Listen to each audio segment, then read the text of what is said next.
It's sad times today, ladies and gentlemen. I'm not starting off the pod like I normally do. Me and Doom are going through something right now. It's pain in the city. It's heartbreak. I know y'all hear the strings in the background, the free playable music. Shit is not good right now. This is episode 157, I believe. Yeah, it's 157 of the Bros Who Think Podcast. My name is Lyndon Burton, a.k.a. Youngboy D-Wits, a.k.a. the People's Champ, a.k.a. Beard Gang. See, I'm not even hype, bro. We in the motherfucking building, nigga. And yeah, man, the Pelicans are out. Let's get this out the way. Brooklyn can get his shit off because his team is fucking 7-0, which I don't fucking understand. That shit is crazy. Who would have thunk it, baby? Who would have thunk it, baby? Ooh, look, who said the Heat only lasts just in Florida, baby? Look, it's hot in Phoenix, baby. It's hot. This nigga's stupid. Yes, sir. The thing is, I should be that nigga and pull up a clip of when you said you was not fucking with them niggas and put that in that was pre-bubble. That was pre-bubble, bro. That was pre-COVID. I needed something. This nigga was legit. This is for Fuck COVID, them bro. Niggas. You know what's even funnier? Because somebody reminded me. This nigga said he was a Pelicans fan. I said he dropped the Suns. You don't remember? I said I will be watching the Pelicans. I don't know. Look, you're going to have to put up the clip where I say I'm a fan. I said I would be watching. I hope I find that clip because I'm going to put that in the bag. And that's why I knew that y'all wasn't making the playoffs because I've been watching, baby. I've been watching. All right, bro. Let me and Doom give our eulogy. We're going to have multiple eulogies in this pod. Schubert going to have to say his piece for the team, but me and Doom got to get our initial eulogy off. Doom, what the fuck happened, bro? Like, what the fuck happened, bro? I don't know, man. I feel bad for JJ Redick, bro. I'm wearing all black today because our season is fucking dead, bro. It's over, bro. And that shit is real tough because we got the talent. I really think that is the problem. We better than the Suns. Yeah, they playing good. We for sure better than the Suns. That's on not paper, even on paper, y'all better than us. Look, okay, let me. The puts in the proof, baby. I'm gonna talk about this later in the show, but let me say this. I'm glad that Lonzo Ball admitted that, he was off. He admitted that the time off messed up his jumper. He admitted that he feels bad and he gonna come back stronger because, like, the team, without him, the team don't win, which is very, very true. Like, Lonzo can't average 5 points and we expect to fucking win. Yeah. So it's like, his bubble stats were terrible. Oh, yeah, his bubble stats were atrocious. Like, terrible. And I know all the Lonzo haters are loving it. The media who covers the Pels, who don't fuck with Lonzo, was loving it. And I was just like, damn, I can't even defend my nigga on this one because it was bad. Like, it just was. I still fuck with him, though. Oh, yeah, for sure. I still think he's going to be an all-star, too. Like, that don't change. My point on him being an all-star doesn't change. It's just... Man, that was a bad look in the bubble. Zion, bro, please don't eat no more Louisiana. Like, and I wasn't even fat shaming the nigga before this. I was just like, he just big boned it, but like, nah, Zion, bro, I'm sorry.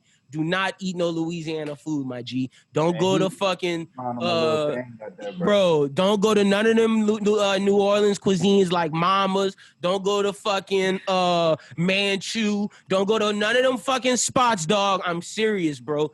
Go get you some salads, sandwiches, and grilled chicken, my nigga. He gotta eat at franchise places, nigga. Go to nigga, fuck that too. That nigga gotta have Dr. Oz come through and give him the fucking blueprint. Because I'm not going through this next season, bro. They gonna get him right though. They got to. And like, all right, but dude, let me say this. See if David Griffin them don't change nothing for next season. Oh, I'm gonna be hot. I don't think it's gonna go down like that. Also, I think they wasn't trying to make the playoffs. If I'm being 100% honest, if I'm being like as real as I don't think they cared if they made the playoffs. I think it was like, if we win that first game without Zion, cool. If we don't, cool. And they set their gauge on when they lost to Utah and they lost to Clippers. If they won the next one. But it was just like, if we make it, cool. If we don't, because the whole time David Griffin was like, yeah, we're just trying to see what we got, analyze talent. If we make the playoffs, cool. If we don't make the playoffs, cool. So no one in that franchise had a sense of urgency, at least from the public perspective. I can't say what was going on inside the locker room. Obviously, them niggas probably wanted to make it, but it wasn't like a pressure from like, in their ear, like, y'all got to make the playoffs. Y'all should make the playoffs. Do everything y'all can to make the playoffs. Like, I bet Devin Booker here talking, niggas better make the fucking playoffs. I don't think it was like that. at all for the Suns. You're right. I think it was in Gentry's ear. For Portland, in Portland, it was like, y'all niggas better make the playoffs. Yeah, in Portland, they were definitely in their ear like, yo, y'all picked I don't think they was in Gentry's ear saying you got to make the playoffs. Bro, Gentry didn't have no sense of urgency. So you think Gentry's going to be back next year? Last night, Gentry called a timeout when Lonzo Ball was on a fast break for a layup, wide open, no nigga around him. I was like, what the fuck is going on? He just, look, the nigga just did this. Just put his hands in his, just hit him with this. Nah, nigga, what's wrong with you? So you think Gentry will be back next year? I don't know, because today I saw, wait, hold on, Doom, this might make you mad. Hold on. Let me read, because the Insider's been posting. Let me go to my nigga, shout out to Kevin Barrios of, I think he works for Bird Rights. If not, it's Bourbon Street Shites. Is one of them. I'm going to get it right, though, Kevin, don't worry. Let me pull up his shit. Because he tweeted this. Oh, yeah. If Gentry going to be back, then, yeah. He writes for Bird Rights. So Kevin Barrio retweeted this. And I was like, yo, this shit hurt my heart today. Where's this shit at? Because when I saw this, I was like, Jesus. Wait, was it Oh, no, it wasn't It was Scott. No, Scott Kushner. My bad. But shout out to Kevin. He's still dope. Scott Kushner retweeted this. This shit is just horrible. Okay. So for what it's worth, Darth Amin, a.k.a. Amin, what's his last name? Fuck, what's Amin from ESPN's last name? But he's on the jump. He's he's like the Middle Eastern guy. Almost, like I don't know his exact race, but I believe he's part Middle East. Amin Hassan went on and was like, thinks Alvin Gentry's job is safe. So maybe it isn't the worst kept secret in the league. He feels that because of his relationship with Griff and Gail Benson, that Gentry is safe. Oh, I hope that's not true. God, I hope that's not true. If it's true, then it makes sense why he ain't had no sense of urgency. I mean, if that's the truth, then okay, yeah. I mean, that's why I'm feeling that way. I don't think that's the truth. I don't know, Doom. I could believe it. When the players play a certain way because they know you don't give a fuck, that's a problem. Oh, for sure. I think that's what we saw in the bubble. Like, I feel like nobody gave a fuck. The first thing that happened was Griff was super protective of Zion his entire rookie year. And so I get it. But wait, let me say this. If Zion doesn't tear his meniscus, I think we see something different. I think Griff was like, yo, wait, my Ferrari just got like 2 flat tires, like that, like after we got it out the garage. Like, I'm not gonna drive that bitch either until I make sure everything. We're gonna check all the everything. Yeah, we checking everything. We make it so I'm not upset at Zion. I'm upset at the fact that they didn't let B.I. go off. Like, I'm sorry, bro. B.I. gotta have the ball every time. Who else gonna score? Like, they was just trying to give the ball to J.J. Redick and Drew Holiday. Like, bro, if J.J. Redick has over 25 points, we losing that game. As great as those stats are, we fucking losing them games. J.J. Redick's sweet spot is between 15 and 20. If J.J. Redick gets somewhere between there, we good. If it's over that, we lost that damn game. Right, that means that somebody else wasn't doing something. Was fucking up. Yeah, he had to shoot. Yeah. But J.J. Redick didn't come to our team to be the leading scorer. Yeah, in all those bubble games, he had to be the dude. The guy! It was just like, all these niggas broke. JJ, you gotta save us. That was literally every bubble game. Like, it was like, what the fuck? Drew Holiday. First game, you did your thing. It's like after that, you was missing in action. The first bubble game, the nigga come out and drop over 20. Everything else, what he was, missing in action. Derek Favors, he got to get cut. Like, I'm sorry. I've never been a fan of Derek Favors. When y'all picked him up, I was like, why is he still in the league? He's one of those power forwards that never panned out. I don't ever wish for black men to lose their job and to not get a check. But this nigga gotta go. This nigga gotta go, bro. Look at Amari doing overseas. They put in that work overseas, bro. Go over, get the check over there. This nigga gotta go. I'm sorry. Bro, you know what's crazy? Fucking Ja is nice. I watched Ja play because they threw a bunch of little, the fuck. I ain't respond to you on that because I knew he was gonna talk about this on the pod, but like. You don't like over for either? No, bro. Ja only play when nobody watching. Like, you know what I mean? Like, Ja don't play in the big moments. Ja balls out in these games that Doom talking about. But see, if Ja played in Utah, that nigga would have got 8 on. That's my thing. This nigga only play when the moment not big enough. See, but my thing is, you right, but so did Favors. So it's like, I'd rather give him a shot. Right. Too. Because Ja is way better offensively than Favors. That is a fact. I can't deny that. Better. And then he lost weight, so he's not moving as slow as he was. So, but it's just like, I get why they didn't play him, but I do agree with you. At least by game 3, when you see Favors not working, I get running Favors the first 2 games. It's like, we might as well try Ja this game, but like, Jesus, we got to make some retoolings. We'll talk more about this later, but it's just eulogy for the Pels, man. I got to give Brooklyn his props. Both his teams winning. I fucking hate it. Portland was making the playoffs, man. You know them killers around there, bro. You want to know something crazy, bro? Man. I don't pull for LeBron ever, but I'm pulling for LeBron that first round. Wow. You know, it's cool though. Because I am pulling for LeBron James in that first round, and I'm gonna be a LeBron stan for 1 round, just so Portland don't make it. Fuck that nigga. But look, I respect Dame. Let me say this: that nigga dropped 51 where they had to win. Then the next night, that nigga come drop 61. I respect that. That's a killer. I respect that. I tell you, baby, he a killer. Too much, bro. But you see CJ McCollum, where CJ at, bro? CJ nowhere to be found. CJ don't do shit. Like that 20. Go back to my point. CJ not no killer, but Dame, Dame is a cold-blooded assassin. He is. I'm pulling for LeBron. But McCollum don't need to do nothing right now. Like, you know who CJ is? Averaging like 15 or something like that, right? You know who CJ is, bro? If CJ is a killer, CJ is like The Rock when he was the CIA executive when he had to go watch that little girl in that Disney movie. That's who CJ is. Don't do that. While Dame is fucking Assassin's Creed, fucking Hitman, like Dame out here sniping niggas. CJ just watching The President's Daughter. Look, right now, that's all he needs to do. That's all he needs to do right now. But I'm pulling for LeBron. And LeBron's winning that first round. The thing is, I have a conflict with that. I'm going to pull for LeBron. But you can't pull for AD. But still wish on AD's downfall.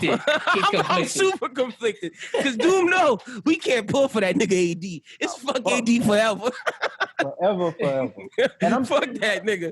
They meet up with Portland. It's going to be some problems. It will be. That is a fact. There's going to be some problems. Major problems. They don't have nobody to guard them niggas. I think those teams match up is going to be real interesting because the front court that Portland has matches up well. But as far as like the back court, they don't think Caruso really going to lock up Lillard, do they? They don't have nobody. There's no possible way. There's no possible They don't have nobody. KCP getting his ankles broke, bro. That's what I'm saying, bro. If, like McCollum gonna eat on KCP. I'm about to say, bro, I was like, then it's going to be a problem, bro. Like, KCP is going to be looking like, what y'all want me to do? McCollum upgrades from fucking The Rock to Dave Bautista and Stuber. You're not allowed to watch no more WWE movies, no more WWE films for you for the rest of your life. Please stop. McCollum upgrades to fucking Stuber, yo. That shit is hilarious. But he gonna eat on KCP. That is a fact. KCP is straight dog shit. And I don't say that about niggas often. But like this nigga is dumpster juice, bro. I do not like KCP. Only reason why that nigga got a job is because his agent is Rich Paul. He lucky LeBron taking care of that nigga. The moment LeBron get fed up, it's over with for him. He gone too. But yeah, man, we're gonna talk more about this later. I think I'm gonna be pulling for, because I gotta tell the people what team I'm gonna be pulling for. I'm definitely pulling for the Heat and Jimmy Buckets on the East Coast. I fuck with them niggas. Them niggas is cold-blooded. They out here eating on niggas. For the West, am I gonna be cliche and pull for the Clippers? I think I am. I think I'm just riding the ship of the Clippers. And I think Luka gonna be the Clippers, baby. Yeah, I think I'm pulling for the Clippers. And I think Luka and them is my dark seed in the West, because I just like what that white boy doing. He killing it. That nigga is making black media members upset than a motherfucker. Yo, I don't know if anybody. Why is there? Wait, have y'all seen this? Can we talk about this? Why has there been like such a hatred from the black media audience for Luka? They just I haven't seen it. Doom, you saw it? You see what I'm saying? Not too much for Luka. I know they was mad at the dude that hit the crossover and said equality or whatever the fuck they put. Did y'all see that one? Wait, what team? What team? Hold on. I forget what team, bro. I don't want to say shot and said equality? Wait, what? No, he didn't say it. He's bonkers, bro. Who is that? White nigga. I want to say it was the Bucks, bro. I want to say DiVincenzo? What DiVincenzo? Bro, I was about to say, that's the first thing that came to my head, Lynn. I was like, it better not be DiVincenzo. And I want to say little step back crossover 3 or some shit. And then the Bucks posted the clip of it, like the highlight, and the caption was fucking equality. Oh, so it was the Bucks Twitter person that fucked that shit up. Okay. Saying that white boy get it too. That's hilarious. That's a bad look. That's a bad look, but that's hilarious. They got a lot of tweets. Low key, if I go find that tweet, I'm putting the laugh emojis because that shit is hilarious. I don't even care that it's fucked up, but that shit that's funny. I don't understand how you can hate Luka though. That's what I'm saying, bro. Okay, it's a lot of his teams to watch. How could you hate this man? It's a lot of the people that's like insider basketball. I'm not gonna call them out because like I fuck with them niggas. I got relationships and shit, but I definitely see a lot of hate from some of the black audience out there. Bro. Like nigga, let the white boy eat, bro. That's what I'm saying, bro. Like I can't. He killing niggas. Like it's not hate. It's more so like it's them calling out their white counterparts for being like real high praises of Luka, but get on James Harden for the same shit that he do. That's what it is. No, it's a lot of that. Turnovers are it's a lot of that. Let me not say hate because they applaud him when he do good shit, but it's like how y'all could praise Luka but get on James Harden for playing the exact same way. Fact. Okay, they definitely do that. I've seen a lot of that. All right, I have seen that. Yeah, I've seen a lot of that. They talking about all that stuff, but at the end, or like him doing the between the leg pass. But yeah, exactly. Right. The turnovers, the don't play defense is the same shit James Harden do. Taking plays off and shit. Mm-hmm. I definitely have seen that watching Luka play, but I didn't realize that was happening with that's happening. That's happening in the Twitter world. But y'all praising him for that. That's for sure happening in the Twitter world. But like I fuck with Luka. But I ain't even introduced my niggas. To the left, we got Brooklyn. To the bottom, we got Doom, man. How y'all niggas weekend was? We just had to get that basketball shit out the way because I know Brooklyn was coming in here was feeling some type of way. Go.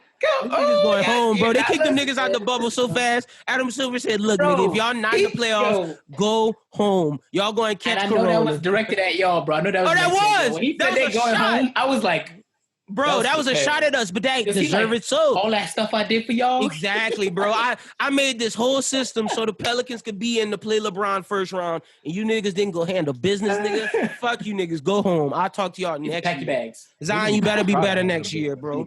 Because we got money invested in you. But now that's real. Like, it's like, we got money invested in y'all. We gonna make y'all the big mid-major team of the West, like the big. And that's why people were on Griffin's side about, you know what? Yeah, leave the Ferrari there, bro, because we got a lot of money behind this. They got a lot of money invested in that nigga. That's what it is. And it's like, yo, you niggas didn't make the playoffs. Like, y'all got an all-star in Brandon Ingram. Y'all got Zion. What more do you niggas need? And it's true. What more do they need? But like, and see, I see a lot of Pelicans media saying they have needs and shit. Like they need a new point guard and shit. But that's just a lot of Lonzo hate. I think come off season, and I'ma definitely remind niggas next year if Lonzo start balling out on niggas. Like, nah, keep y'all takes. Y'all wanted to go get fucking Ish Smith. Like niggas saw Ish Smith in the bubble. It was like, yo, let's go get Ish Smith. Like, what? Like, what are y'all talking about? Like what? Lonzo just had a bad bubble, but I think he's gonna be all right. But let's get into this week's shit. Bro, WAP literally dropped after last pod, and it seemed like a bunch of niggas was just like, fuck these bitches. Like, yo, why were a lot of men just... I get the Republicans politicizing it to win votes. Them niggas corny and fucking bottom feeders. So I get why they were doing it. But why were a lot of men in hip hop like, oh, these women need to rap more than their put? Like, bro, all these niggas talk about is guns, drugs, and getting bitches. Why can't the women talk about it? Right. It makes absolutely no sense. The kind of double standards that hating people in hip hop create, because it really don't be nothing until one hating ass nigga get enough retweets, and then all of a sudden there's a bunch of co-signers. I'm thinking to myself like, bro, you just mad because you're not to this level yet where you can do whatever fuck you want. So now I have to create this narrative that she can't do nothing but rap about pussy. Like, do your thing, man. What the fuck she want to? Like, I ain't mad about that. Go do your thing, man. You making money. Doing what you got off the wall. Take do-rag. Doom is in the building today. Yeah, but I mean, nothing off the wall. Like, I mean, you got Meg and Cardi, who on top of the game. What do you expect? Outside of Drake, name me one nigga that's doing it even close to the level they doing it. Because Drake play a different game. So I don't count Drake. But that's why they mad. Yeah. They got a monopoly on the game right now. Like, women killing it right now. That is a fact. Bro, they are pocket watching women. Yeah, that's a using fact. every little thing to fucking. You know what I mean? This nigga's sick, bro. That's crazy to me. That's crazy. That is crazy. That's happening. Crazy, I guess maybe the babies, like the two babies, little baby and the baby, maybe close, but like besides them niggas. Saying like even those, and shout out to the baby because I think he on his way to being something. And I'm glad he changed up his flow with all these features he been doing it because he been killing it right now. Yeah, and honestly, He must have heard me and Lynn. That nigga, bro, he had to change something up because like good thing he did. Otherwise, he'd have been a one hit wonder. And not even a one hit because he got multiple hits on that album. But y'all know what I'm saying. And that's one what flow I thought wonder. the baby would be. I'm not even gonna lie. I'm not even gonna get in here and act like I saw this for the baby. No, me neither. After his first none of us did. I didn't think he would go to where he at. But to answer the question on why niggas is hating, that's exactly why. Yeah, the baby is a good one. I still don't think he Meg and Cardi level. Like but he up there though. Yeah, but he up there. He don't have no reason to pocket watch for sure. It's all these like I don't get how these comedians and niggas was talking like just like yo fuck this shit. Like what is wrong with let these bitches do their thing? Like they ain't got no content, bro. They got no content. That's what I took it as. I was like, y'all got no content, bro. That's two great points. Is I'm pocket watching and you niggas don't have nothing else to talk about.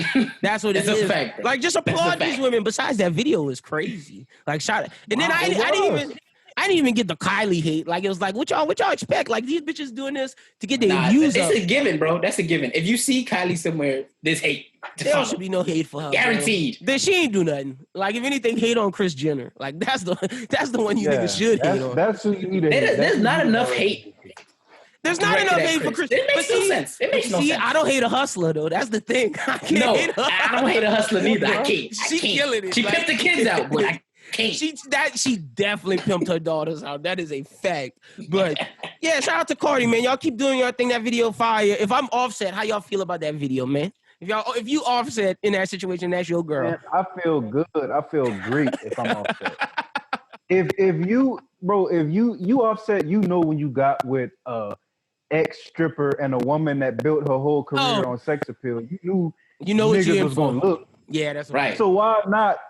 She showcasing to everybody that you got one of the baddest bitches in the game. That's why true. Not, bro? Doom is right. You accepted it from the jump. If you knew what you was getting into. If anything, cut that off before you get into that. Can't be one of them little sensitive niggas being with Cardi. You just can't. He knew that going into it. So I think he felt great about the video. If I'm Offset, I would. Yeah, that's true. If you accept it, then you know, like you already know from the jump. Like once you accept that's what you get. That's it. Yeah. Yeah. And she ain't finna change. Man, prayers up for Lakeith Stanfield, bro. Y'all saw what that nigga was doing, bro? But let me not say it like that because then they're going to think I'm being insensitive because it's for real prayers up to him.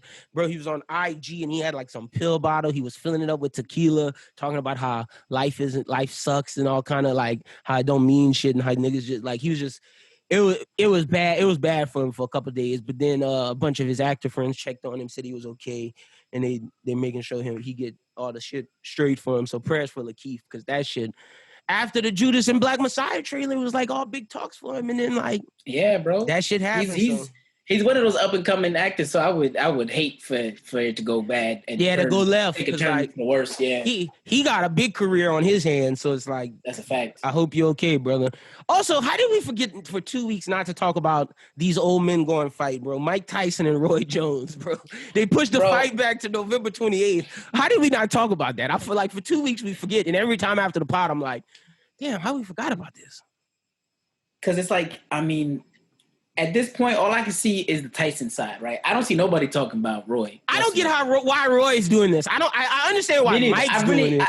I don't understand. I've been trying to figure that out for a while. I'm trying to Google like his finances and shit. Like, did he recently like lose some? Like, yeah, see, I know Tyson ain't had no money left. I know. We all know. Well, no. Let me not. You're not doing that to Mike because Mike he ain't got none of the old money left. Okay, he has new money. He don't got none of the old money though. Because I was about to say he got a pop in Adult Swim show. He got his podcast. Yeah. Like Tyson killing it since now. 2010, he turned his life around. But before that, he got like a whole weed business. He got like a whole farm out there, bro. That nigga, he doing it. He turned it around.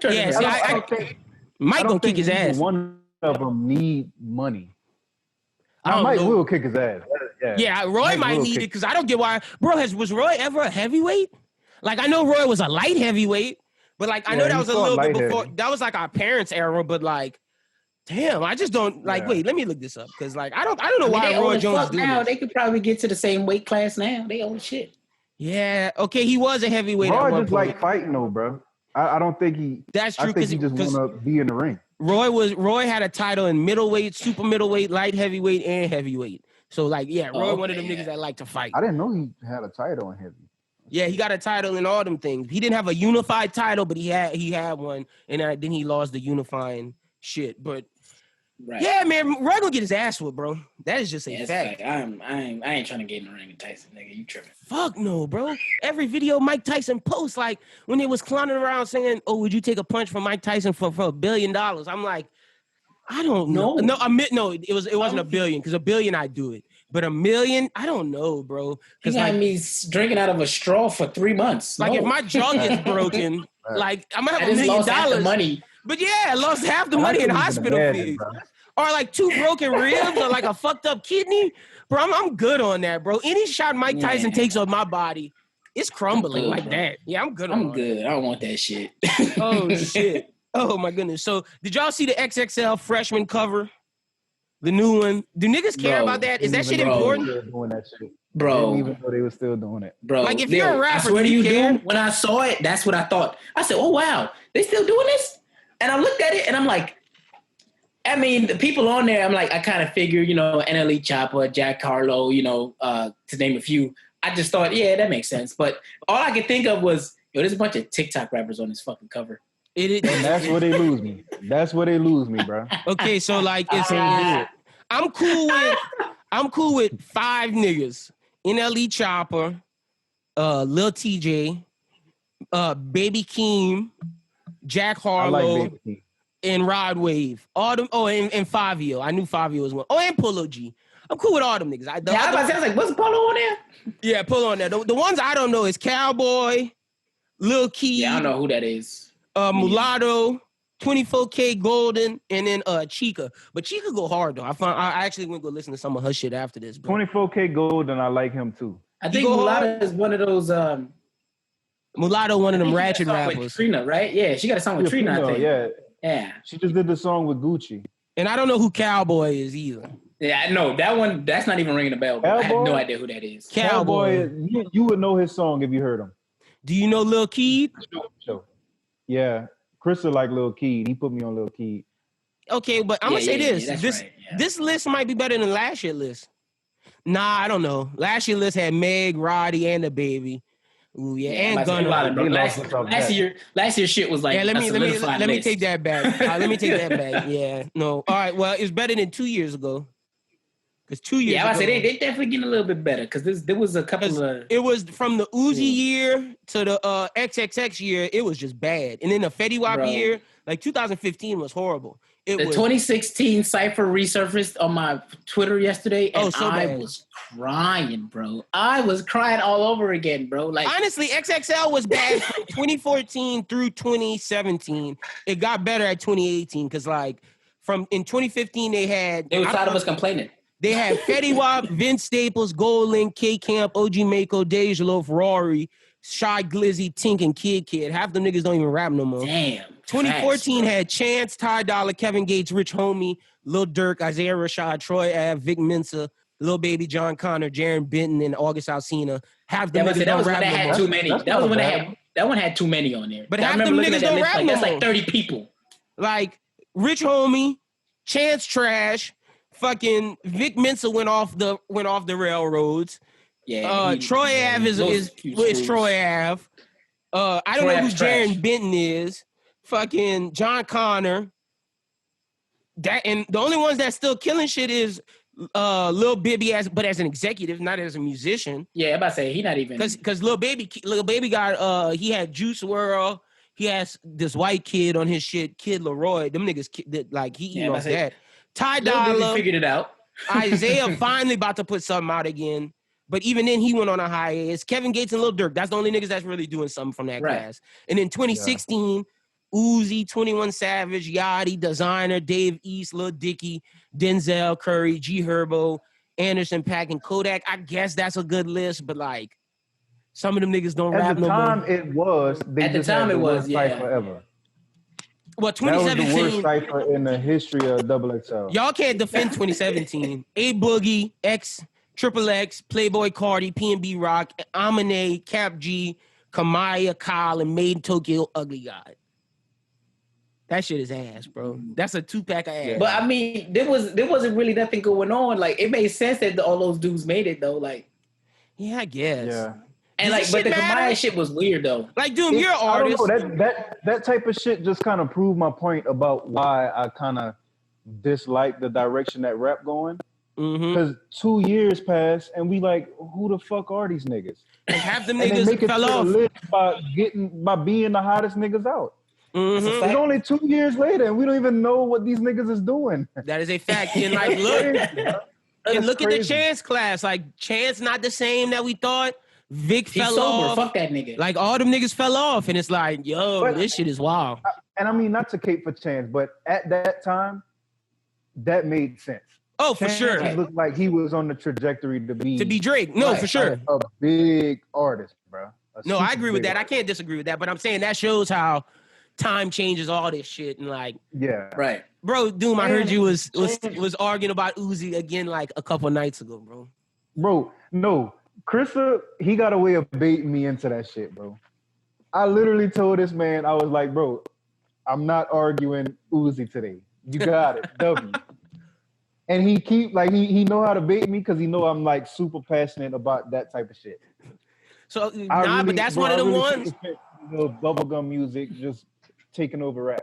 I hate it, bro. That's why I brought this list hate up, because I know a lot of them niggas is bubblegum niggas. But I gotta say, Jack Harlow really go hard. Polo G really go hard. Fucking Yeah, but NLE Polo Chopper G cool. and Rod Wave and Rod NLE Wave Chopper, kill it. they were already popping before the TikTok shit. But a lot of them other niggas on there, bro. yeah, TikTok niggas Let's be for honest. sure. That's a Yeah. fact. And TikTok I about to don't be know gone. them motherfuckers. Yo, bro, Trump is clowning. Trump getting rid of TikTok because of fucking that campaign rally that happened to that nigga. That nigga's a clown. Also, Doom, how you feel about this? Because like my cousin hit me up and he was talking about it, and he was like, he put on Instagram Dream Ticket for what I'm about to say. And I'm like, Dream Ticket, nigga, what is you talking about? Like, I don't like neither of these people. But he was like, they're both better than whatchamacallit options. But I was like, that don't mean it's a dream ticket. Biden and Kamala Harris, bro. I don't fuck with Kamala Harris, bro. This just make that Biden ticket Bro. even worse. Yeah. And I mean, I'm one of those people, I don't like Biden.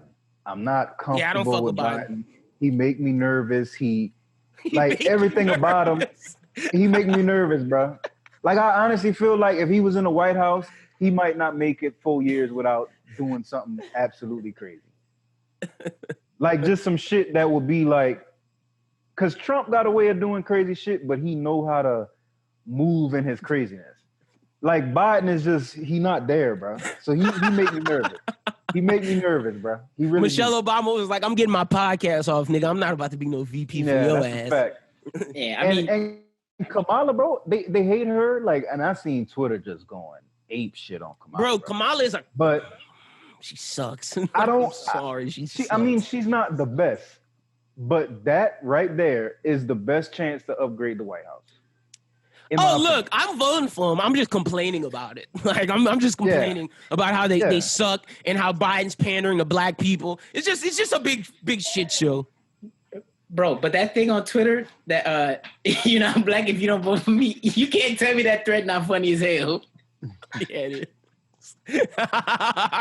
Yo, but wait, let me say something. If I was a white dude and I was going up against Trump and I know I'm not racist and I'm better than that nigga, I would say that shit too. If I was a white dude, I'd hit y'all with, yeah, nigga, y'all not black, y'all don't vote for me. This nigga Trump That's is what crazy. I was saying. Like everything that Biden said that they giving him shit for, it's like, damn, nigga, you probably shouldn't have said that, but I feel you.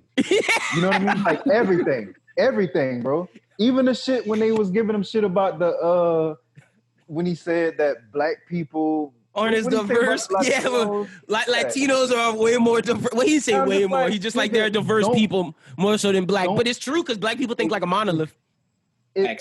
Bro, it's very true. And even outside of that, because I don't think he meant literally they think the same.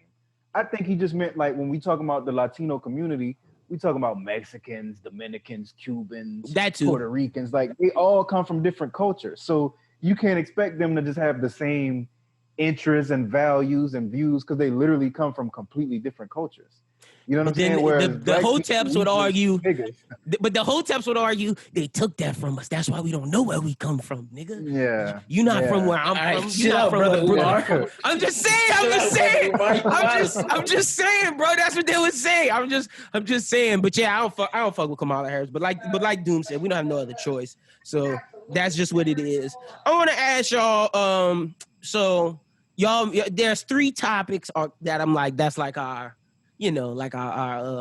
discussion. So one of them, bro, y'all saw the OnlyFans bitches slowing down now that the quarantine not hitting the same. I've seen a bunch of OnlyFans bitches say they shutting down their site. It's fucking up their relationships. It's causing problems in their lives. It's starting already. I didn't see at least 15 OnlyFans bitches be like, I'm shutting down the OnlyFans. I'm taking all the content off. My boyfriend mad. My family mad. All kind of shit like that. The OnlyFans bitches slowing down. What did they think was gonna happen, bro? How long they thought it was gonna take for they ain't real for this life, bro. Peter to pull up and find your OnlyFans and go tell your mama and tell your grandma, and now everybody know. Like, what? How long they think? They're not real enough for the life, bro.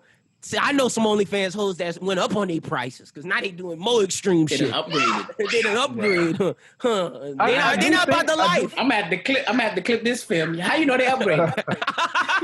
Incriminating yourself, young man. No, because they tweet. I could go to OnlyFans right now and show y'all. I don't have an account, but I'm just saying they tweet about it. I follow them. I know what they're saying because I got to be up to date with the culture, of course. Right. Of course, you know, duh. But I'm just saying some of them slowing down. It's an interesting culture, dude. I mean, Brooklyn, because it started off, it's supposed to be like a Patreon type thing, but now it's just for sex work. So it's like that's a moment in the zeitgeist I have to analyze for the rest of this podcast time. You know what I mean? Until it slows down. I think OnlyFans is making a push to become something that's not that though. Oh, they trying. OnlyFans is trying hard not to stay as this.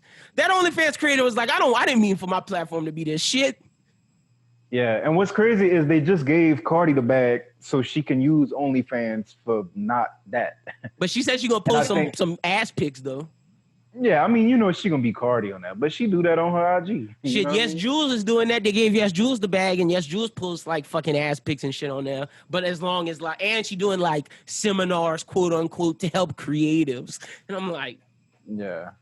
Niggas is not going on OnlyFans to learn shit. Not a damn. I'm not going on there for no seminar, bitch. I can't imagine a nigga signing on the OnlyFans for a seminar, bro. That shit is crazy to me.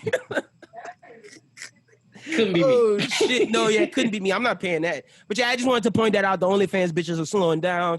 So one of my friends, we was talking, and we was like, bro, you are the worst wingman in history. What do y'all look for in a good wingman, man? Some of you, but me and Doom in a relationship. Y'all Brooklyn in his situationship. But like, what y'all look for in a wingman, bro? Like, I don't know if I've ever met one that's as good as me. That's all I'm gonna say. Real, okay. That's all I'm gonna say. See, a wingman gotta have that good balance because you can't be the cock block wingman. Those are the worst. Yeah, you gotta be. So like, all right, so I got a lot of friends that when there's a hot girl around, right, and you know that he's trying to freeze up, bro. They either freeze up or they start talking too much. Yeah. That is a fact. All of a sudden, he a comedian. Like, first of all, nigga, I'm telling the jokes, all right? Don't you start telling jokes, nigga. Right? So what you want is, you want to make sure that if you see your boy struggling, you want to be able to help him or guide him in that direction. But at the same time, if you see him closing the deal, you got to know, all right, yo, I'm about to catch y'all. I got plans, even though you know you ain't got no damn plans. Fact. And then leave. That's a fact. That's a fact. When I'm a wingman, it's all about making my nigga look good. Even if I'm telling a lie, it's like, yo, like anytime I'm with one of my friends, I'm like, yo, this nigga is an Ivy School engineer, nigga. Like, he about to get the bag, yo. You need to hop on this. What are you doing, girl? Or like, one of my niggas making albums. You heard this nigga album? This nigga work with so-and-so. This nigga shit is killing. Like, it's like, you got to elevate your niggas even higher than they actually are. It's all about elevate. Yeah, put them up and show that they mean so. Because like, when you that nigga that's just trying to hog all the bitches to yourself, it's not a good look. It's not, and they will not invite you again. I guarantee it. Yeah, no, fuck no. Yeah. Dude, what you look for in a wingman, bro?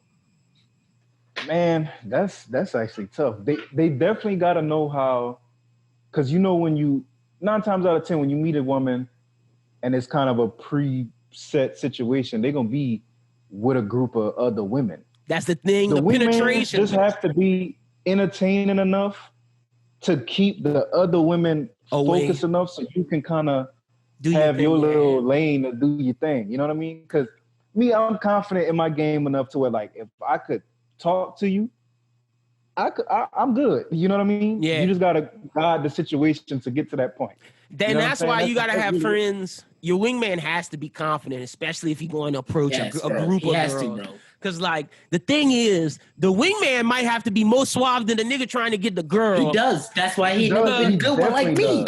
Because, or at least he has to be the best communicator. Because to approach a shit ton of girls, it's like, they got the friends who know she not getting none, who is just in the back, ready to be like, let's go. We're all going. That's a fact. There's always that one, bro.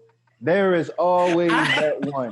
I have never heard a truer statement. I have never heard. She don't know what you own. The bitch is in the back like the Grinch. You're like, nah, bitch, fuck Christmas. We're going home. That's a fact, bro. There is always one that they drug out and she is upset. She's been upset. Yeah, she don't want to be here. Like, when they left the house, she was upset. Fuck you hoes. I'm not trying to go. And so by the time you see her, she's bitter.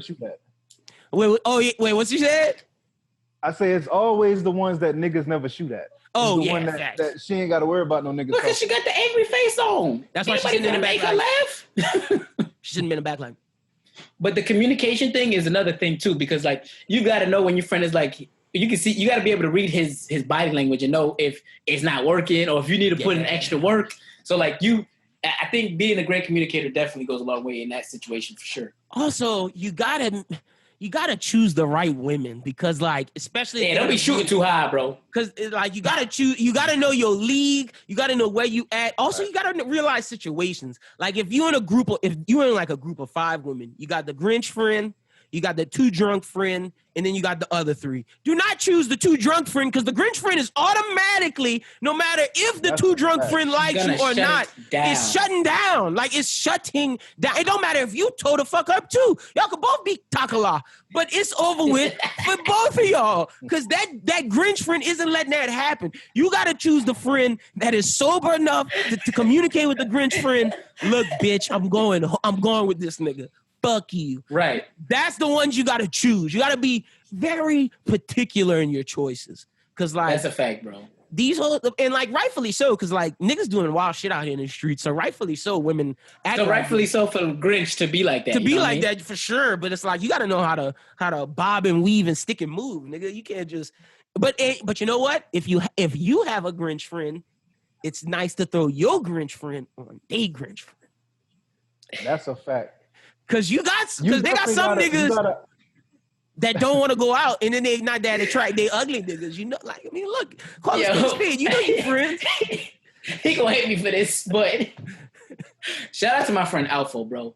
This nigga never want to go nowhere, bro. He never want to go nowhere, bro. And I swear to you, he be mad from the time I tell him to put on clothes, my nigga. Like he put on his jeans and he angry, my nigga. He angry the whole time, bro. Because all he want to do is play the crib, smoke weed, and order food on my card. Nah, order food on my card.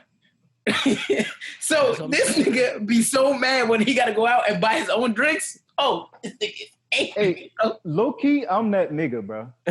Except I'll be excited to go out, and then I'll get there, and in the first 15 minutes, I'll be like, yo, this shit. Well, that's different. Yeah. I'm that guy.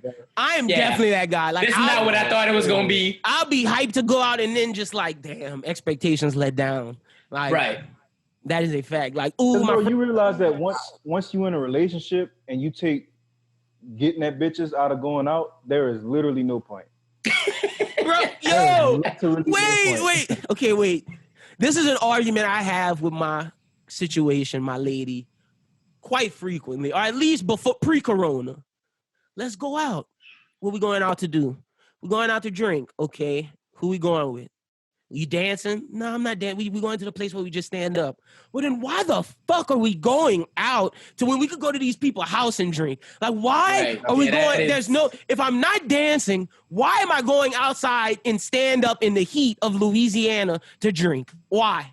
And I can't even watch the TV and watch the game because I got to talk to these people. I don't fuck with these people. Why am I here talking? Why am I here doing this? Like, that's a fact. Bro, Doom, you hit it on the nail. You hit the nail on the head. I was just about to say, the only way that it makes sense is if you're trying to link up with some people, like in a group setting, and you just don't fuck with them heavy enough to invite them to your crib.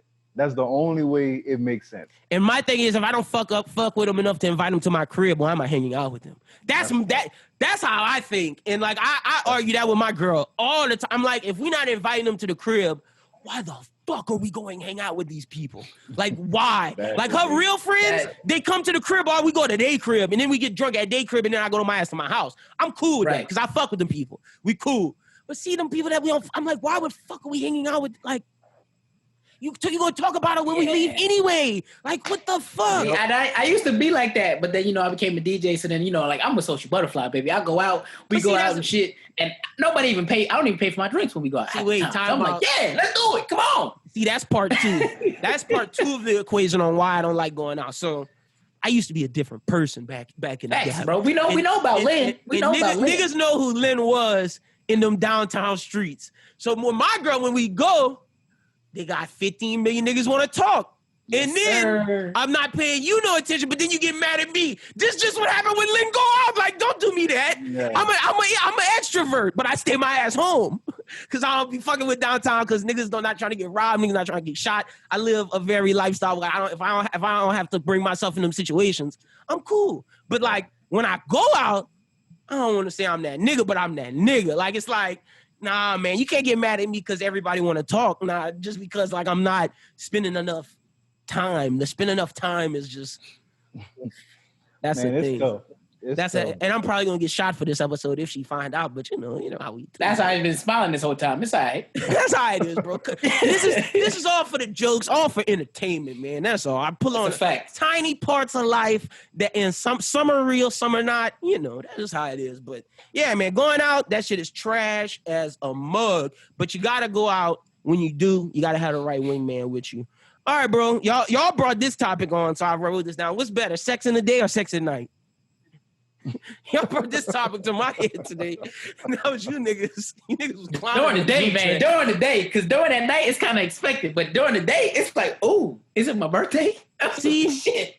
I don't know. Because at night bring a different vibe. At night, it's like, boom. Be getting it. And I can go to sleep. During the day, I got to go continue the rest of my day. But during the day, with a smile on my face. That shit fire. I'm fucking loving it. Fuck is you talking about, bro? What you talking about? Bro, I'm going to say this.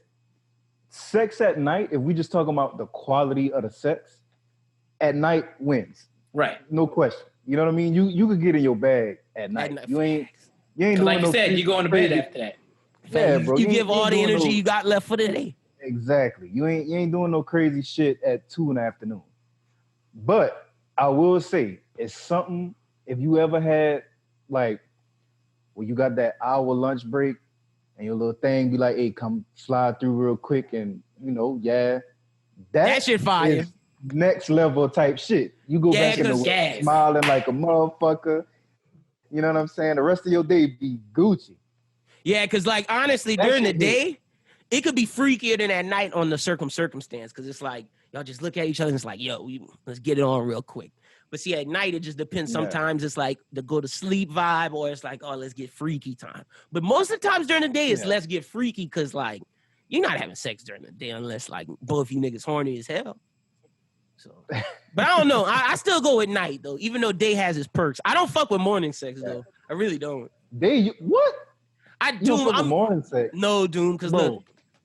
I'm the nigga that when you wake up, I'm a Grinch when I wake up, bro. Don't talk to me, don't touch me. You one of those? Okay. Yeah. When I wake up, I know plenty of people like that. Yeah. When I wake up, don't talk to me, don't touch me. I don't eat breakfast. I gotta have like 15 minutes to myself to get myself zenned, and then I'm like, all right, let's start the day. Bro, I hate. What better way to reach zen than to have some morning sex. Tell me what better way. Show me any meditation. I can't argue with this, man. I can't argue with that. Let me tell you what's fire, bro. When it's like that Saturday morning after a trash week of work, and you wake up at like 7:30, you get your little quick one. It's the morning, so you ain't even gotta dip into your bag of tricks, bro. You just in there, and then and you right back to sleep, bro. Okay, all right. Right back to sleep. I agree then with you wake up. By the time you wake up, depending on the level you put it down, you might get a fire-ass breakfast by the time you open your eyes. That's true. I do. Okay, I agree with Saturday and Sunday morning sex. Bro. I agree with weekend morning sex, but see, weekday I don't fuck with weekday morning sex. Weekday I got shit to do. No, that's I'm about to say that. My time schedule, I don't even wake up with enough time to do all that. That's what I'm Every saying. minute is very valuable during the week. That's a fact, bro. That's a fact. I be running on CP time to everything. I'm legit. I need those minutes, bro. I need those minutes, dog. I need every single one. Tell me why I'm the nigga that count down to the minute to where it's like, ooh, I really like it should be nigga leave. That's me, but then it's like, oh no, wait, I got 5 minutes. Nigga, why you wait till the last possible minute to go and you know you're gonna be late, nigga? What is wrong? What is wrong with me, bro? I'm a nigga that set like 5 different alarms about 15 minutes apart. And I literally have them labeled, bro. Like, all right, if you wake up now, bro, you're going to have time to eat breakfast. You're going to be able to take your time in the bathroom in the morning. Or you can snooze for the extra 15 minutes and lose out on the breakfast. You're going to have to grab a granola bar and just roll. Or you can snooze again and you ain't got time for none of that shit. You just got to get dressed and go, nigga. I'm always on that one. Always. I'm always at the end, bro. I'm the nigga that even snooze that one. I get the extra 5 minutes. Bro, look, I got alarms going. I got alarms going from 7:30 to 10:30, bro. Every fucking day. For every 10 minutes, like dude say, every 10, 15 minutes, that shit going off. And it snooze every last motherfucking one till about 9:45 when a nigga gotta be up. All I can think of is I don't understand. It must have been my mother because I don't understand how I got up for school, bro. Me neither. It was my mom for sure. I can't get up, bro. I cannot. I don't schedule classes before I can't schedule a class before 9:30, bro. I can't because I won't wake up. I don't know how she did that shit, bro. Because my mom was a dead body in that. Oh yeah, bro. And then look, I played sports, so nigga had morning practice. I had to be up for 5 something in the morning. Yo, my mama had to kick my ass to get my ass out of bed, bro. She loved me because nah, dog. If my kid got morning practice, nigga, wake yourself up, nigga. What is you doing? Right, I wake you up for school, nigga, but I'm not got practice. That's on you. That's on you, partner. That's how I know my mom's love me, bro. That lady was waking me up for everything. I'm telling you, when you get on a schedule like that, niggas always tell you like, yeah, you get used to it. I don't, bro. Yeah, I'm just not when?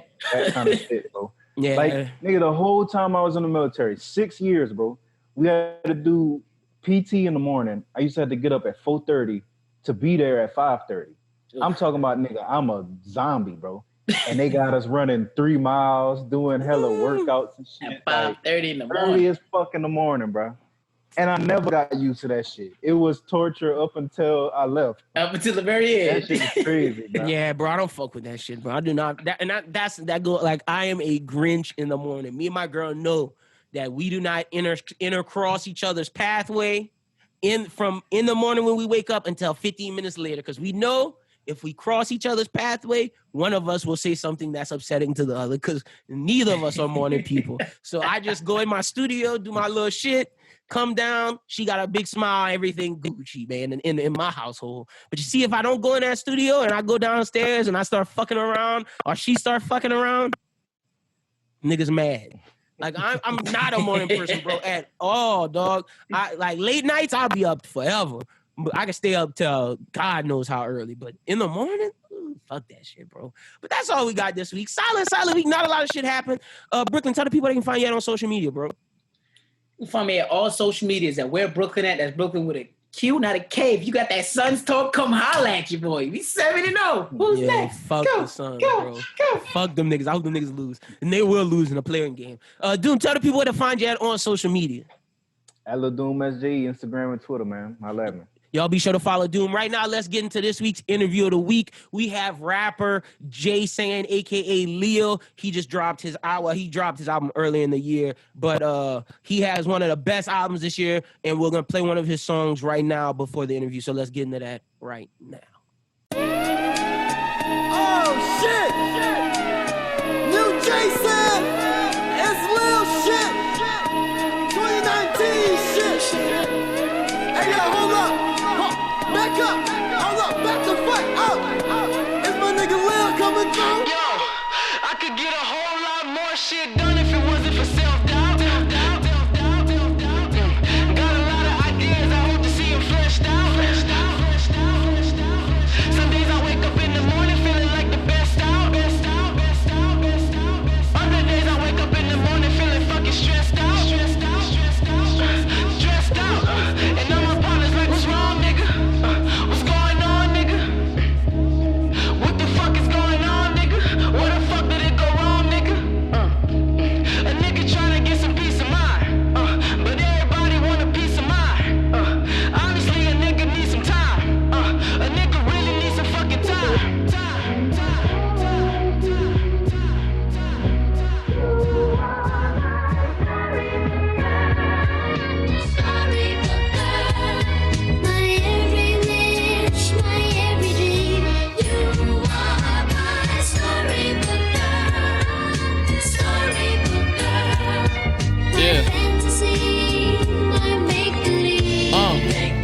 Shit.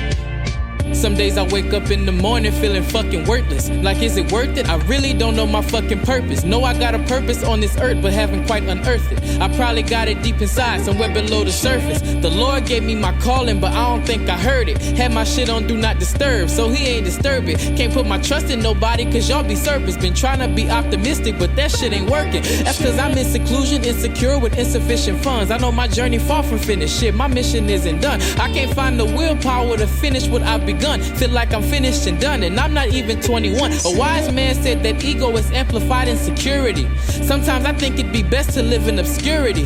Wanna give up, but that would be so immature of me. Facing shit face to face takes a certain level of maturity. This self-doubt is like a monkey on my back. Feel like I'm the man that wear the yellow suit and matching hat. Facts. Imposter syndrome got my confidence in downward curves. I'm feeling like I don't deserve the shit that I deserve. One minute I feel like I'm the greatest, the next I think I won't make it. One day I might love this shit, the next I hate it. But that's just how it goes. Shit, it comes with highs and lows. Either drown in it or you learn to float. Yeah.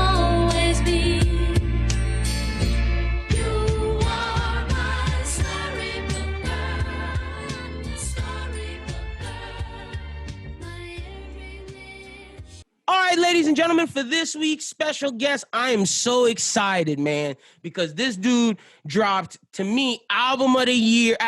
Let me say this, album of the year candidate for 2020, because it's not over yet, but it is a strong album of the year candidate.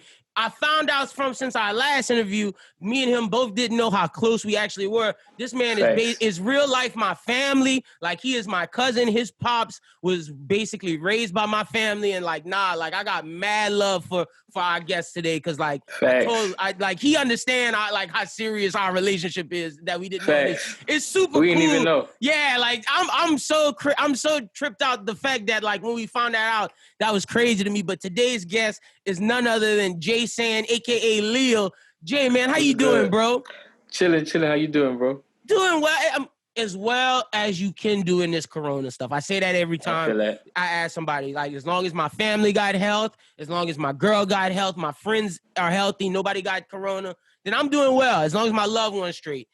I'm going to ask you the same thing. Your loved ones and everybody doing good? Yeah, we all good. We ain't really even going outside of nothing. So exactly. Natural introverts, bro. Natural introverts. That shit don't I am cool with not going out, so that shit don't bug me. The only thing that bugged me is not being able to go to the movie theater. That shit kind of trash to me. Facts. We don't fuck with people anyway, so we just be chilling. 100%. How has this affected the music and you being that you just dropped the album? I'm sure you had shows planned up. I'm sure you had events planned up. I know from my end, we were supposed to do a shit ton of live podcasts everywhere. So how has it affected you in that capacity? Well, in terms of making music, at the beginning of this Corona, whatever pandemic shit they're gonna call it. Like I had a badass writer's block. I couldn't get out that shit. Like I was trying to like, cause I'm working on my next shit. Yeah. And my next shit is basically like continuing where the Perks of Solitude left off, but it's not about the same shit. The Perks, because I hate when niggas make the same album over and over. It's not,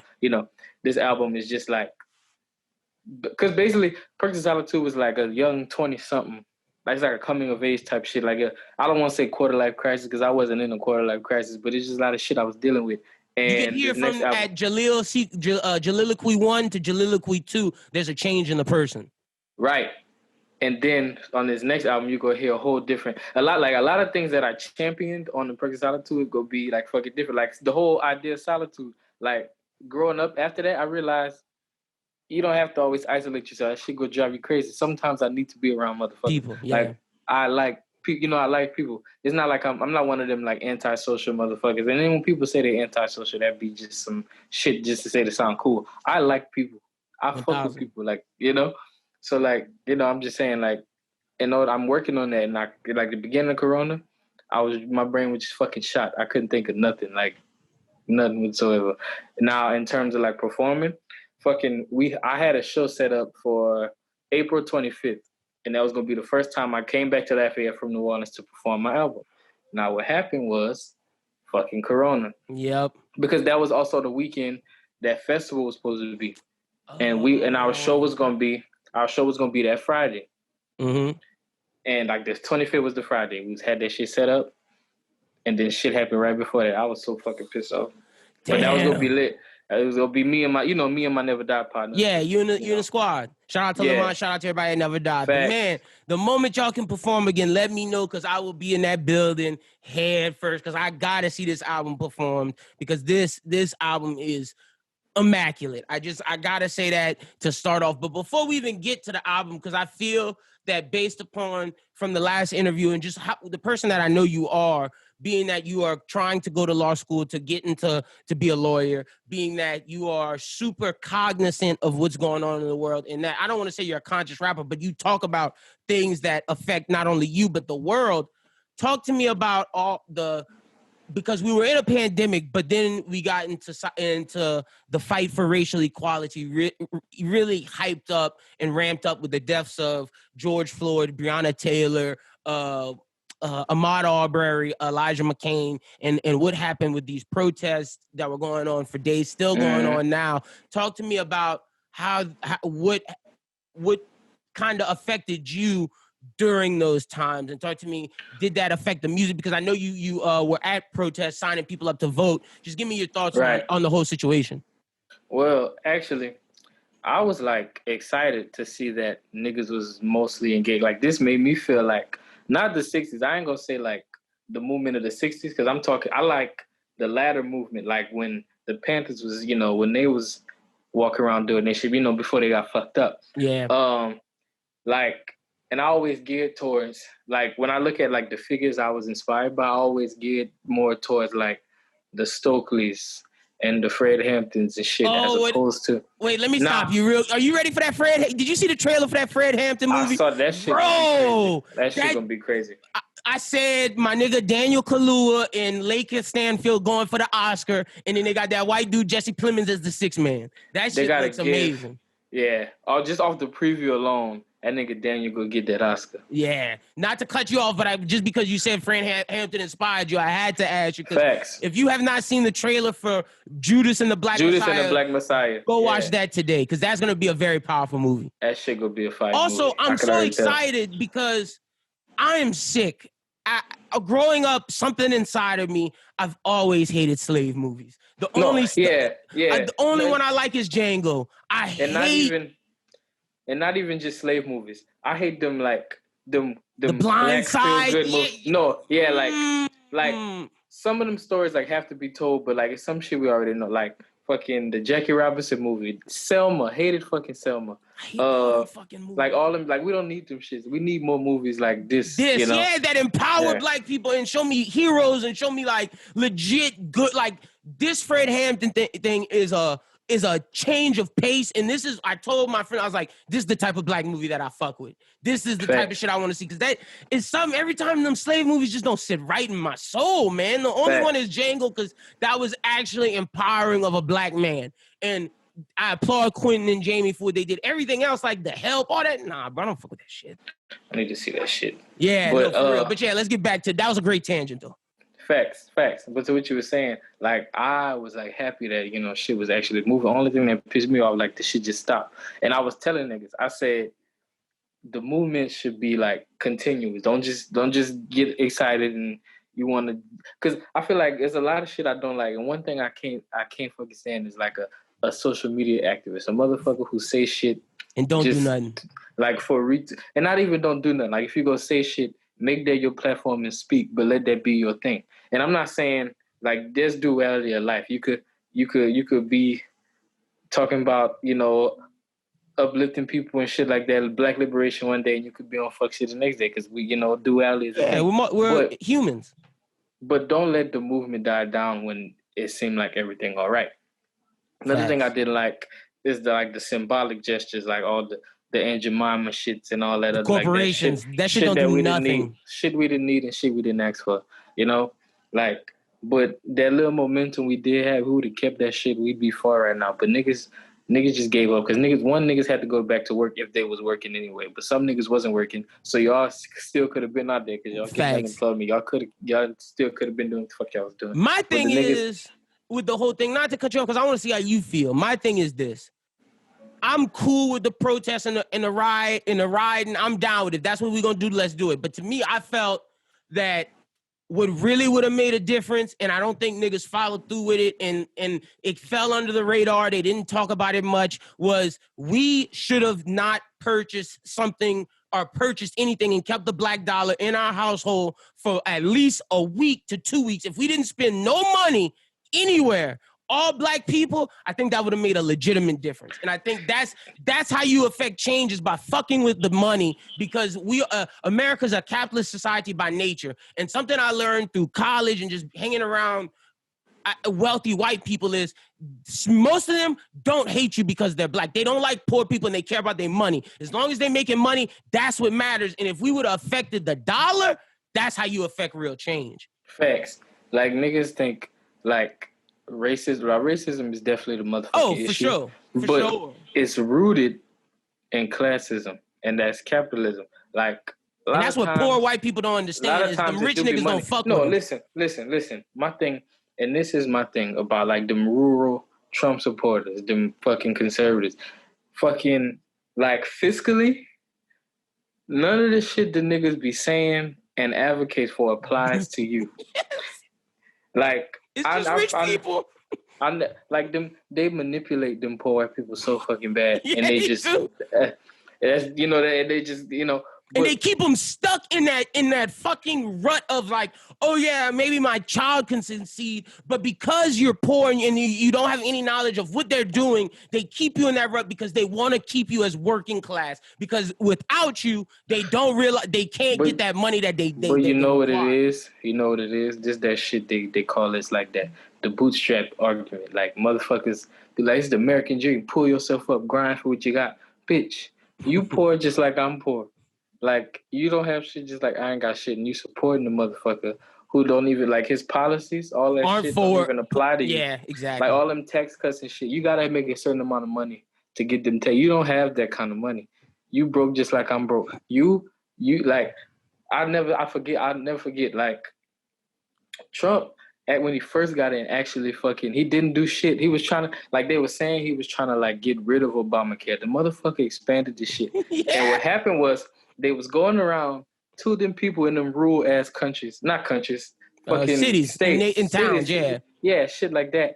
And like, they was asking them, okay, how you feel about Obamacare? He's like, oh, I don't like it. Obamacare died. Literally saying shit like that. And then they say, what do you feel about Trump's new plan? When it's literally the same shit. He just kept with it his rolling. name, yeah. Yeah, he's like, oh, I love it. It's amazing. Bitch, you fucking retarded. But like, then they've been manipulating poor white people forever.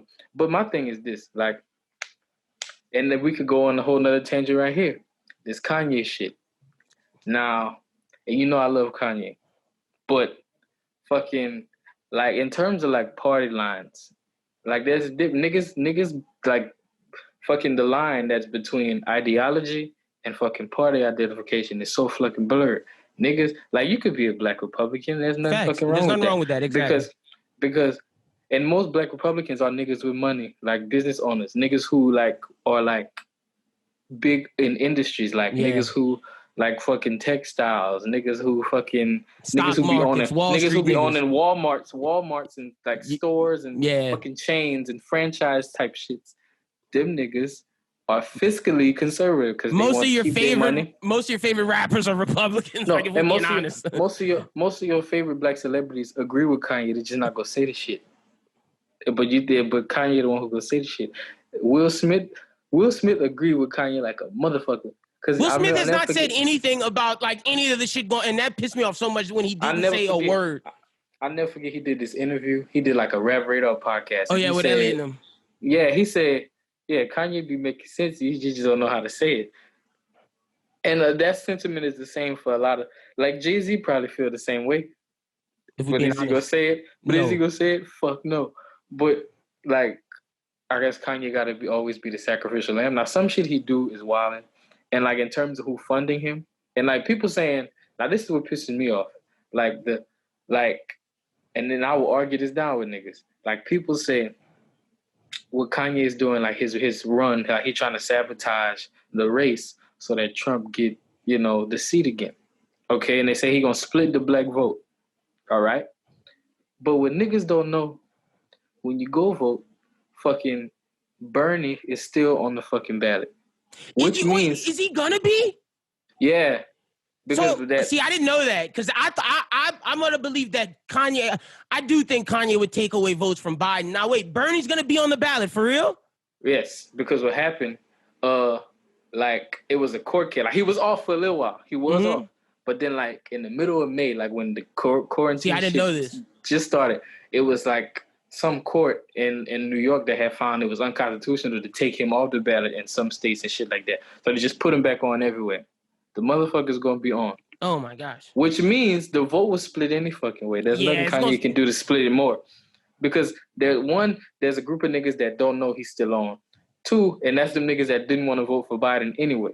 Yeah, now I was gonna vote for Bernie, but I was fucking with Elizabeth Warren from jump anyway, because Elizabeth Warren was the only motherfucker who had some shit to say about reparations. Because you ask these motherfuckers what they think about reparations. None of them fuck with it. They get all finicky like, oh shit, like they want to change the subject. But she was the only one who said some shit. Now, it was a couple things I didn't align with, but like ideologically, I was cool with her.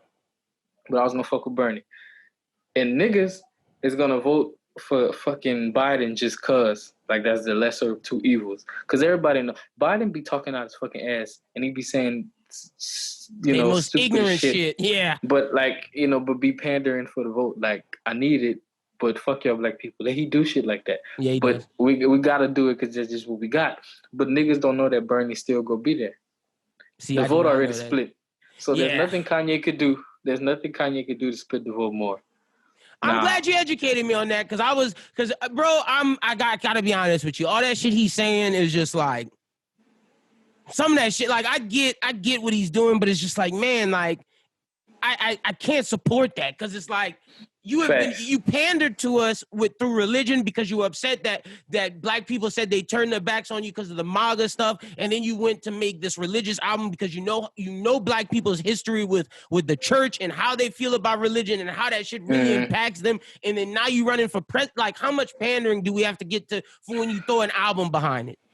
But see, sell merch. What else that fucked me up? Like when he was talking about that abortion shit. Now, I was like, you fucking tripping. But then I realized a lot of candidates, like, presidential candidates, they gon' like go with whatever applies to their life. And we can't fault niggas for that. Like niggas like when niggas run, like the idea like being a president, when you run to serve you run to serve the niggas that put you in office. Facts. Of course, you're the president of everybody, but your policy is gonna be leaning for towards your constituents. Yeah, exactly. And niggas be forgetting that. Like Donald Trump not a good president to us, but to his to people, the business owners, yeah, the billionaires, to that 1%, he is that nigga. Mm-hmm. You know, and he's doing great for them. Like you can't fault him for doing the shit he said he was gonna do for his people. He got in there and did that shit for them. He didn't do shit for us. That's why he's fucked up to us. But for them, amazing. Now I'm saying all that to say when Kanye was talking about that abortion shit, like that applies to his life. And like when you go through that shit and deal with, you know, that type of shit, that affects how you view things. I'm saying all that to say when John Bel Edwards said the same shit for a similar reason and signed that shit into law, nobody said shit to him. And that's our governor. We was just like, oh, John Bel Edwards did the same shit Kanye did, and nobody said a fucking thing. Now I was mad, I spoke out, but he did the same shit. And what did niggas say? Where was niggas at? Nobody said a goddamn thing. No, that's very. Look, I'm not gonna lie. I knew that shit, and that shit did. I'm with you on that one. The thing you educated me on was the Bernie shit. I did not know that. Like, that is crazy. So shout out to you. I appreciate you educating me on this. So basically, how do you feel about? Because I feel that. I feel we got to get out and vote. No matter what, we got to get out and vote. And I don't like the stance that some black people are taking about saying, like, our vote doesn't matter. No, you know what's crazy, though? Let me tell you why. And that's partially true. Because niggas only turn out for presidential elections. And in presidential elections, you vote really... It's for the local we got to turn out for. And then the state elections. The midterms, that's when niggas don't vote. Like, that's fuck a presidential election. Midterm elections is the shit you gotta go for, because that's the fucking not even just the governor. I'm talking like representatives, senators, judges. A lot of judicial seats come up. Sheriffs, because sheriffs stay in office for life in Louisiana unless you vote them out. The sheriff, the judicial seats, like niggas on city council, like the fucking school board. Facts. The niggas who be running for Bessie, that's the most important shit. Superintendents, all them niggas. Yeah. That's what the niggas don't go, and that's always midterm. That be the years between. Niggas don't be going because niggas like, oh, what the fuck is that? You know, like that's why what's that? Charles Bustani ass was in office so fucking long. Shit, that's why with that nigga in Lafayette right now, Higgins. Fucking yeah, I that when that nigga, oh my gosh, oh my god, yeah, I'm not even gonna talk about. I'm right there with you. But that's like that. That's why I push for that. I don't even push for niggas to vote in presidential elections because, what the fuck. And then, like, niggas don't know, like, the electoral college. Like, there's some loopholes where them niggas don't actually have to vote, like, how we vote. Yeah. Like, the parties pick them niggas. Them niggas is not from, like, your town. Like, niggas would think, like, oh, no, these niggas like, that's from Louisiana. Like, these niggas are from Louisiana, and they gonna vote how we vote. No, it's a group of the people. Niggas, like, they pick, like, the parties pick these niggas to vote, for whatever candidate, right? Yeah. That the party selects. Like, the party selected candidate then pick these niggas to vote for their candidate. It's the only way it is if there's an outstanding, like, margin. Facts. And then they could do something called a vote of no confidence, like, and not cast a fucking vote. Yep. And not even just I don't think it's called a vote of no confidence. But I know exactly what you I know what you're talking about. That's not what it's called. It's not called that, but I know exactly what you're talking about. Yeah, you know what I mean? Yeah. So the shit rigged and they gonna do what the fuck they wanna do. That's why I agree with you to a certain extent. My thing is for that point of if enough of us did get out and vote for that, that's when they are forced to listen. And I don't think we've pushed them to the point to where they're forced to do what the numbers say. But when has the popular vote ever got somebody to That's W? true. That's true. That's why niggas don't give a fuck, because the popular vote never give the nigga the W. And it'd be them swing states, like them fucking, like, I don't know why Ohio always the one. Ohio, like, Florida. Whoever get Ohio be the nigga that got it. And I don't know why. Like, that shit is, It's Ohio and Florida. Those are the two. Facts. So, like, but I agree with you 1,000. We got to get out and vote for get the judges, the sheriffs, the governors, the senators, the House, the councilmen, in the school board niggas. That's where you set your president at. I mean, your precedent at. Facts. So what do you what's your thoughts just about real quick before we get into the album? What's your thoughts about the whole police system and my thing is, I think when people say defund the police, they think that just means abolish the police. I'm not for totally getting rid of them. I think we need to get rid of qualitative immunity. I think that's something we need to push for. So, and then I think we need to get rid of internal affairs. There needs to be a board that's outside of the police department themselves that or is a checks and balance for the police. You can't have something that's a check and balance inside the same system, because that's where corruption starts. If there's a check and balance system outside of the police, that's where you can get legitimate change. And then if qualitative immunity is gone, these people can actually go to jail, because these mayors and judges can't arrest them because of that situation. I also think the law in some states where if a police sexually assaults you, he can't get in trouble because he can say that he was just basically searching you. That has to go away as well. Thanks. And I think by making them solve, instead of petty crimes and focus more on murders and actually solving crimes, that will eliminate some of the problems that we have. How do you feel about the police system, and what's your opinion on where we need to, things that need to change? I definitely agree, but I don't think we should, like, niggas say abolish. I don't think we should abolish. Yeah, and I don't think we should necessarily defund. I think we should, like, not fully, like, divest, because taxpayer dollars need to still go to shit running. Because, like, motherfuckers are still, like, there's still crime being going on that needs to be fixed and shit and that. It would get so bad if there was no police. Like, people say crime would be okay if there was no police. Nah, bro, y'all lying to yourself. No, because if there was no police, it would be the same niggas that is cops. It'd be the Wild Wild West. Who want to be like vigilantes and just go around killing people just for no reason. Bro, it would literally be like the West in the 1800s, how it was just, if you got your gun, that's the people that set the rules. Facts. But, like, I think, like, that money should go to other shit. Like, there's something called diversion. Like, a lot of progressive DAs are starting to do this shit, where it's like let's say you're a young nigga, you get like you use your first offense, you got like caught with some weed or some shit like that. Instead of sending you to juvie or some shit or jail, fucking what they do is they'll put you in a program and like help you. Like, it's like a not like an addiction program, just like a program to get you back to where you don't have to be fucking doing that shit. And like, these programs is underfunded, but you funding cops to kill niggas and put, where you could be putting that money somewhere else. Reallocating the funds. Yep. And I think also, like you were saying, what you were saying? Which one you talking about? Qualitative immunity?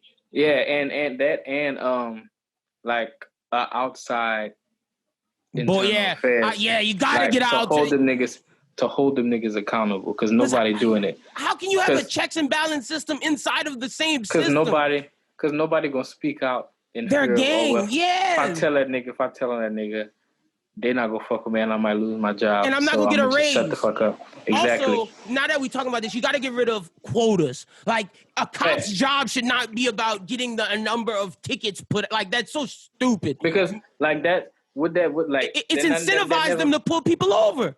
And not even that. Like, why are y'all like putting a number on how many offenses people in your town should have? Like, are you saying this needs to be this many number of criminals, like, per capita? Like, this, y'all need to be speeding this many times. Y'all need to have this much weed on y'all. We need to stop y'all this much times because y'all be bad. Like, no, what if everybody in your town just be chilling? Like, what if your town is a good fucking town? Not saying your shit gonna be a utopia, but like, you know what I mean? Yeah, like, not much crime. What is a quota? Like, you don't have to do that. Yeah. If y'all not stopping niggas, y'all not stopping niggas. Like, that's kind of like when young lawyers, when you work for like a firm and you do billing hours, like, you got to do some shit every every 10th of an hour. So every 6 minutes you got to write, okay, I was doing this, I was on the phone, so basically I gotta stop these many niggas, I gotta get these many arrests. Like, that shit is retarded. Like, yeah, what that's you so need that dumb. for? Yeah. No, I'm with you 1,000%. Yeah, no, and look, everybody who's listening, this is JSAND is someone who is a political science major trying to be a lawyer. So my guy knows what he's talking about. The reason I can have this conversation with him because I was a political science major before I changed to this, just because I felt I could use my power elsewhere. But like, nah, all of these things, this, like, if anybody I'm listening to this brother because he knows what the fuck he's talking about. Also, I think, and let me get your take on this, we need to stop putting as black people, not the conversation we were having before could be applied to all, but in terms of black people, we got to stop putting a power in deifying these celebrities and making them speak on everything that's going on and out. We need to have people like yourself, people that have PhDs in this shit, people that are actually studying the law and understand what's going on, be the people we champion to speak for. It can't be Lil Wayne. It's crazy though. Like you said, necessarily don't even have to be people with PhDs. In terms of policy, I think niggas who should draft policy should be the niggas from the bottom who the policy affects, because they know what the fuck they need, and they might not necessarily have the means to articulate what they need or how they need it to be implemented in their community, but niggas know what the fuck they need. Like, I feel like poor people should draw up all healthcare policy because you know what the fuck you need. Niggas at the bottom. Not necessarily have to be niggas with PhDs, because that's some shit I don't really align with. Because, like, you ever heard of W.E.B. Du Bois and his, like, talented 10th shit? I don't fuck with that. Like, that's basically saying, like, only the best and brightest niggas should lead. Like, niggas with a college education should speak. No, that's not true, because niggas at the bottom got ideas, too. Like, I don't think we should shun everybody out. No, I don't think that if that's the case, there needs to be a form there needs to be a group that discusses that so they can have a way to articulate their thoughts, and then once they articulate it to the people that understand, they can formulate the message to give to the public. And I've been saying this, like, there needs to be like one leader or a group of leaders to articulate the demands of black people. Because what it is a lot of pseudo leaders and celebrities thinking their way is the way and got niggas confused, because niggas might want to follow this celebrity or follow this celebrity. Niggas all over the place. So until we get on niggas need to be on one accord for shit to actually happen. Facts. No, I agree with that 2,000%. All right, well, let's jump into the album, because like I said, I'd be ignorant not to discuss and not to talk about what was just going on and everything in the world. Let me pull up my my notes real quick, because I don't know where they went in my phone. Like, did this shit just delete or some shit? Hold on, let me see what's going on. If that shit just deleted, I'm gonna feel. Oh, recently deleted, luckily. Yeah, it did. I accidentally pressed the button. Stupid, but I got it. All right, let's get into the Perks of Solitude album questions. I'm so excited. So it starts off with Jaliloquy 1. In Jaliloquy 1, you said you in the inside you're dead, living dread. On the inside you're dead, living dread. But if someone asks you, you'd say you're doing fine. Talk to me about that, because I feel like our generation is trying to talk more about our feelings, but there's still a stigma in the black community about black men in therapy and talking about how they feel. Facts. Like, well, man, that album was made, like, most of that, the bulk of that come from my experiences my sophomore year in college. It was just, typical college shit, but shit just way down on you type shit like that. Yeah. But, like, everything moving so fast, you don't even have time to be like, yeah, I'm not feeling all right. Like, you just keep on moving. And then, like, when you tell people, it's like, nigga, chill out. Like, type shit like that is, just grow like, up or be a man. Yeah. Exactly. And then that even ties to the next song, Next Day Shipping. Yep. That's I put that song out. My mama was like, boy, what? Like, yeah, what's wrong with you? Yeah, exactly. I never, like, my aunt had, like, called me, like, boy, like, what's going on? What you mean? Like, but it was all out of love. But, like, yeah, for sure. It's always out of love. Because, like, I ain't never, told them no shit how you like felt. that. So, like, yeah. Like, the fuck are you talking about? But, then we talked it out. It was all cool. But that shit catches people off guard. Because, like, it is a stigma in the black community. Niggas don't. I even say that in the song. Like, yeah, you do. You talk about it in Origami as well. Facts. Like, because, and this is shit, every nigga, like, niggas deal with this shit on a daily, but do people talk about, like, no, like, we just now started to talk about it. It's about they always say you're strong if you keep it to, like, it's this thing in the black community is a real man doesn't talk about his emotions and he keeps it to himself to make sure his family's okay. But it's like, nah, man, we got to release those thoughts. You can't just hold that in. And not even just black men, like black women. I'm talking. When I say niggas, I'm talking black people. Oh, for sure. Like, niggas have held shit in fucking centuries. Yeah, we have. That we ain't even do it. There's a lot of shit niggas got to unpack that we just now scratching the surface. Like, by the end of my lifetime, niggas not even gonna be fully, done processing trauma and shit. But this is a good little start we had right now. No, 1,000%. And I think this album is very important for that. I just got to throw out, I got a couple things where I say the bars that you had. They say what you want about Russell Wilson, but he can still see the future. That's a bar, man. How important was making sure your lyrics were on point in this thing? That's always. Now, see, my albums take so long. I could do freestyle shit, bar shit all day, every day. But the thing about an album, I want to say something meaningful, but still have some bars that make a nigga rewind some shit. And like a lot of times there'll be songs I have done. I'll finish a song, like a good song, a day. And then like weeks later, I'll be like, yeah, I should have said this.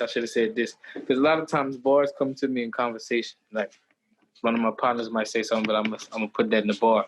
I remember literally the other day I was with my partners, we was hooping, and my partner said, nigga, you tell the whole truth, nothing but the truth, so help you live. Like I was like, I'm gonna put that in the song because that's so hard. If you hear that on the album, that's where it comes from. Yeah. But like it just come like that, and that's what it be. It's part of real life experiences, and that's why 100%. You 100% sampled Mr. Krabs on Next Day Shipping, huh? Thanks. Yeah, I was just making sure. Okay, so in Next Day Shipping, you talk about friendships, and man, we're just at that age where it's harder to communicate with our friends because life is pulling us in so many directions. How do you maintain those relationships and those friendships when life is pulling you in 60, 70 different directions? Well, the good thing about it is, like, if your partner's moving too, life pulling them too. So we just gonna just see you when I see you. I got this going on. You got to just. It's gonna be what it's we make time when we can. Yeah, and then it was worse because my partners live in Lafayette, my partners live in Natchitoches, so it's like I wouldn't when I was in New Orleans, I wouldn't see y'all anyway because I ain't got a car. Yeah, like I get picked up, so it's like I see y'all when I see y'all. And is that something that we just gotta accept because we know we're all trying to better our lives? Yeah, no. Facts. 100%. Man, I stress eat just like you, brother. That's something that I do. And so I'm right there with you on Next Day Shipping. How do you deal with that? The stress eating. That shit. I mean, it's just sometimes you just eat. Yeah, you just eat to eat sometimes. And then was worse. Fucking Corona. Listen, I'm gaining weight like a motherfucker. Because see, at school, like you be broken hungry and you just losing weight. But I'm home. My mama got a fridge full of fucking food and cooking every day in the cabinet. Yep. I'm experimenting this shit. Like I've been this motherfucker having thoughts like I could open a fucking restaurant. Like I've been doing some wild shit. Like, but I could really fucking cook though. That's why. Like I could see if I couldn't really do it. Like I'm gaining fucking weight and it's terrible. Bro, what you been learning how to chef? All kind of shit. I've been smothering shit. I've been frying shit. I've been barbecuing damn near like once every 2 weeks in this motherfucker.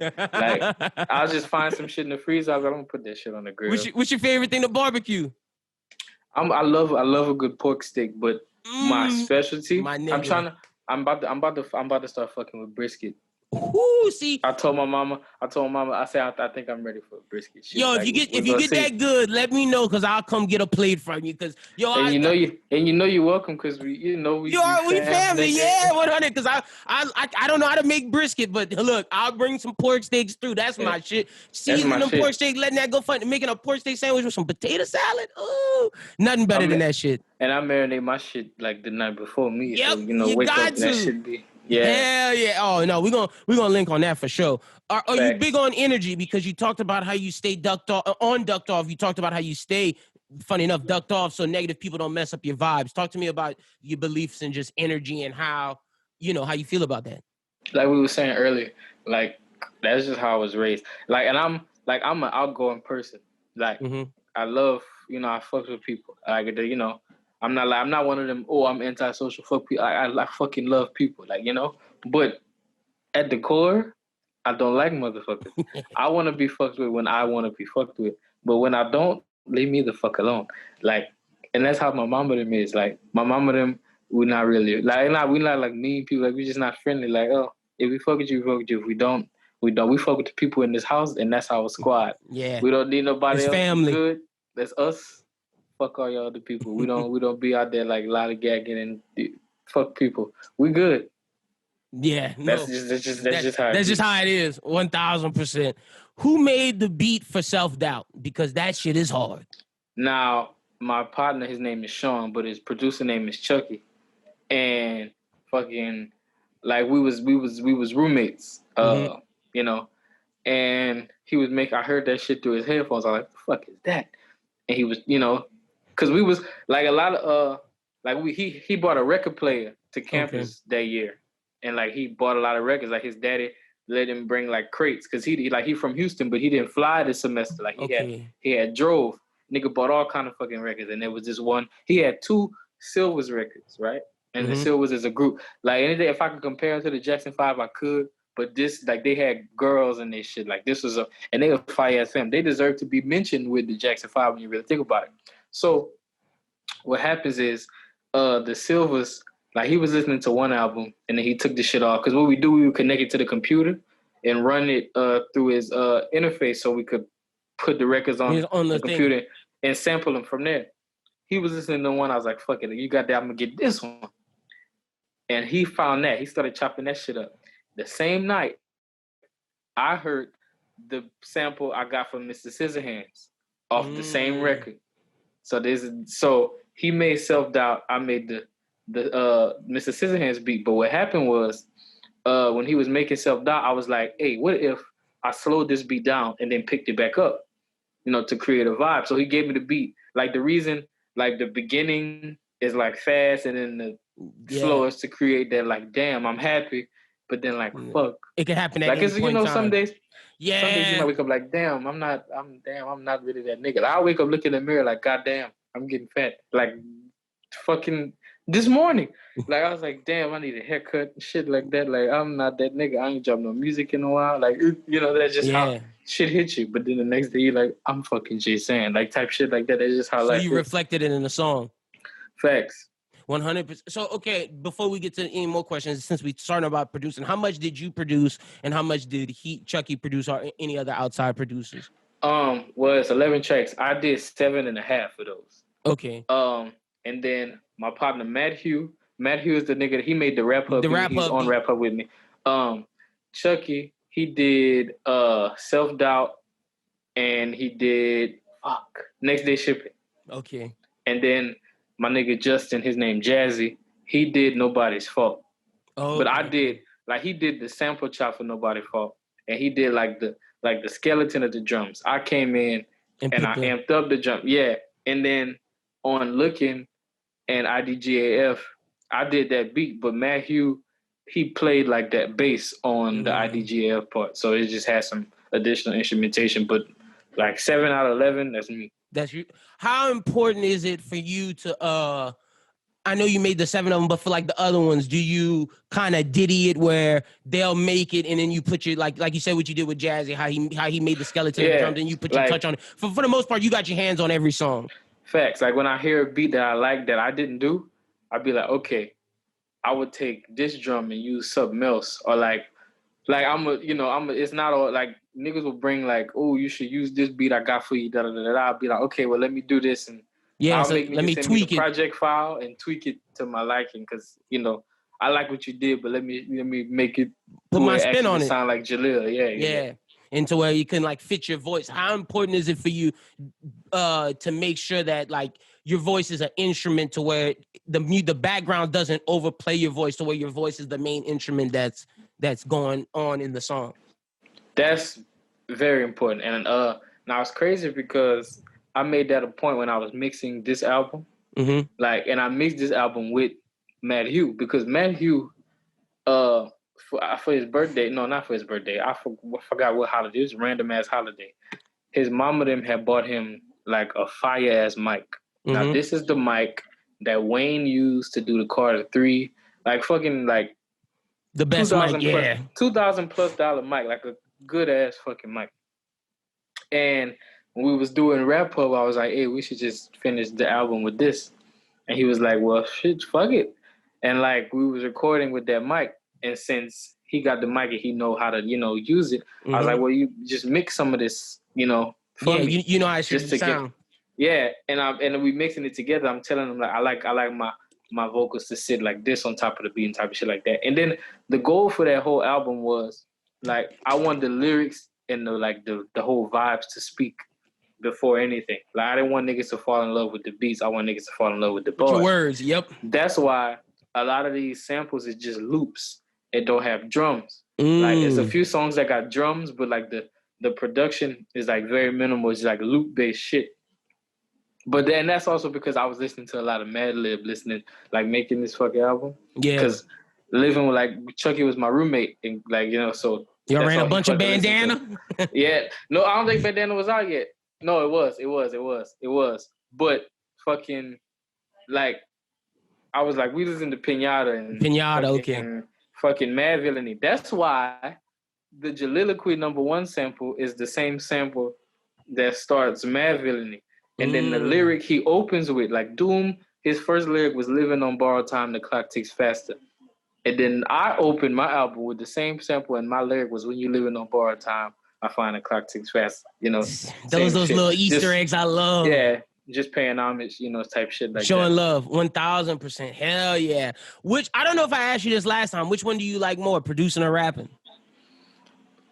Rapping. Because I like playing with words. But it's crazy.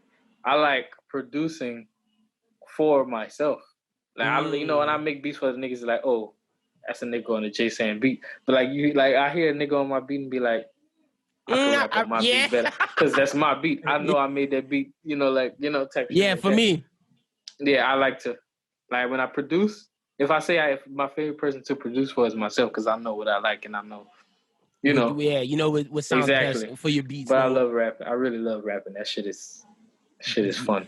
And speaking of that, have you found your purpose yet? Because you talked about not being able to figure out your purpose on self-doubt.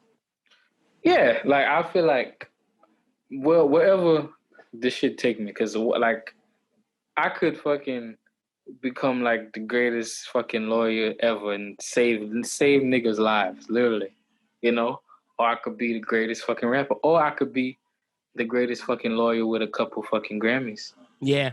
I could, You could be both. Either way, I'm trying to touch people. My purpose is to touch motherfuckers. And to help with people, with my words or my mind. Well, my mind, because the mind make the words and the mind come with the ideas. It just depends on which lane it's in. Either way, and both lanes are open. It's whatever happened first, really. Yeah. And they both could fucking happen because nigga like Cole graduated with a college degree and shit like that. Like I can do that shit too. Like and the law school not gonna stop the grind. Nah, it's gonna slow me down, but it's not gonna stop the grind. Stop the grind for sure. It's just gonna make it. It's gonna make it where things might come out. It might take a little longer to things come out, but that's a benefit because it gives you more life experiences. Facts, and that's more shit to talk about, and that's more time to make shit perfect. And craft, 1000%. Bro, as a creative, the song and bars that I related to the most was where you said some days you believe in yourself, some days you have self-doubt. How do you cope or deal with that self-doubt as a creative? Because man, it's all on you, because it's like I attribute to what, and I consider what people do when they're making content or they're making a podcast or whatever, or they're actors or whatever their creative outlet is. I attribute it. It's all the same to situation, just a different vessel. And I say that we are always either driving on a highway, flying an airplane, driving a boat in pitch black darkness. We have a flashlight and we don't know how to get to where we're going, but we still driving and we're on this road and we got to navigate with said flashlight. And as we get farther, more lights start to brighten up the path, but you're still on that path of darkness trying to light your way to where you're trying to go. Because no one knows how to make this shit pop. And there's no exact science to it. It's about just figuring your way through it. A lot of shit is really just trial and error. But when I cope with that self-doubt, like I remind myself, niggas don't really be doing what I be doing. Like you know the work you put in. Come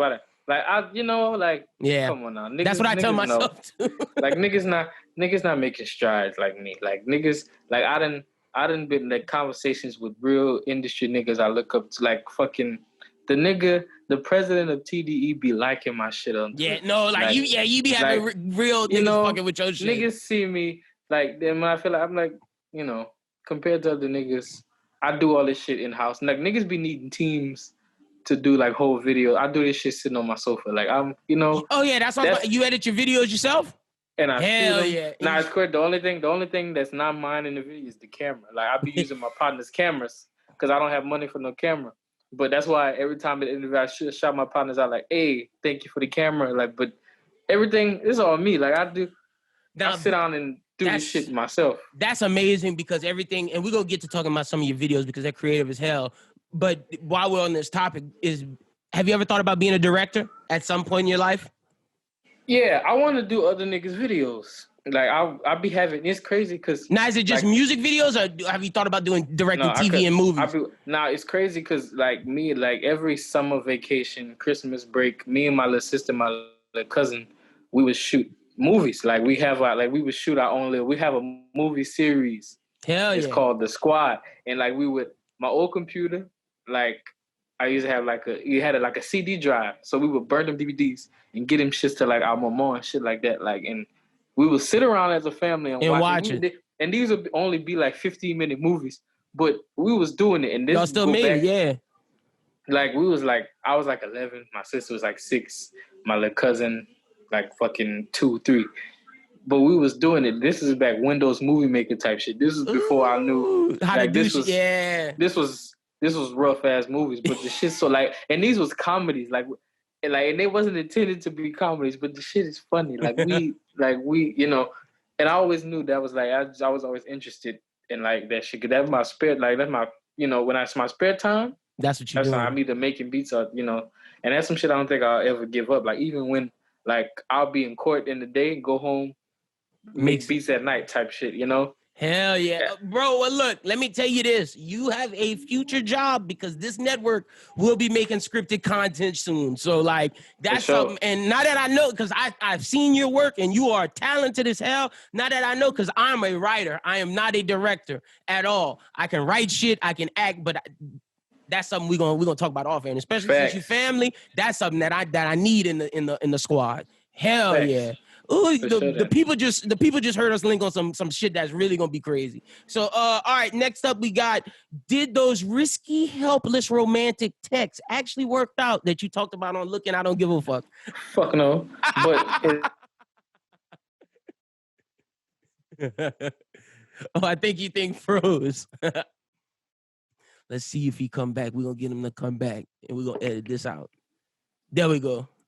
We good? Yeah, we good. Oh. I say, fuck no, it did not. Because, like, a lot of times, shit just don't be working out. Because what it is, like, you fucking with a girl, she got her life moving, you got your life moving, y'all both in college. Shit going this way for her. Shit going, especially if you're on 2 different majors, she doing the fuck she doing, he doing the fuck she doing. And then there's a whole thing about making time. Now, I be getting arguments a lot. Because, like, I be doing my school shit, my law shit. Niggas didn't know and I didn't tell nobody this because I don't be like posting my shit on social media. I was working to help get a law passed, like a real law in like the Louisiana state legislature. Before Corona happened, like my bill was scheduled to be heard. And it's my bill sponsor, because you know you can't just present a bill as a person. You gotta get a representative for you, or to present it. But Representative Royce Duplessis, right? Mm-hmm. He in the state house. He's a Xavier alum, and I was telling him about some shit that like I had an idea for, and it was like some voter IDs for college students. Now there was a law that passed a few years ago that got college students like at public universities, LSU, UL type shit. Like you can't be turned away from the poll or to register to vote if you have your student ID. Because that's a valid form ID, but that shit didn't extend to private universities like Xavier, Dillon, and shit like a lot of these are HBCUs. I felt like this is like a systemic issue. Yeah. So I said, you know what? Let's get this in. Yeah, let's try to change this. Fucking the shit was scheduled to be heard in March. Corona fucking happened. They had to leave Baton Rouge, but then they went back in like June, and I ain't heard nothing back. But yeah, Jaleel that's what you've been working on. Hell yeah. Contacts, you know. And it was crazy. Me, one of my classmates, and a couple other Dillon students. Like because he had us like he needed us to like we presented to him, but he was like, I need y'all to do this research for me. Yeah. And like let me know how many people this going to affect and type shit like that. And just the logistics of it. Bro, I'm proud of you, man. That's crazy. But you making change out there for real, real. That's what I'm saying. And I'm saying all that to say, to answer your question, I'm doing all this shit. I was preparing for the LSAT. I took the LSAT though. I was preparing for the LSAT, all kind of shit. And girl gonna tell me, you don't make me feel like a priority. You only you don't give me you don't make time for me. You only give me your free time. I said, yeah, I call you when I can. Like I'm trying to make a better life for us. Like that's what I say every time. You getting all my free time as it is. With like, you ever seen that Tyrese meme? What more do you want from me? And it's crazy. You know, it's crazy though. It wasn't only one girl to tell me this.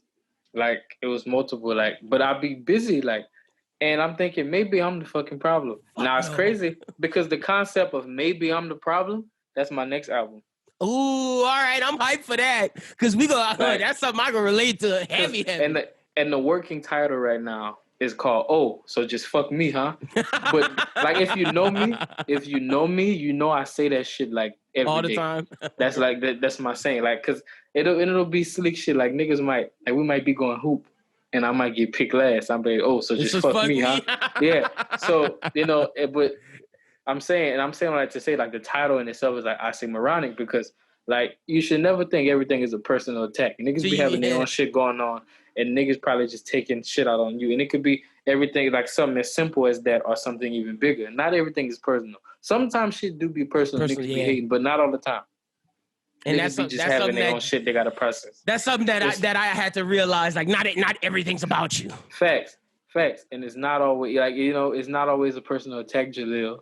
And that's just me talking to myself on this album. Like, shut the fuck up. It's not always about you. It's not always fuck you. Hell yeah. I'm that's the next for album. That.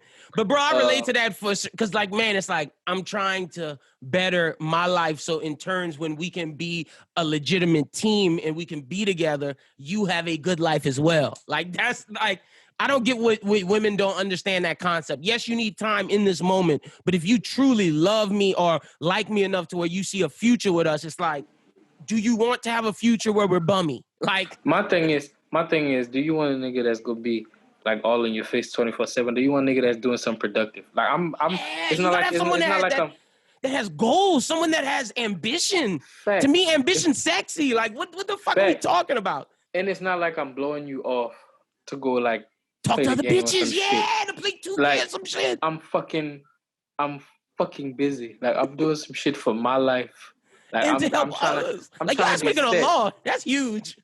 Like I'm fucking like you understand? Like I'm in Zoom conferences and shit. I gotta wear button-up shirts and fuck on fucking Zoom.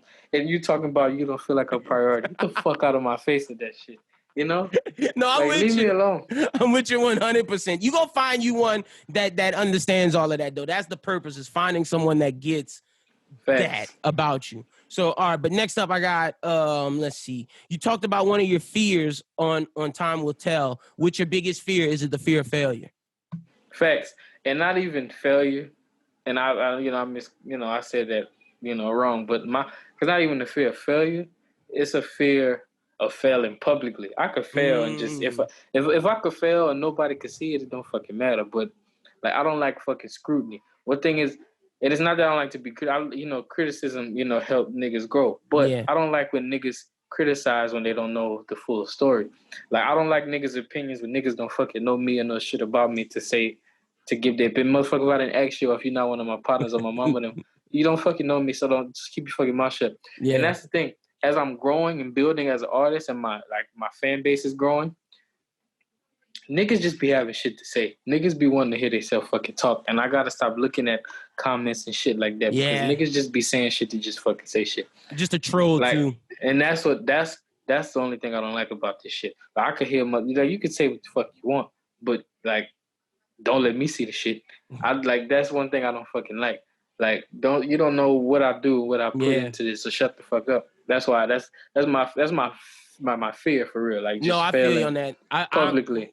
The fear of failure for me is huge as well. Then that's something that I had to I only look at I look at all comments because I try to interact to build that community with said fan base, and I'm sure you do the same. It's just the negative ones, I don't pay that no mind, because if there's 5 niggas saying like, yo, this shit is dope, yo, this shit is fire, I'm not gonna listen to the one that's like, oh, nigga, fuck you. Like, nah, bro. Like, you're just saying fuck me. You're not even saying nothing. Like, you're not even giving constructive criticism is different from hate. Like 1,000%. All right, so the next one I got is who made the origami beat? That bitch is hard. Also, I love the line that I can't be origami because I was taught never to fold. The thing that's the thing that separate. Oh, another bar I like is the thing that separates the full bloods from the muggles. I'm just kidding. Or I'm JK, aka JK Rowling. Bars. Yeah. Fucking, I made the origami beat. Okay. I don't know how I came across that sample. I forgot where I was. But this is just a sample I found on YouTube. Like, I was just, I just be on YouTube. Just trolling YouTube, just going through. Yeah. No, I was listening to some Stevie Wonder shit. And it was this group that I never heard of that came recommended under Stevie Wonder. I was like, what the fuck is this? Let me see, because they had a fire-ass album cover. I was like, ooh. Let me check this out. Shit. So I went through a couple songs. I was like, But then I got to that fucking song that the origami that I sampled. I was like, oh my God, this shit here is fucking bananas. So I chopped that up. And then I was like, because I had the idea of origami before I had the song, but I didn't know the lyrics. I was just like, don't fold origami. Like, ooh, because the word origami came to me in the conversation. I was like, ooh, like origami. That was just going to be a bar in some song. But I was like, let me just draw this out and let me make it a whole idea. Thing. Did that shit. And I'm like the demo. I demoed the song. I played it for my partner. And see, one thing about my partners is, like, my partner's gonna give their opinion even when I don't fucking ask. And we will be fussing because nigga, shut up. Nigga, I'm gonna do what I want. That's one thing about Jalil. Jalil don't like when you tell Jalil what not to do. Don't tell me I can't do shit or don't tell me what you don't like because I'm gonna do what the fuck I'm gonna do. I want to do at the end of the day, yeah. So we playing, my friend got some nice ass speakers in his car. So we was rolling. This was way before the album came out. And I'm playing it and I'm demoing I got the demo version. And now the don't folds was fucked. The don't folds was too loud. I was just freestyling a little bit. He's like, yeah, I'm not fucking with this. He's like, I don't like it. You shouldn't do it. I was like, I'm gonna do it though. Yeah, I'm gonna do it. Niggas be saying what I'm gonna do. This is. I'm showing you the skeleton, nigga. You don't see the full body. Fact. I don't give a fuck. Yeah, you fuck what you talk about. You don't do this. I do this. And the shit happened. I didn't expect niggas to like origami so much. Origami's hard. I was thinking niggas was gonna gravitate towards Ducked Off because that's kind of mainstream. I'm thinking niggas gonna do next day shipping because of SpongeBob, but origami, that shit caught me off guard with niggas like that. It's because origami is so real and so introspective to your life. You talk about your father. You talk about the idea of therapy with black men and black women. There's so many things you touch on that's so relatable. And I talked about with that off air, like I told you, like I can relate to origami because I might not be able to relate to the poverty aspect, but I can relate to the idea of your dad having a kid with another woman and then going and raise that family and then leaving you and your family to be like, well, what the fuck? So like, that's something that I think is relatable for a lot of people. And that's something that people can listen to the music and be like, okay, Lil dealt with this too. That's something that can help them because that's actually like something people have to deal with and try to figure out how to cope that trauma. And niggas told me they cried to origami, which is fucking weird. Bro, that's real. Because I would never expect a nigga to cry to some shit I'm saying. But that goes back to what you want to do, touch people and actually help people through your music. And that's a song that legitimately does that. And the crazy shit is, I didn't make it with that intention. I made it because I thought the idea of origami and not folding was a cool song idea. And I was like, fuck it, if I'm going to do this beat too hard not to be real. So I'm like, fuck it, I'm going to just talk about whatever. But then niggas is like, yeah, this shit made me cry. That's the one. Oh, all right then. How hard is it to go that introspective? It's really not. It's just some shit I be wanting to say. Like, I could have said a lot more shit on that song, but I was like, yeah, I'm going to just keep it. I'm going to hold it off. Like this. Because, like, it's certain shit I'll be wanting to say, be like, how my mom would even go feel about this? Like, like, and even origami is just like, my mama asks, how many times you go talk about being homeless? I said, well, I mean, shit. I mean, you got it's something that happened, yeah. It's like, but like, because I did that in my Transcendent album, but I didn't touch on it. Like, it was just a little bar.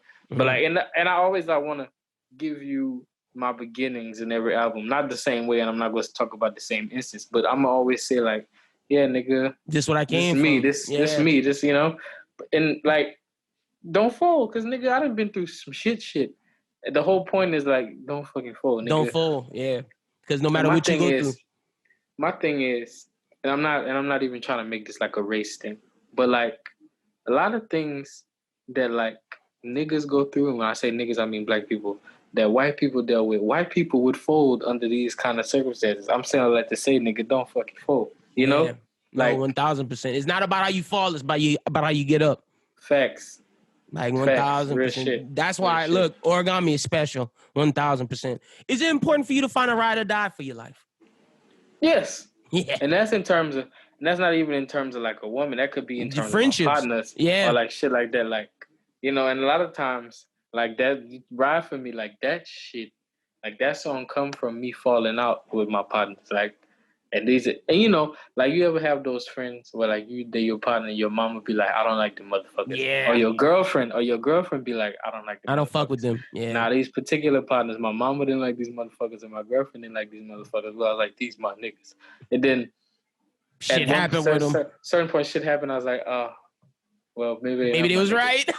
Yeah. Yeah. But like deep down, like these is still my niggas. My niggas, like, yeah. They're like, fuck, like these. We didn't have real partners. experiences. Like we didn't been through some shit. Like these is my niggas.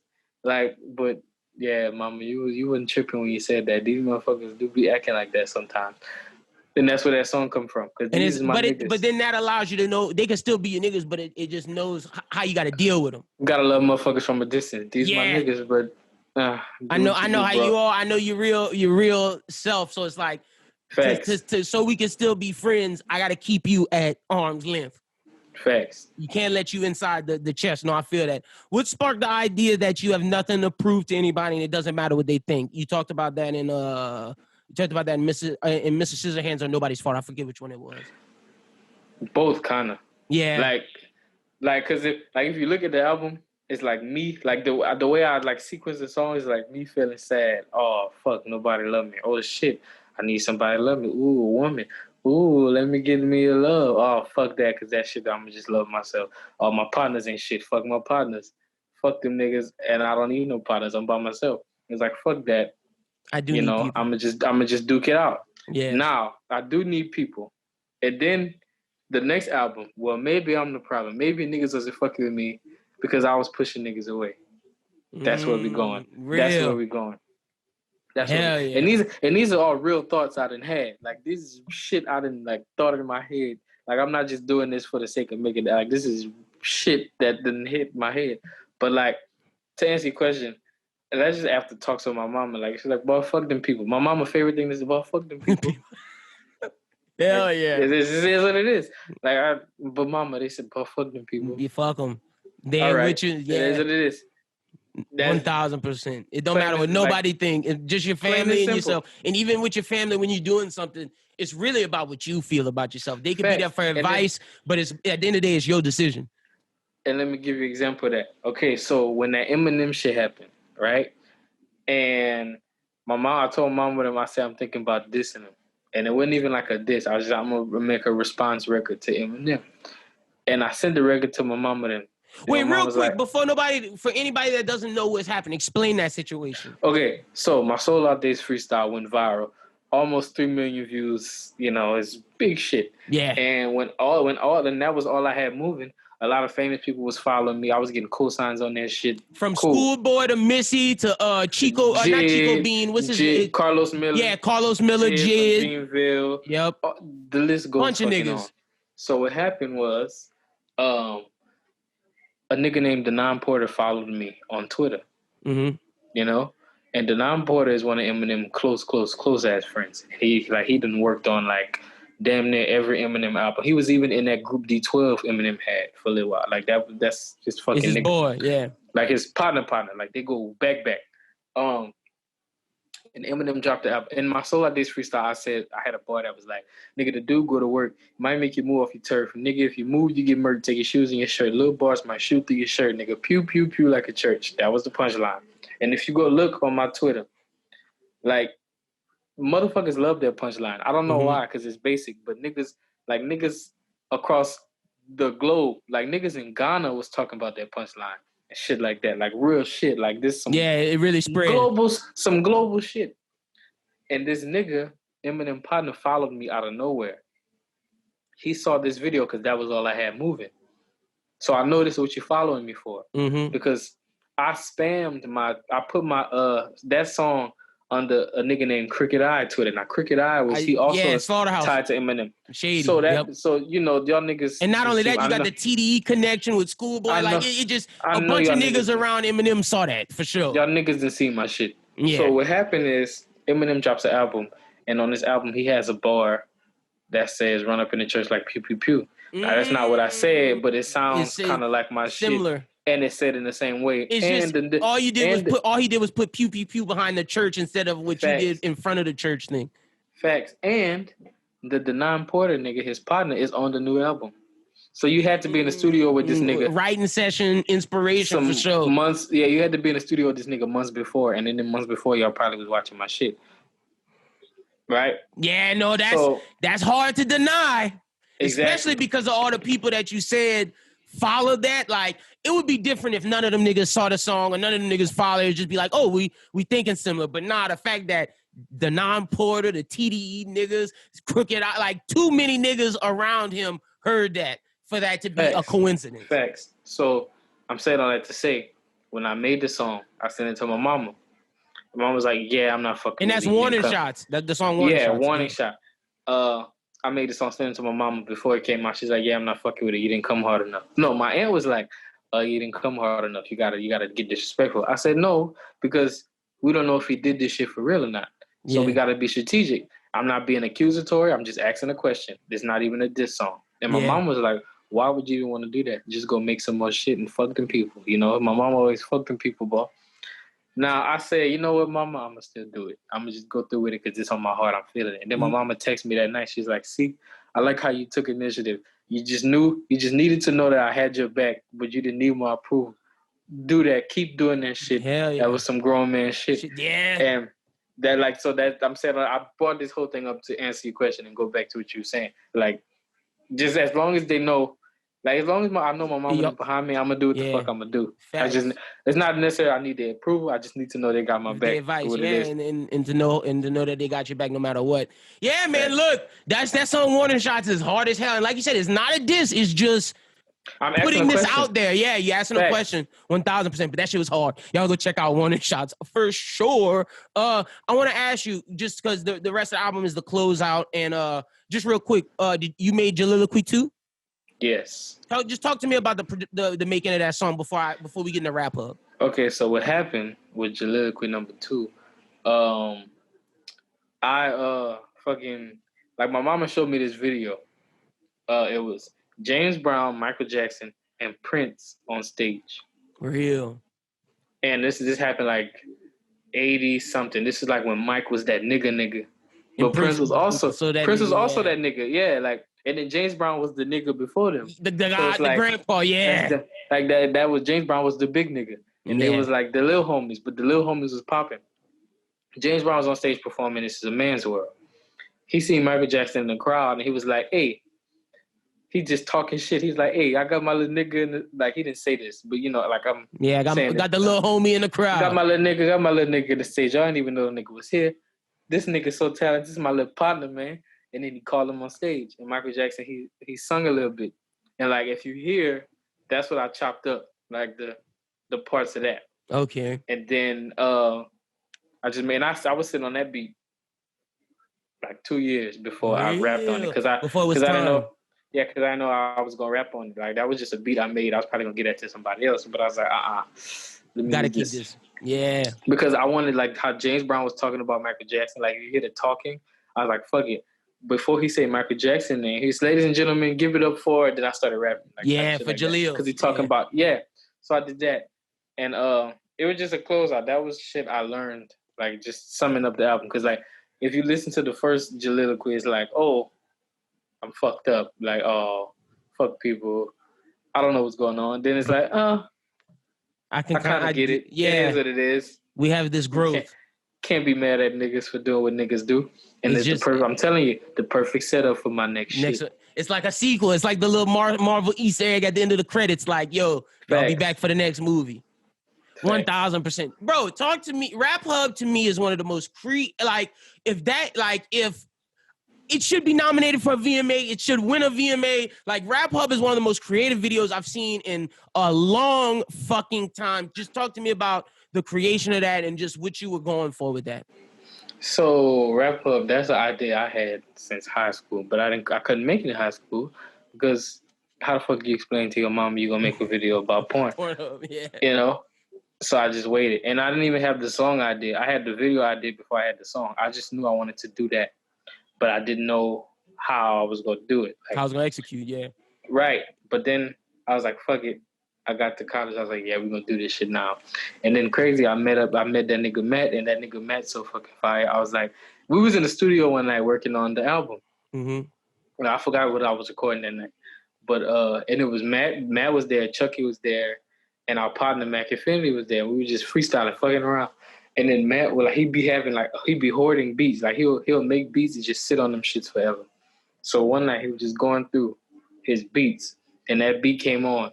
And I was like, whoa, go back. But he was already clicking through. He couldn't find it. So we spent like 30 minutes trying to find his beat. Then when we finally found it, I was like, oh, shit. Let me hurry up and, like, write something down. I did that. And then I recorded like, just a little snippet of it just to remember. And then we lost the beat again. And then months later, like that beat was gonna be a completely different song, but I was like, hey, remember I told you about this porn idea? He's like, yeah. I said, okay, we're gonna do that, but to that beat I like. And he be naming beats weird shit. Mm-hmm. So it's like, remember this? The beat was called da da da. I'm not gonna say the name because it's wild, but da da da da that beat. And then he's like, okay. And then I did it. Put my verses down. He was like, what are we gonna do for a chorus? Got the chorus. Boom. Now the video. We shot the video. 2 days. It took 2 days to shoot the video because I had everything I wanted in mind. Like and it's crazy because most of that shit I had to do was like, basically I was screenshotting shit from like the actual Pornhub and just cutting shit out and fitting my shit in there. And a lot of like the pop-ups and shit, all that shit was done. That's all me. I just did that shit in house. Some of that shit was green screen too. Real, okay. But green screen, like the green screen, they got a green screen at my school. And what happened was, like, the mass comm department, like, I'm not a mass comm major or minor, but they fuck with me over there. Like, so they let you use it. Yeah, like, the lead professor over there, like, he just appreciate hip-hop. And he was like, yo, I see what you be doing. Like, bro, you got access, you can have access to all this shit. Just do what you do, man. Just make sure we get it back. Keep it fucking moving. Like, he just said, keep going, man, because I fuck with you. I used that green screen. Used a couple of the lights, and that's how we did that. We did that. That's a wrap. We did that shit during homecoming week because I wasn't going to no fucking homecoming. Because at the time, I wasn't like I didn't drink, and I still really don't drink. But like I was like I don't want to do the festivities. I'm cool on it. Let me shoot this video. Let me do some work. And got that shit out, and that shit was. Bro, everything from like the little tabs to like the little pop like is so dope. If you have not checked out JSAND's video Rap Hub, go check that out. Go check out the lyric songs that he has.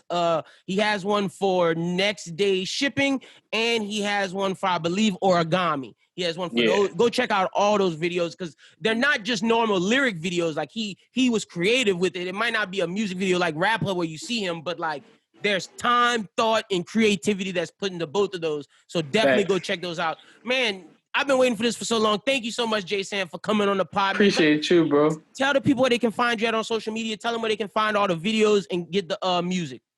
For sure. Just JSAND on Apple Music, Spotify, wherever you stream music at. J-S.A.N.D. My bad. I know that's wild as fuck, but now is it on? Because is Perks of Solitude on Apple Music? No, it's on SoundCloud because of the samples. Yeah, I thought so. So and that's a long ass process that I don't have time and money for. Like I'm trying. Go jam that album Perks of Solitude on SoundCloud because it's amazing. Facts.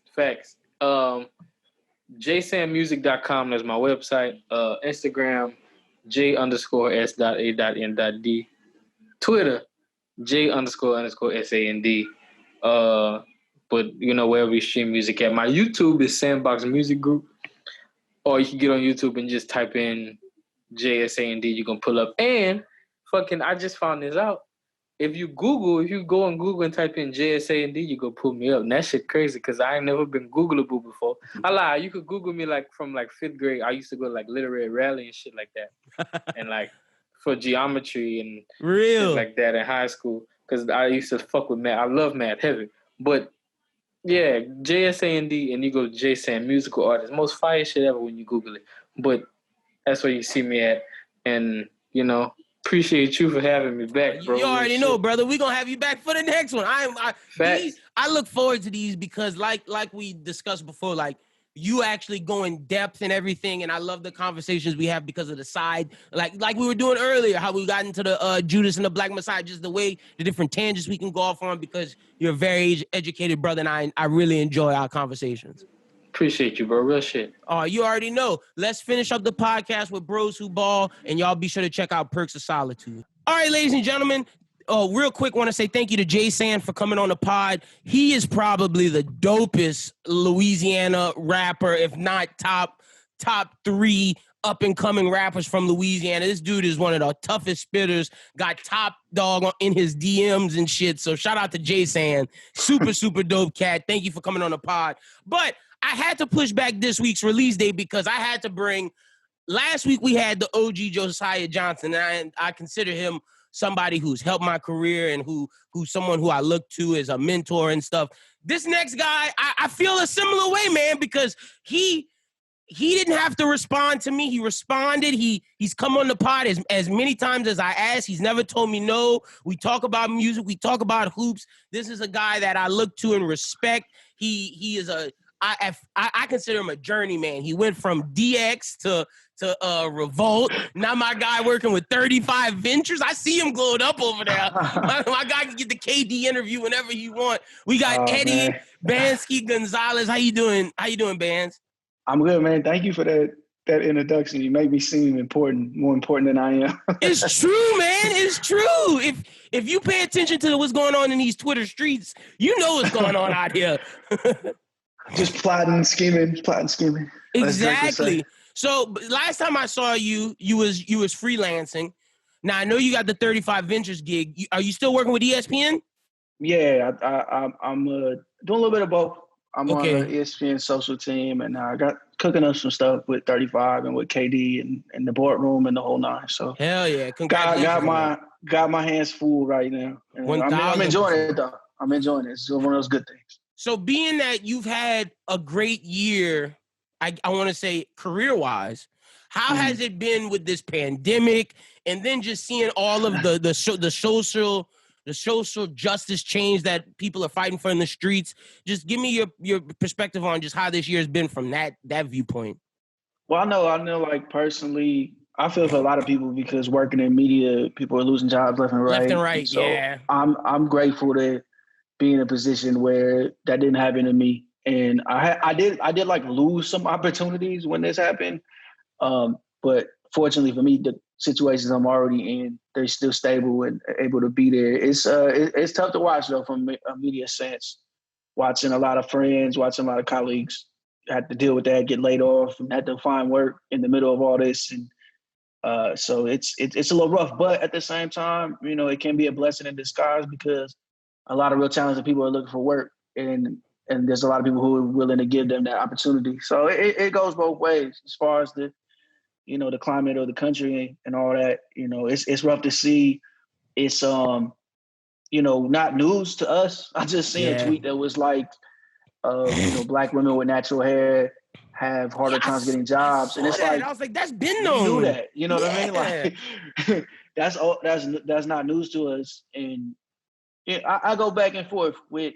It seems like people are finally starting to hear us with what we say, but I'm not sure if big changes are happening like we need, and it's rough. It's rough, and that's this country, I guess. Not to get all political and in too deep, but it's rough. I get that, and it's 50-50 because I think I'm gonna connect two of the things you said. So seeing like a lot of the media people that you care for and that I care for lose jobs, but being that we're in this time where we think they're listening to us now, but it's a lot of pandering from these corporations. So we don't know who's telling the truth, who's just saying this so they don't get canceled. But I think I saw you tweet this. Because some of these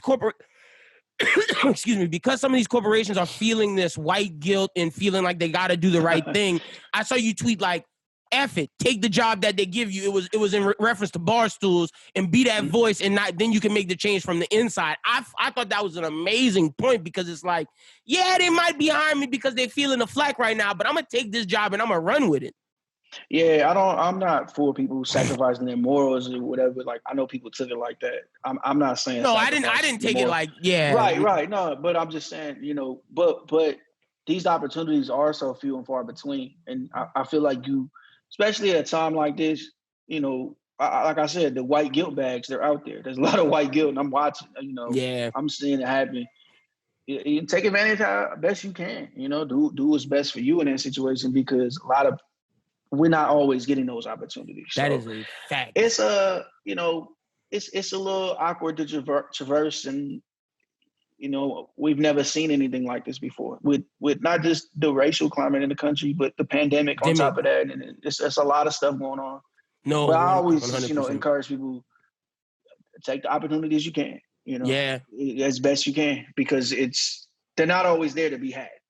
No, I agree with you. So let's transition into basketball, and then I'm gonna save my music question for at the end, because I gotta ask you about this, because the boy dropping Instagram vids. I gotta ask you, because we both share a kinship for loving Drake and fighting these Pusha T trolls off on Twitter. You already know. So we're gonna get to that at the end. But we talked off air about how you didn't think the bubble, you wasn't too apprehensive of the bubble working. So talk to me about what you think the NBA has done. How does it look from a fan point on TV? I can't imagine being a player, because it looks good to us. Or I'm going to get your take. At least to me, it looks good, but I know it doesn't look like that on the inside playing there. So they have a different perspective than us. But talk to me what you think about how the NBA accomplished this feat.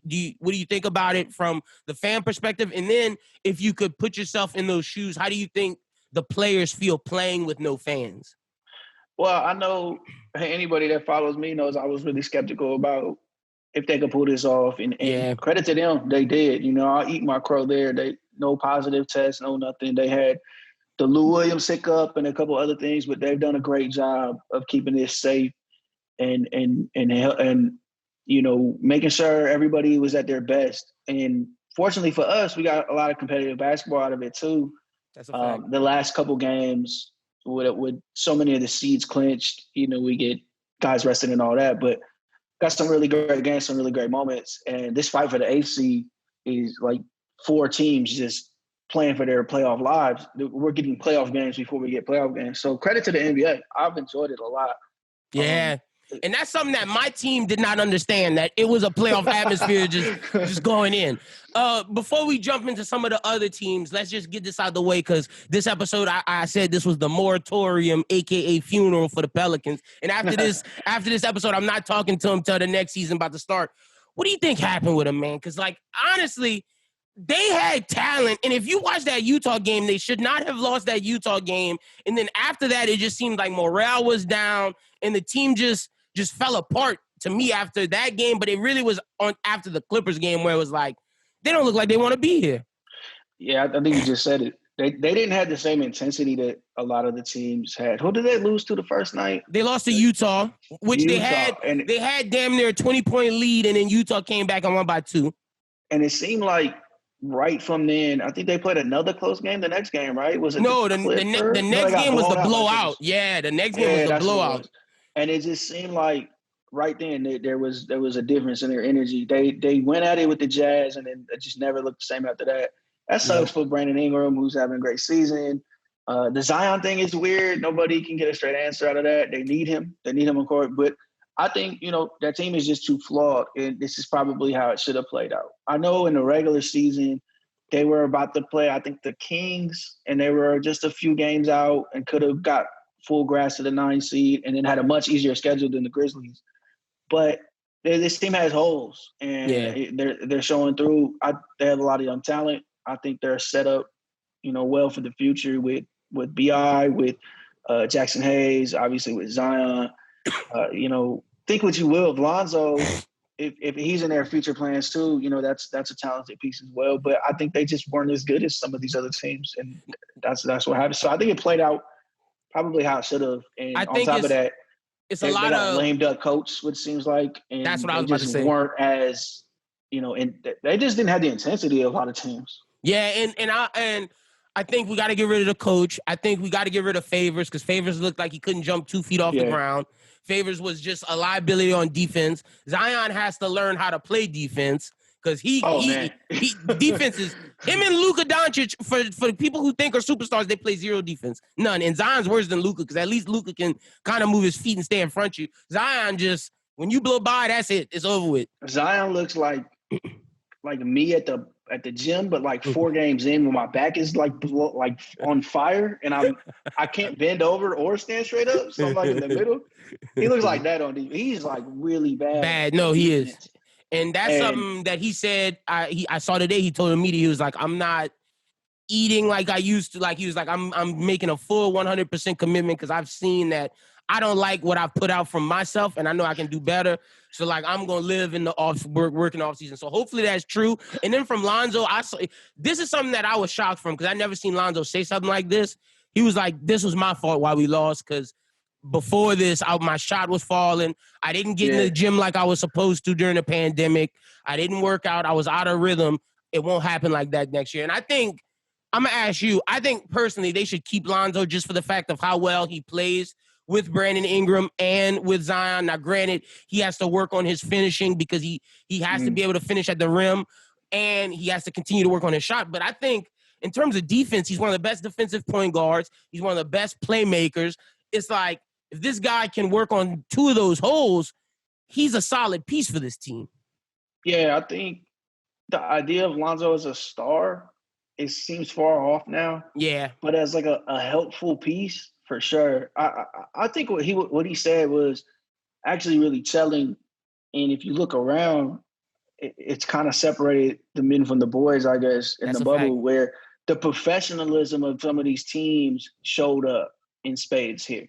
And you get a team like the Pelicans who, guys like what Lonzo said, weren't in the gym, weren't handling business, and then they don't look sharp. And it's crazy because JJ Redick's on that same team, and JJ Redick looks like the best he's been since Duke. Yep. He came ready, and then you look at a team like the Thunder. I don't even know what their record is, and they sat a bunch of guys and stuff, but they just look to be more locked in. They were ready. And ready and serious, and they have like that veteran leadership. The Pelicans, I mean, they should have with Favors and JJ. And we don't have a leader.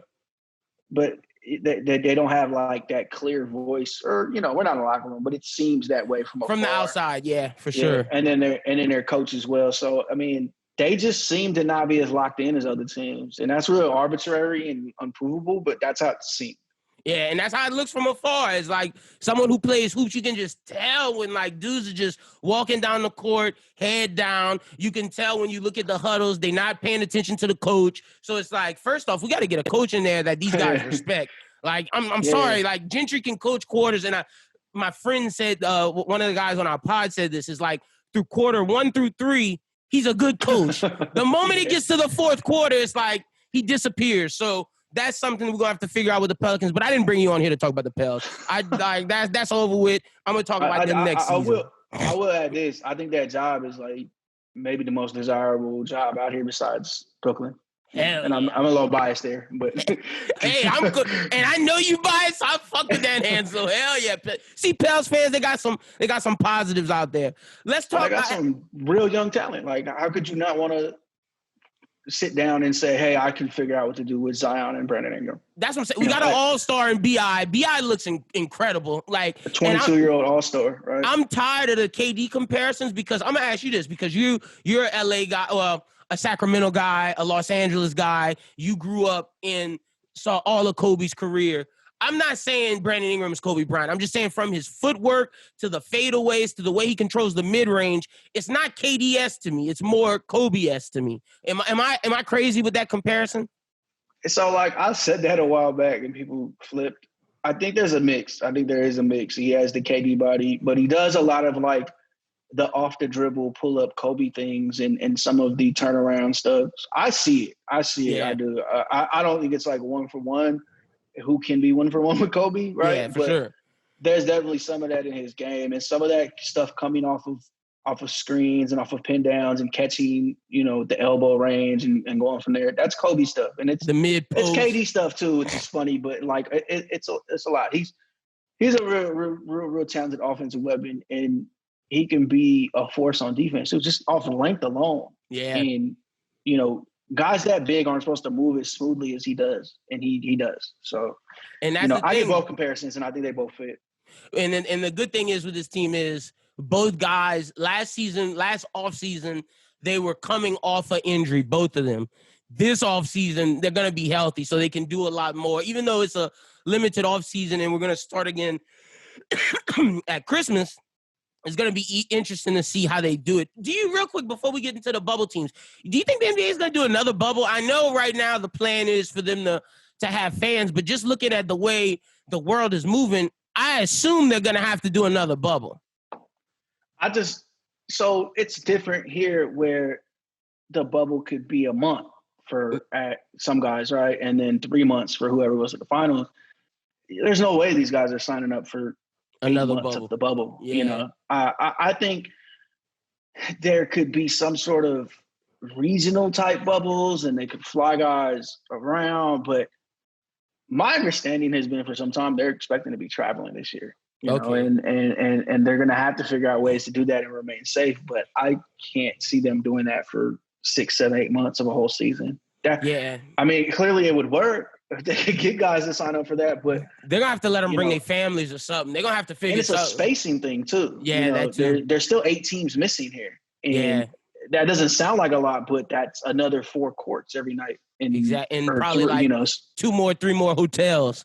Yeah, so it's a lot. It's a lot to add to these guys. I think after this, I do expect them to figure out some working solution here.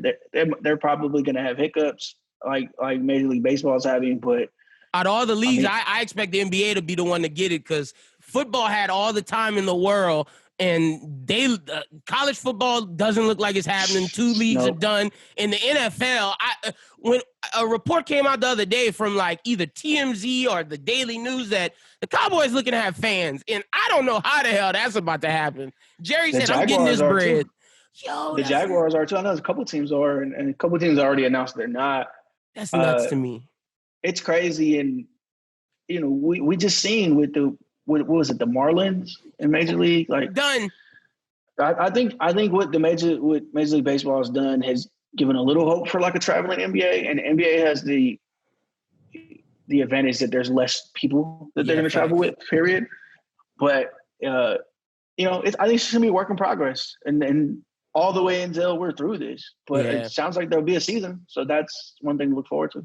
100%. Well, let's get into this season. I want to actually start off with the team that you mentioned came in locked in because I am really impressed by this team. They have moved up in the rankings. I think they were like 6th, and they moved all the way up to the 4th seed, the Oklahoma City Thunder, and they're going to be facing the Rockets round 1. I truly believe Chris Paul and Shai Gilgeous and Steven Adams get that done. I think the Rockets' size really affects them. And I just feel like what Chris Paul has done from a leadership standpoint to get everybody to buy in and to actually run Billy Donovan's offense, and we're seeing Billy Donovan's system actually be run now.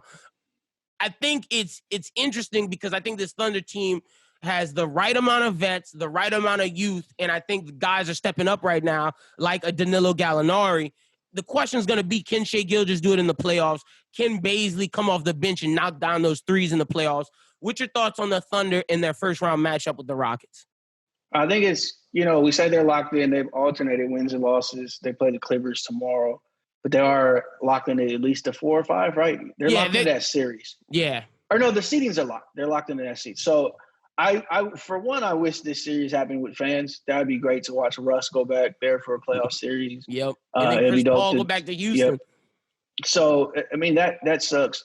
The matchup is a weird one where, the Thunder are going to want to play Steven Adams, and the Rockets are obviously going super, super small.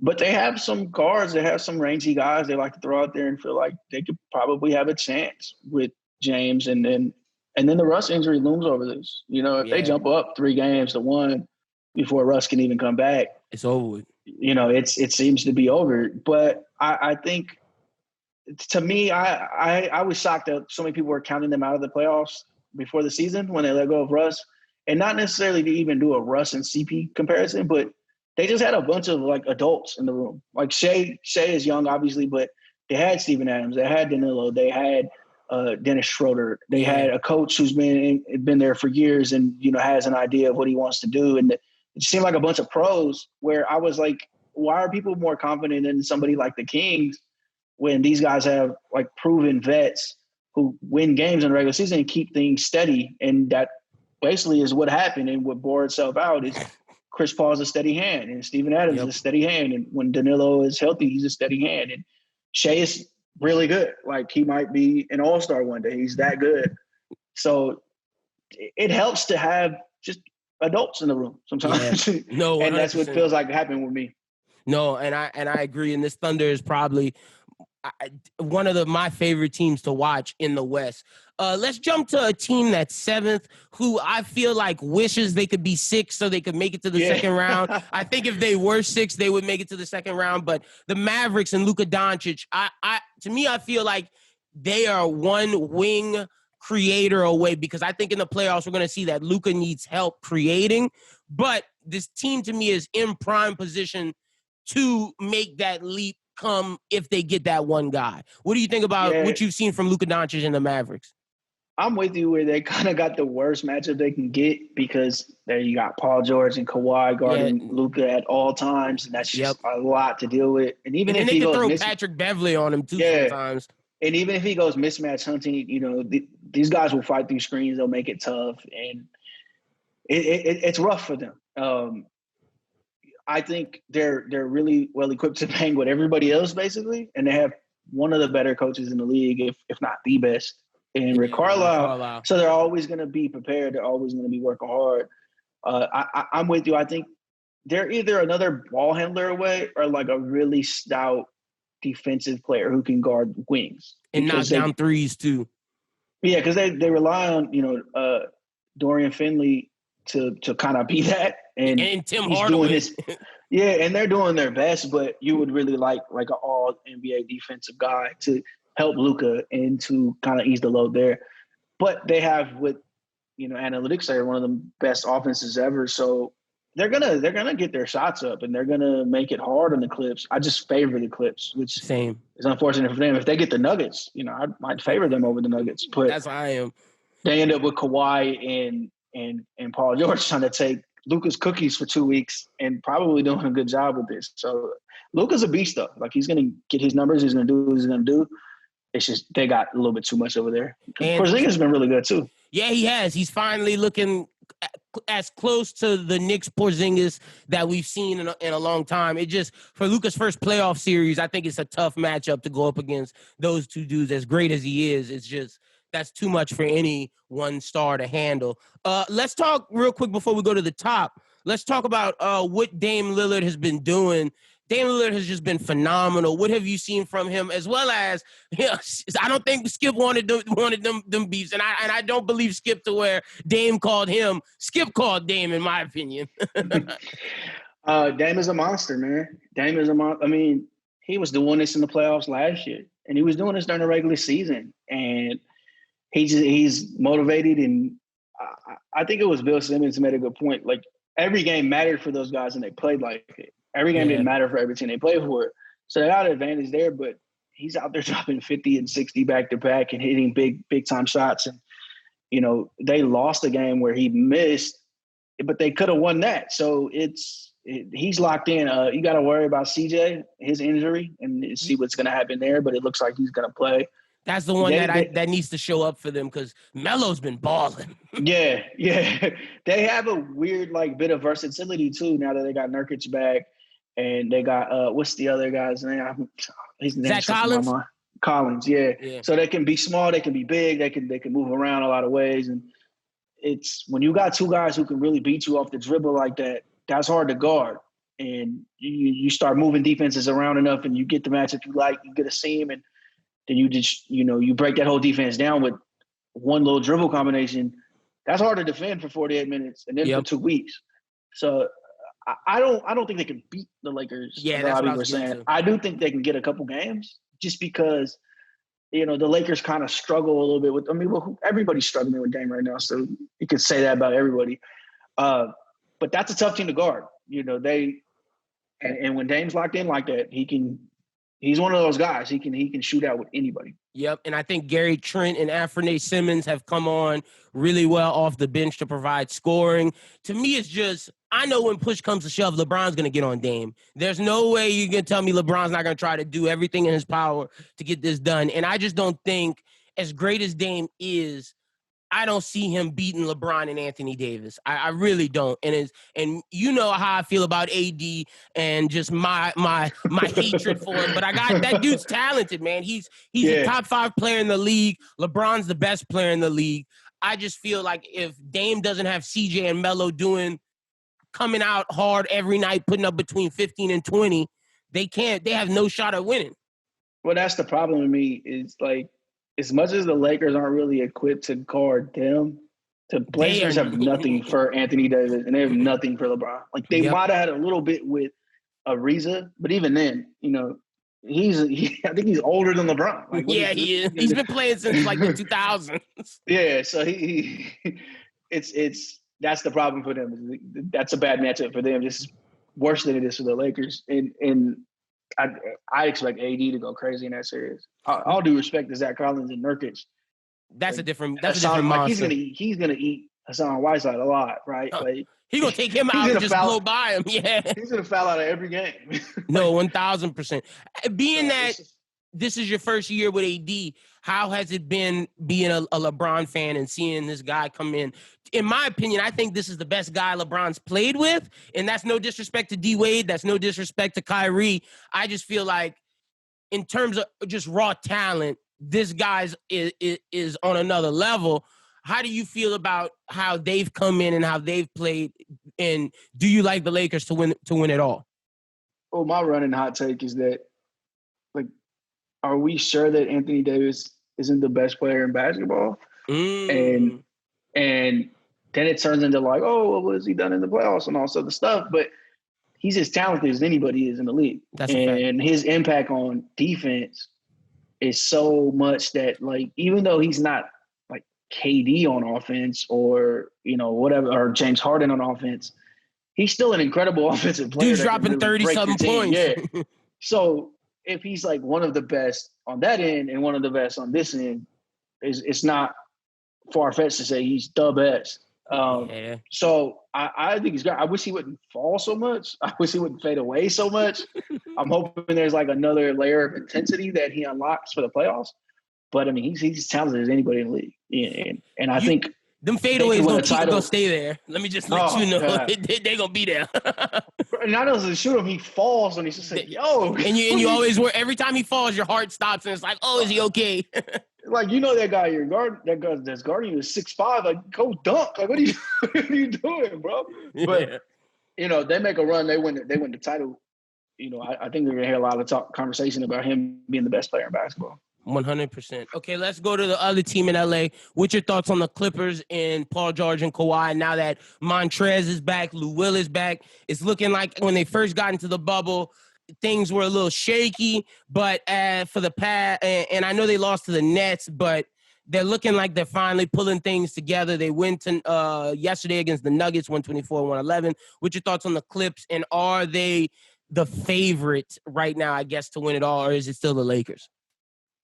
I think it's a toss-up between those two. I think what the Clippers have is they're as deep as any team. Like, it feels like everybody on their bench could be useful in the playoffs.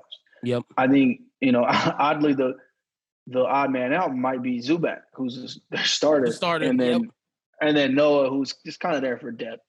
But I think they have the right set of players to guard LeBron.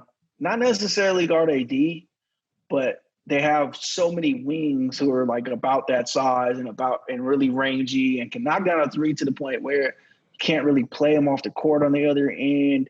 Yeah, you got to help out. They're just really, really deep. And, with Kawhi, they have a steady force. And you've seen what they did for the Raptors last year, where it's funny you think about Lowry's reputation before last year and his reputation now, like now he's this big game player who you can just count on in the clutch. Like, is that what's about to happen with Paul George? Is that what's going to happen, with some of those guys? So I think, I'd have them 1B. I have both of the LA teams above the Bucks. But they're just so deep that it's really hard to bet against them. I think that Lakers series is going to be ugly. And in this setting, it's just going to be even uglier. It seems like. So it's a toss up to me. Because it's just trash talk out there now. Yeah, they're they're as good as advertised. I know there's a lot of like trying to talk them down and kind of make it like they're not what they look like or whatever. But that's a really, really good team.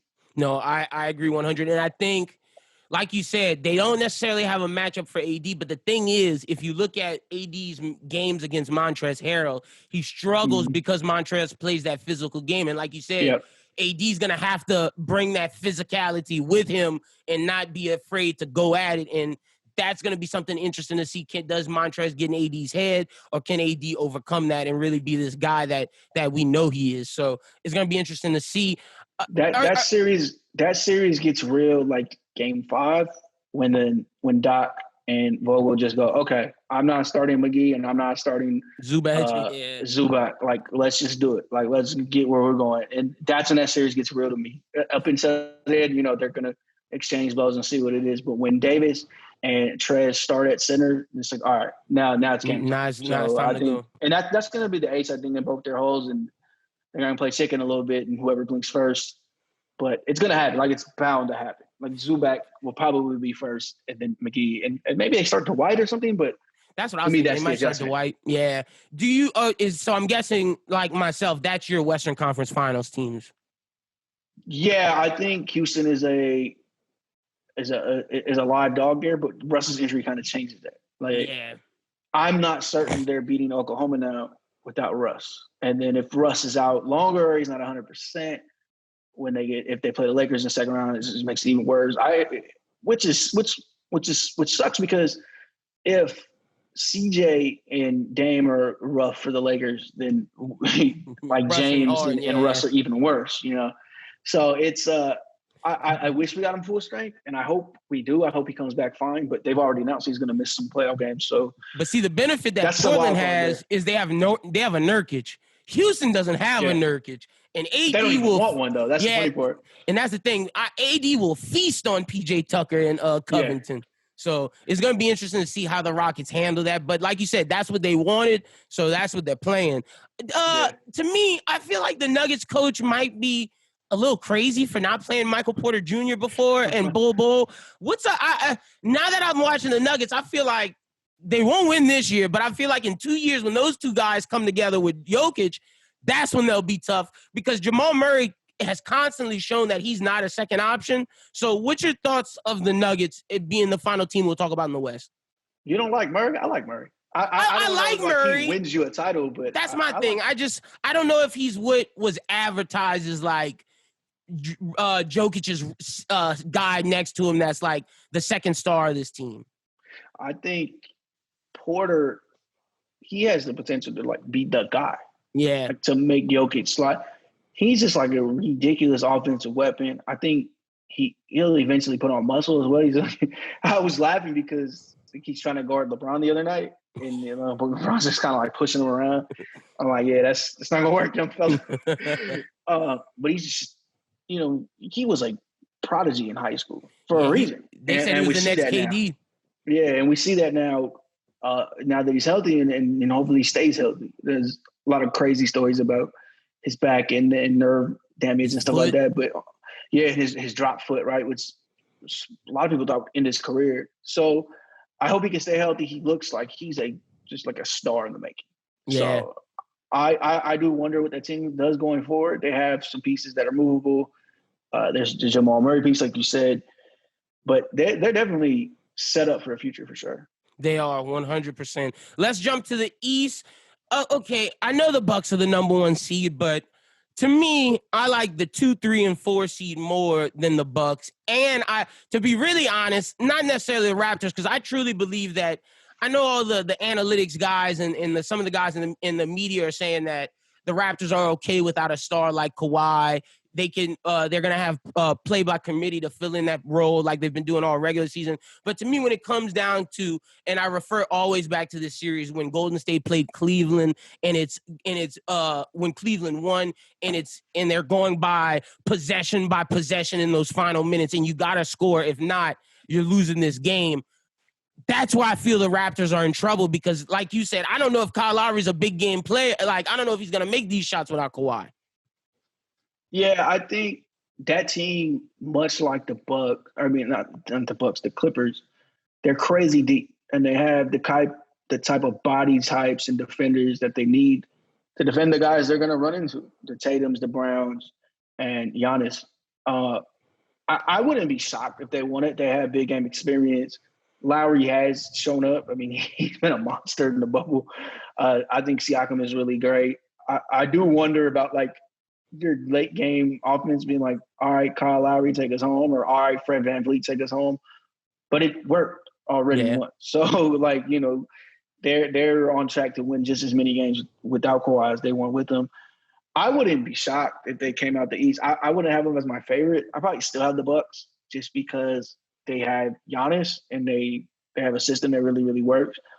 But, like, not to jump to the next topic, but they worry me with, you're doing a lot of depending on, like, Brook Lopez and Eric Bledsoe to make, like, these random threes, and Dante DiVincenzo to do something that matters. And there's a lot to ask, you know, as much as I like Giannis, as much as I like Middleton. But I wouldn't be shocked if the Raptors did it. They're deep. They're really well coached. And look, I wouldn't be shocked either. I just have them fourth. I have them fourth behind and when you look at the top four teams, I have them fourth just because to me, it's the NBA is a star-driven league, and when you don't have that star, it's like, yeah, and it's gonna come to get you at some point. That matters a lot, and you've seen this combo with the Warriors before, and other teams. It's like your guys want to play, but like ISO is what happens late in games when it matters. You have to do it at some point. The deeper you get into the playoffs, and the more everybody's switching everything, it just turns into ISO. It just turns into like, all right, well, let me get your worst guy over here, and then let me try to beat him. And it turns into that a lot late game. But Siakam has a nice off the dribble game. It's a little, like, shifty and all that, but he's decent. And Lowry just finds a way to get to the line or get the ball in the bucket. Yeah. I like VanVleet, though. I think VanVleet is the X factor there. Like, he's got something to him, man. Like, he might not max out as like an all-star, but he matters on teams that can win. For sure. So I like he's a him piece a that can get you over that hump. And like we saw last year when he shut Steph down and was knocking down big jumpers. Fred is a real dog. Kobe and Shaq needed Derek Fisher to hit big shots every now and then too. Facts. And he did. And there's nothing like it's hard to be that guy. Like, everybody can't be that guy. And VanVleet has proven he can be. So that's a nice ace to have to sleeve when you need it. That's my first basketball memory, seeing Derek Fisher hit that like damn near half court 3-point shot to win that game for him. I think it was in the finals, I believe so. But that's my first basketball memory. So I get that. Let's talk about, this is my favorite team in the East. It's something about the Miami Heat, man. They have good coaching. I love Adebayo. I think this is the first young team that really took on Jimmy's personality. I think Minnesota couldn't handle it, and I think just the Sixers had too much already star power, ego over there. I think being that I used to call Miami the 6-man team where they had a bunch of 6 men. Now that they have their star and have young people like Bam, like Tyler Hero, like Nunn, and like Duncan, he has the shooters around him. He has the right big man around him who can create. I just feel like he has enough pieces. And then Dragic, to me, is the X factor because he's never been healthy. And now that Dragic is healthy, people forgot that this guy could ball. I really like the Heat, and I wouldn't be surprised if they beat a team like the Bucks or the Celtics or the Raptors. How do you feel about the Heat? Well, you mentioned it right off top, the coaching. Eric Spoelstra is one of the best coaches in the league, and we've mentioned that a couple of times now, you know, with other teams as well. And they mentioned that as the reason the Pelicans kind of faltered and the Mavericks look good, and, you know, on and on. And the same with the Raptors. So, yeah, they have one of the best coaches in the league. So they're going to be prepared. They're going to play hard. Even last year when they lost to the Sixers, they gave him a run, you know. Yeah, they did. They didn't have Jimmy Butler, and Bam wasn't what he is today. So I think what works for them best, too, is they really feel like they can guard Giannis. And really shut him down. And they believe that. We're probably gonna find out in round 2. We should, but they really feel like they can with Jimmy, with Bam, and just the way they defend him in that way. I think it helps to have 6, 7, 8 guys you really feel they're capable of that out there in a big game. And the Heat had that. They had those gunners on the outside with Duncan and with Hero.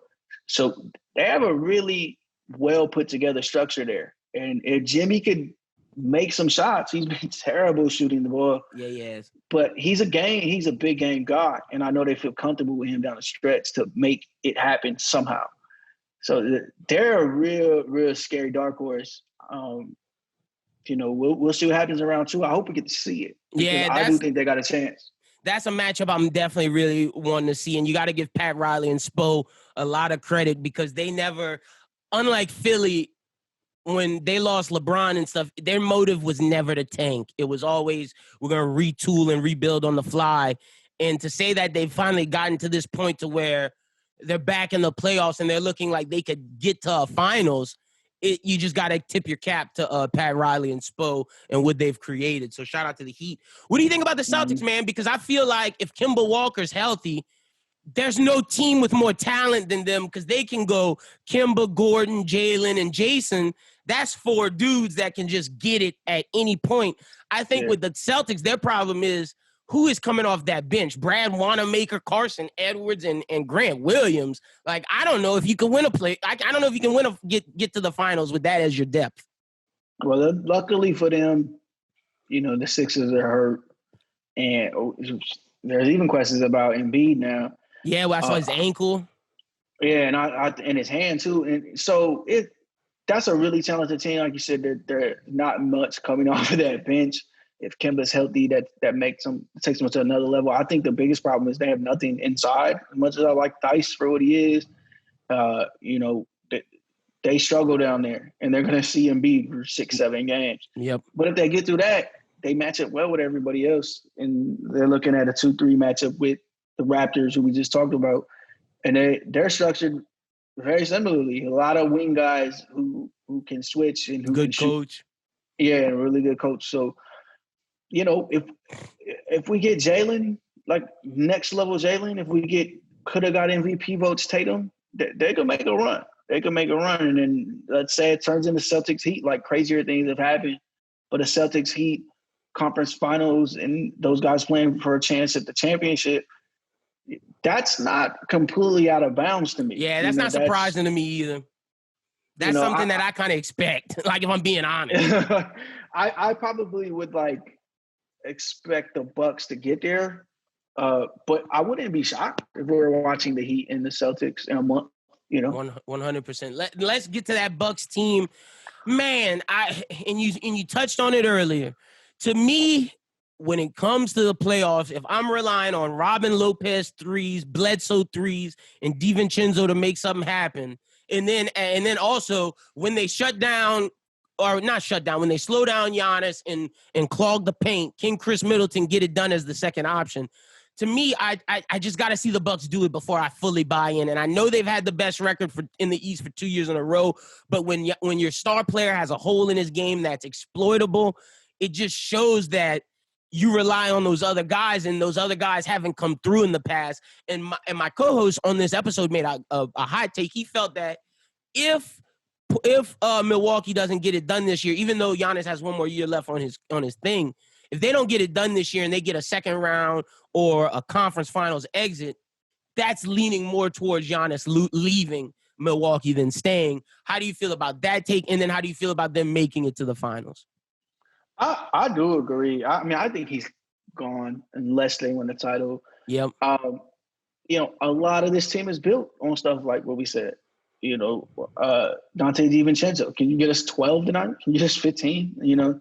Brook Lopez, can you make 5 threes today? And teams are going to play them to that. And then there's the elephant in the room, which is, what does Giannis do late in games? There's a reason they run a lot of late close game stuff for Middleton, because they feel like, they worry that guys can just wall off the paint late and just take that away from him and give him that space. Like, if you're going to shoot it down 2, and you're going to shoot a 3, we'll take whatever happens. We'll get down here and rebound. Like we'll block you out. Make sure you don't get no putback dunk or something crazy like that. Yeah, and like we said, these playoff games, these high stakes games, and further you go on in the playoffs, when you get to the conference finals, when you get to the finals, those late game moments turn into beat our best guy or track down the worst guy, but beat him one-on-one, because we're just going to switch everything and we're not going to let you get any of his other stuff. And what do the Bucks do? And then I think that's an Achilles heel. And I think I understand like the other train of thought is, okay, but last year they were one shot away from going up 3-0 on the Raptors and they ended up winning the title. Yes, but they also failed because Giannis fouled out in that game in overtime. They went to another overtime and they just couldn't get it done late, whereas the Raptors did. And they had Kawhi who could do it late, you can roll the ball to him and say, yo, we need a basket or we're going to lose, and trust that he could find that basket. So that's a glaring flaw. It's even more glaring in playoffs. I hate to like oversimplify it and barbershop that team up, but that's true. Like, it's the truth. What do they do when they need buckets late? Also, narrative-wise, got to give props to LeBron, because Giannis is the best player in the East, and we always said the East is easy to run through. Giannis should be, if you're that guy, LeBron did it, can you do it? And if you don't, I think that just shows you're not at that level yet. You know what I mean? And the East is better, granted, but it's not. It's the same thing. Like if we're gonna hold Bron to that standard, we got to hold the same best player in the East to, because Kawhi did it. Kawhi ran through the East. Can you do it? Yeah, and I just got reminded yesterday. Somebody retweeted like a tweet from like January from me, but I stand by it now. The four best guys to me are LeBron, Steph, KD, and Kawhi. That's not in order, like whatever order, really. Yeah, and they're that because we've watched them carry playoff series. We've watched them hold the trophy and have parades. So they earn that to me because they did it when it matters most. There's a lot of guys fighting for five, and probably the one who's going to crack that group is the one from Giannis, the one from James Harden, the one from Anthony Davis, who gets the ring, who can get a ring. Because we've watched those guys. Like, I know the running joke, and I tell the running joke a lot, is that Steph like falters in the final. But we've watched those guys be the guy on a team that wins a championship, and that just matters to me. Like, they're the only ones to do it basically this decade, besides Dirk and Timmy, who aren't here. Yeah. So that's the group to me. And if Giannis wants to get into that group, we got to see him do it. Yep. And that's why and that's the main reason why every time it comes to these playoff discussions and my co-hosts are like, why don't you pick the Bucks? It's because of that reason. It's like, I got to see them do it before I can believe, because the holes in his game and the holes in that team to me are too big when it comes to playoff basketball. In regular season, they'll run the table and they'll dominate. But when it comes down to, like you said, we're switching everything. We're ISO ball. We're clogging the paint. Will you get us a bucket, Giannis? That's what I got to see before I truly believe in the Bucks. I want to ask you before we jump to the music topic, because the 76ers are riddled with injury, I feel like you got to, at this point, it's time to blow this team up. And if they choose to do that, which star are you choosing to stay with, Embiid or Simmons? I think that like the easiest answer is whoever's the healthiest, whoever you feel like is going to be the healthiest long term. They both have their flaws. Like if Embiid was in like the white shape, he'd be the best player in basketball, and if Ben Simmons could shoot, he might be one of the best players in basketball too. And it just goes back and forth. I think there's still hope that they mix. I think, that's not necessarily like plan C, but you want to explore a new coach first. You want to explore, can we get something for Tobias Harris? Can we get something for Al Horford? I think they probably had a chance last summer to do something with Ben and didn't even seem like they even explored it. So if the market opens up, like, hey, if we can get another star for Ben, then why not? If we can trade Embiid for Devin Booker, then maybe we listen. But that stuff might not even be available for them. If I had to choose, I'd probably choose Embiid because he should be the best player in basketball. But it's not by a lot. Like having Ben and trying to build a team around him to look kind of similar to the Mavericks or something, it's not like the worst thing ever. Yeah, no, I agree with that. And that's kind of the guy I kind of lean to Simmons with, like you said, a Maverick style or a Milwaukee style, just because of Embiid's head not fully, and that's wrong for me to say, but it's like and I know he cares about basketball, but it's like he's not in the best shape he could be, and the health concerns is just like, I know Ben's gonna be in full shape, playing great defense and creating for my team. It's just he has to get that jump shot, and I'm willing to go snatch Fred Vincent from the Pelicans to get Ben Simmons a jump shot. That's just, right. That's just if I'm that organization. But man, okay, give us your finals picks. Who you got going to the finals and who you got winning? I'm gonna hope it's Lakers, and I'm gonna go Bucks. I'm gonna play it safe. And if they do that, I would actually favor the Lakers just off big game experience, just this weird situation they're in. I actually think they're set up well to defend that team. It gives them a place to kind of let some of their defenders hide, because the Bucks don't take advantage of that space with Brook and Robin Lopez. Yep. I think there's some matchups there that favor them. They'd have to, figure out the Giannis thing. We've seen them kind of go with AD late in games. We've seen them put AD on Middleton. We've seen LeBron kind of turn up his intensity. I think they have a setup there that can really do that. So I favor the Lakers to win the championship, but I think I'd put the Clippers right there. If either of them come out the West, though, I have them in the finals. Them winning? Yeah. No, yeah. I agree with that 1,000%. Man, okay, so before we get you up out of here, what should we expect from the boy Drizzy Drake tonight? Is this a song? This the album? What are you expecting from him? Because these leaks have been sounding crazy for months. Yeah, so I haven't heard it, but I know it's coming out. It's a song and a video. Should be really dope. Has a feature I think is gonna surprise a lot of people. Really? And I hope the album comes out before the end of the month. I heard he's almost done. Hell yeah! Well, that's something that I'm looking forward to, and I know y'all gonna talk about. Man, when will y'all talk about a Drake album on that pod you do, man? Because y'all do a good job.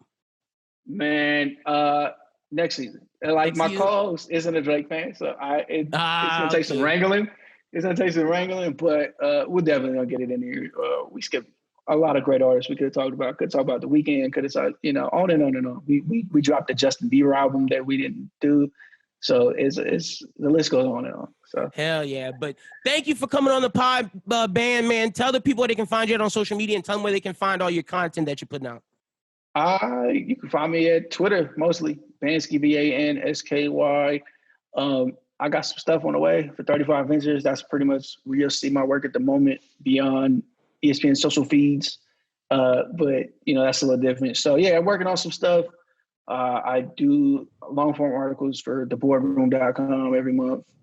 So yeah, I'm a little bit everywhere, but I got a lot under wraps right now that we're going to be coming out here with. So. Hell yeah. Y'all make sure y'all go follow Bansky on Twitter and to see all that content he's dropping, because when he writes, man, his articles are some of the best out there and some of my favorite. I'm trying, man. So I'm trying, man. Thank you. Oh, thank you. And let's finish up the pod with Bros Who Ball. All right, ladies and gentlemen, it's that time of the pod called Bros Who Ball. Want to give a quick shout out to JSAND, a.k.a. Leo, for coming on the pod. Really enjoyed our conversation. One of my favorite rappers to talk to. Y'all make sure y'all go check out his album Perks of Solitude out now on SoundCloud, and y'all make sure y'all go follow Leo. Like I said, one of the best rappers. But joining me to the left, we got Adam Schubert. At the bottom, we got Justin. I'll start with you, Shuby. How you doing, brother? Oh man, it's actually been pretty great. I'm a big Dame Lillard guy, so I've really enjoyed seeing all this for him and that they've been playing so well. But it sucks that the Pelicans are the way that they are. We'll get to that. But, I'm just glad that we have basketball. And there was a really exciting golf tournament last weekend. So, we'll just see what happens with football. Yeah, look, I'm happy for Dame Dollar. We're going to get to him in a second. And I said that earlier in the show, but I'm still not pulling for them dudes. But, Justin, how you doing, bro?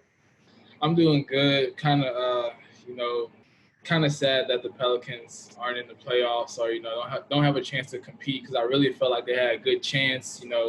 They had definitely good, they had the players, healthy team, but next year, I guess. We shall say, yeah, but let's do the Pelicans eulogy. It's time to send them on their way. I got me and Doom earlier part of the funeral. Now it's time to bring in you two guys to speak at the funeral. Justin, what'd you think of the Pels? Why do you think they lost? And what did you see from them that that showed you like, man, this ain't looking good? I got you. Yeah, I've watched basically every single game. And, when you have a chance to play for the playoffs, especially, they with their strength of schedule, I think we can all agree that, they have the easiest schedule. And a lot of the games, they just didn't look like they I know, of course, as a player, you want to win, but when you're watching the game, it just seemed like the energy wasn't there. They didn't seem like they wanted to be there. That's what it was. You watch the Blazers play, they're intense, they're getting after it. And I just didn't see that from the Pelicans. Just the energy wasn't there. The energy, I just think, is so key to when you play sports. And yeah, 1,000%. And Justin, especially in this bubble situation, because you have to make the energy. Yeah, I respect Justin's answer. Now, Shuby, let's me and you talk, bro. Look, I said this earlier in the show. David Griffin made it seem like they didn't want to be in the playoffs, and that trickled from up top all the way down low. Gentry, the fact that Gentry called a timeout when Lonzo Ball's doing a wide open layup, just that was it for me. That was the final straw in yesterday's game. I was just like, yo, and all he did was just this. This is all he could do, was just put his hands in his face. I'm like, yo, what is going on? And then it's reported by Amin El-Hassan that the Pelicans aren't looking to make any changes, or at least he doesn't believe they will because of his knowledge of the people, because he worked closely with them with the Suns. And we just did a pitch it match with Jake, and Jake kind of pitched to me a good coach replacement. I think we should get rid of Gentry. How do you feel? Yeah, I mean, you're the guy who's like, don't get rid of the coach unless you have a replacement. Yeah, I agree with that. I've been looking into the replacement options now, and I'm seeing that it could be out there for a change. Gentry was running the group before this new group, and it didn't really go anywhere with, a playoff caliber team. And, what they really showed one year of that was that they could contend in a must-win situation, but in a situation where they were in the must-win, it didn't look like they had any urgency. And they had the lead support. Like, that's my thing.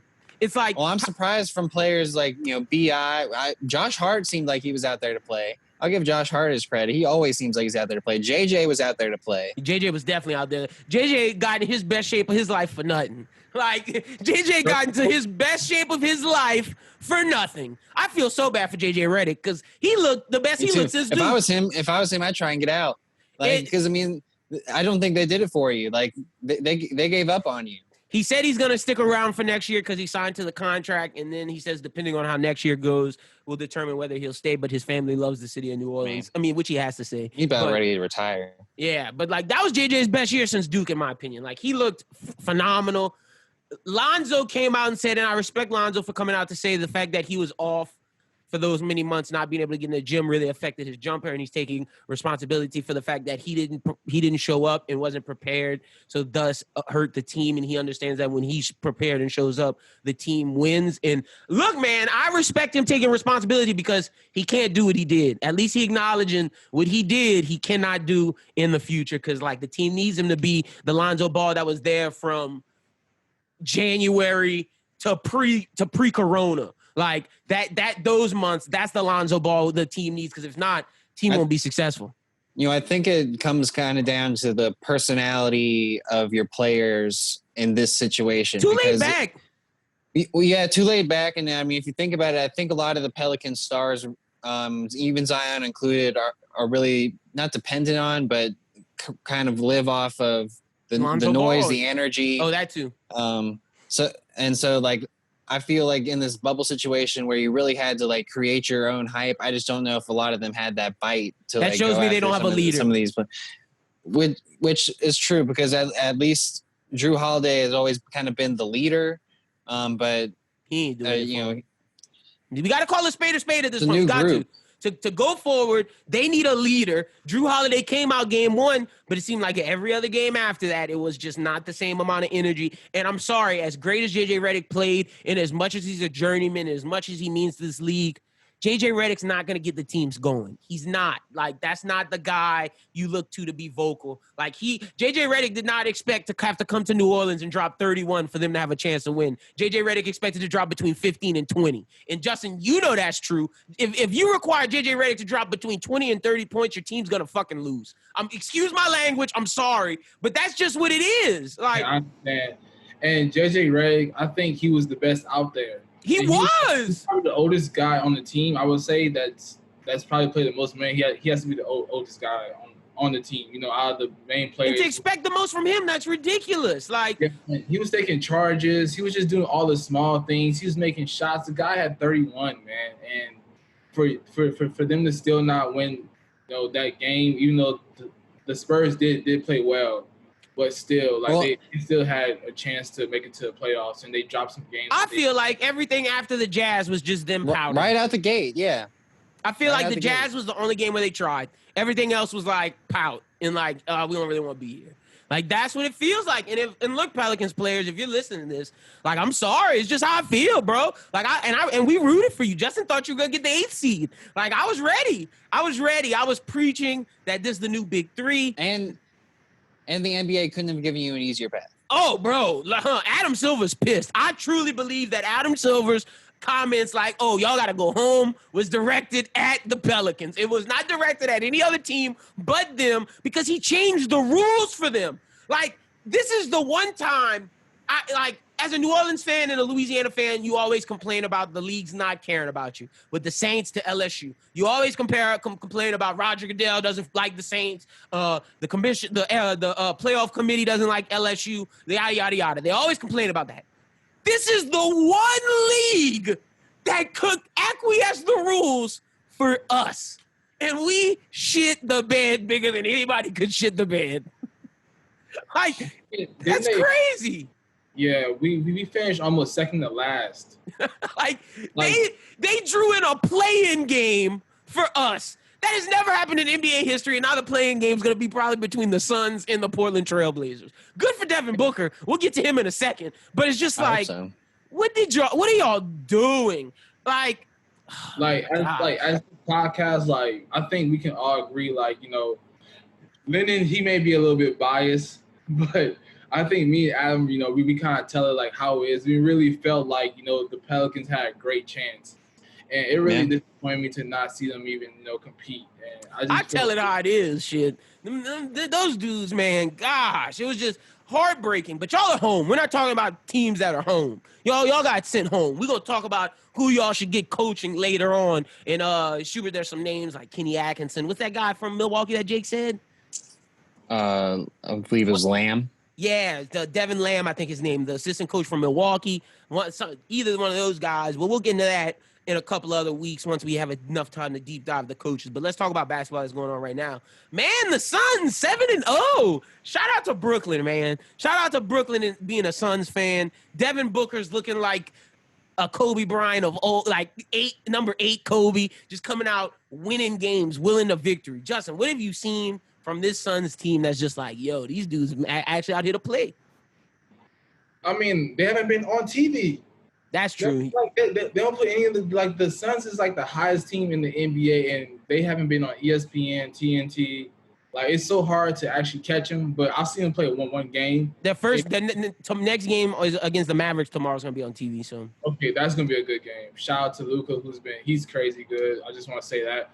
But, yeah, Devin Booker, he's on a different level. And, you know, everyone knows Draymond Green. He got fined for saying it. But, you know, the Suns, they're looking good. And Devin Booker's playing at a different level. And he's looking like an all-star. So, and he's leading that team. And, you know, as a team, they're all playing well because they wouldn't be 7-0 for nothing. You know, it's not true. So, as a team, they're doing well. Mikal Bridges has stepped up. Yeah. Rubio stepped up. Sarge has stepped up. Even Ayton has been making appearances, but it's been Booker, Rubio, Bridges, and a combination of Ayton, Johnson, and Sarge. So, the rookie's been playing good too. Yeah, Cam Johnson. Yeah, Cam Johnson, shooter from North Carolina. I'm definitely impressed. I really feel like, I know that, you know, you want to make the playoffs, but this is definitely something that stands out to you moving forward.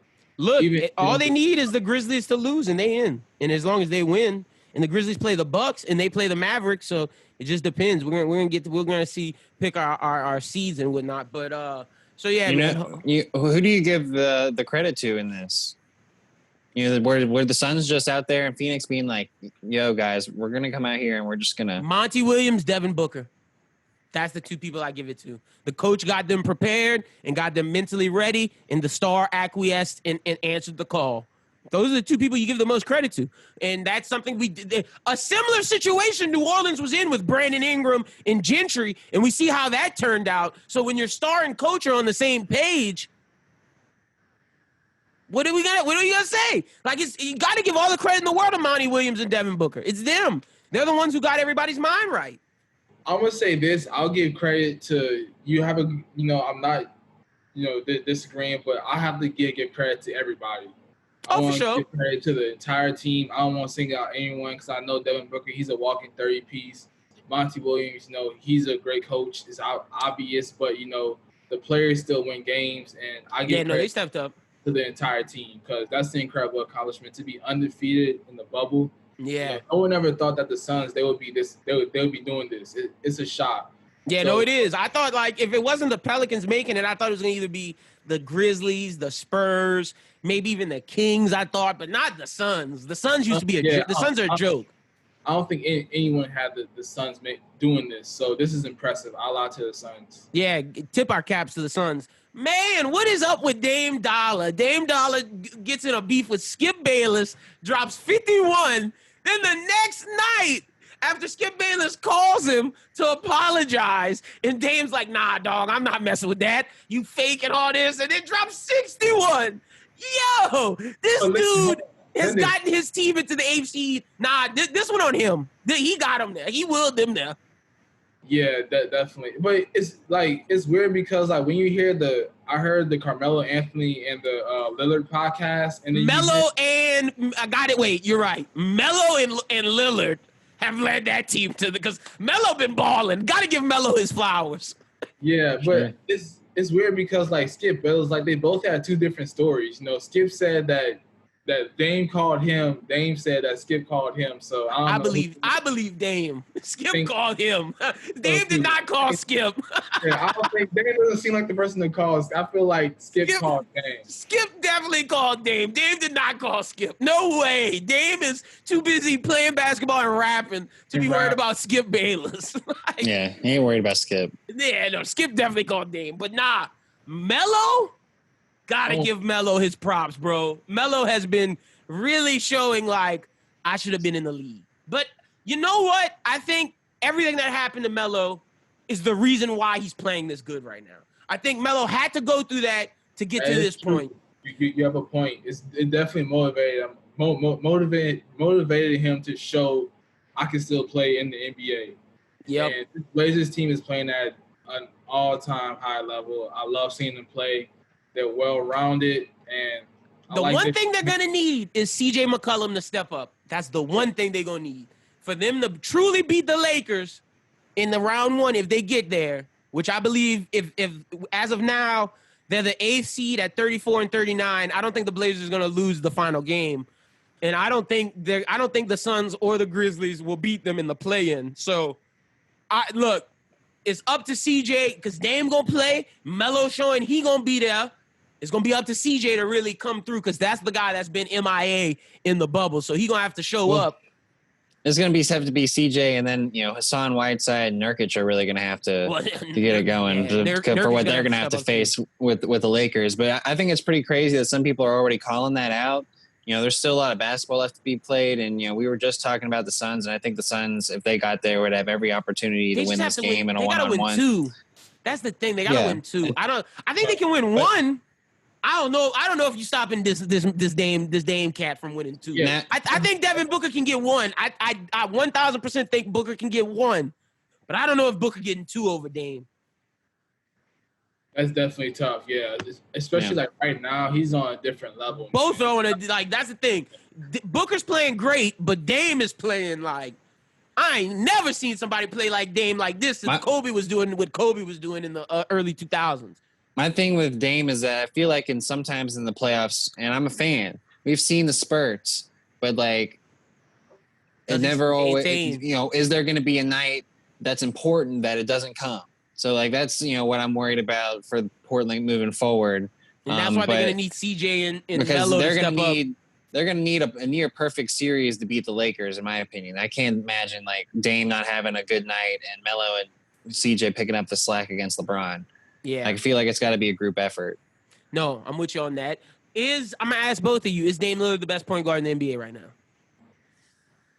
Yes. Right now? Well, yeah.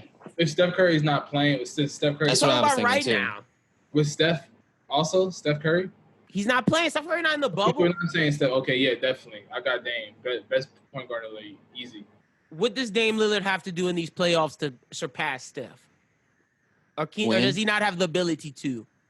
To pass, I think this playoff, I don't think anything would have him surpass Steph.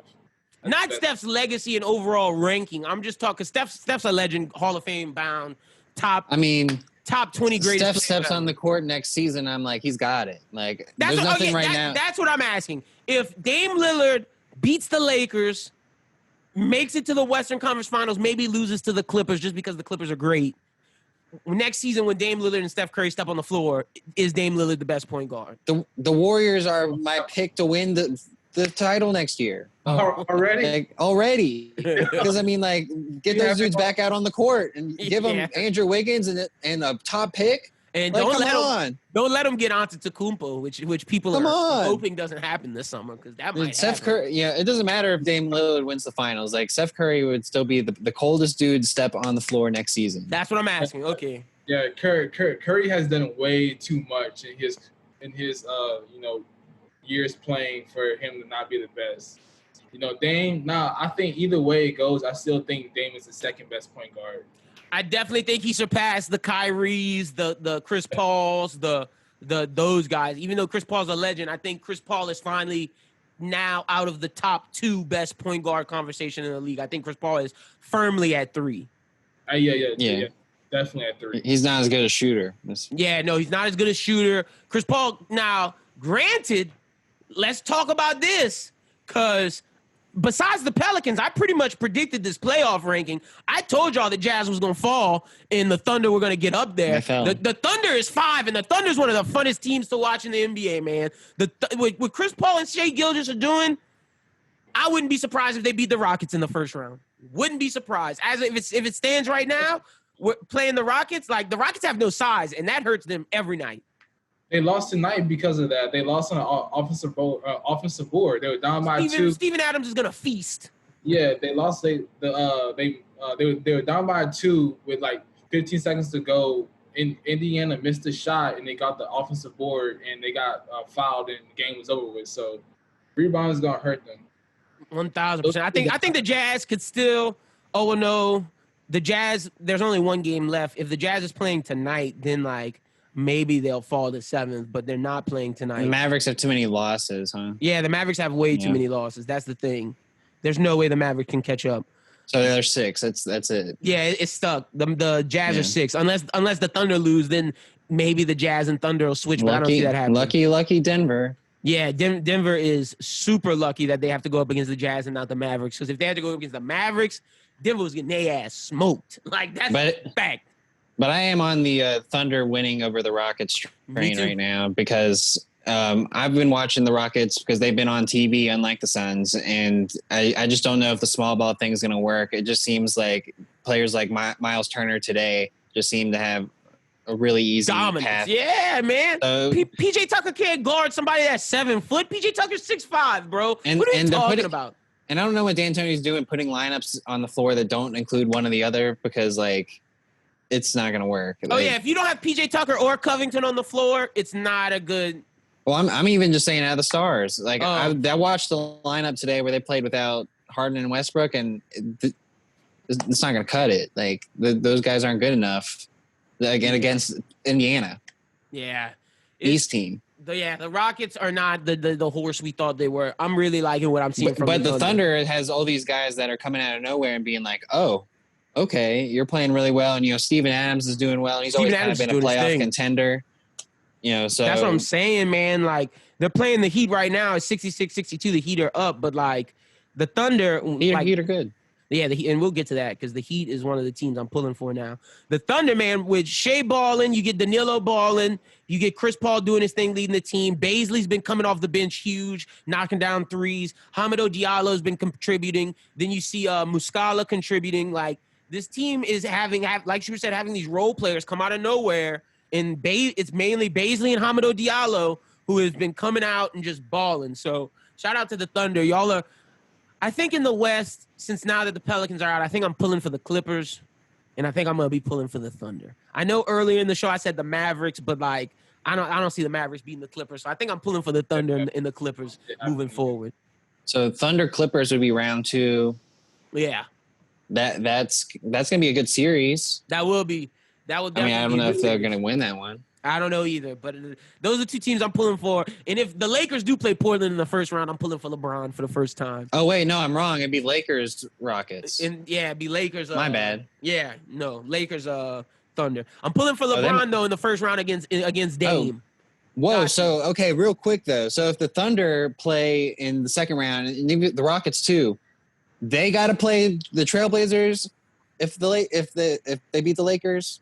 Oh, man, they would get an easy walk. The Thunder, Thunder's in a good situation. But there's no way the Rockets beat the Lakers. And there's no way I think the Thunder could actually beat the Lakers, but I don't see Portland doing it just because LeBron's greatness, man. And I got to see, you got to show me the Giant will fall. I'm not just going to believe the Giant's going to fall. Exactly. You got to show me.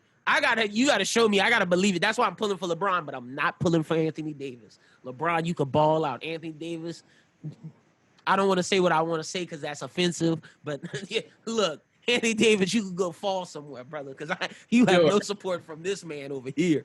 But yeah, man, Luka. Let's talk about another player who's just been balling. Luka Doncic, he is great. Justin, give me my props from back then, bro. Can I get my props now? Yes, you can. Thank you. Thank you. He's a great player, and he's gonna be MVP one day. All right. And look, I promise you, if Trae Young ever becomes what you predicted, I'm gonna give you the same courtesy. What you mean? What I mean? If he becomes, he's not. He's not there yet. Justin, he's not winning games. My guy is winning games. Oh, okay. I'm saying when your guys start winning games and start proving himself to be that star. Like right now, he's a good scorer. He's a great scorer right now. I'll give you that. But I want to see what a guy who could lead his team. Now, when he start doing that, then I'll give you props. Give him a better team. All right, well, we're going to see next year because supposedly Cam Reddish going to blow I will up. say a little knock on Luka is that the Trailblazers got to him. Oh, well, yeah, bro. They got to him. Luka's biggest thing is they need another person. They need another That's guard. not Porzingis. Porzingis is a 3. Porzingis is a Chris Bosh, 1,000%. They need a Dwayne Wade second option, and it's not Tim Hardaway. Tim Hardaway is a perfect role player. I think Schubert's time in New York could definitely tell you that Tim Hardaway is not the guy. No. But it's just that Luka is so good with the ball in his hands. Yeah. Like he creates offense for the entire team. He can score. And it's gonna be hard to see I guess not because the Rockets do it. You know, James they need a Robin. Ball dominant. So I guess yes, another guy, another ball handler would help. And not just a ball handler. I think they need someone who can create their own shot. And they could play make a little bit. They don't have to be the best playmaker. They could just create space and draw people to them. That's all they need to do and be able to knock down threes and play. To see what they got to be able to do. Got to be able to play defense because they need someone that could just say, "Look, I'm gonna lock up on the other team," because it's not Luka. Luka does not play any defense at all. But, well, kind of circling back, and this kind of takes us away from the bubble just for a second. But like, if we think about free agency, there's not going to be a lot of people that are going to be able to go to Dallas. You know what I'm saying? Yeah, that's true. They're going to have to hit on somebody. It's going to have to be like with Dirk, where they get the right role player veterans to come in and like one last shot at their career. You know what I mean? Like how Dallas got Jason Kidd and Finley and those vets. Like they're going to need some vets to come in because I don't like you said, I don't see star players going to Dallas, but the idea of playing with Luka is different than playing with Dirk. I just can't also think off the top of my head someone that is, better than Porzingis to come in as a guard to be on the Mavericks. That'd be interesting. Yeah, like everyone that you probably think of is probably stuck in their franchise. That's what I'm saying. They're gonna have to get some vets to come in. Like they're gonna have to get the right vets to come in to help them, because Porzingis and Luka is good, but if they get the right combination of vets to come in, it could make a difference if they don't get that. Or player what could be really interesting, and Justin would probably know better than us because of all the great work he's doing at Trays and Lays with the draft preview. But with the uncertainty of guys not being able to have seen what they would do in the NCAA tournament, maybe you might get someone late in the Mavericks pick that could end up being a gem. So we've seen with the redrafts that we've done on this show that there are guys that get missed that fall, that end up being great. So you never know what could happen in this draft either. Is there any wings in the draft, Justin? Any wings or guards that play good defense that can shoot that you think have potential? As far as size, I would say the best guard that I think that would help him was Anthony Edwards, but he's early. He's gonna probably get picked up early. But the Mavericks, they have been known to trade up to get someone.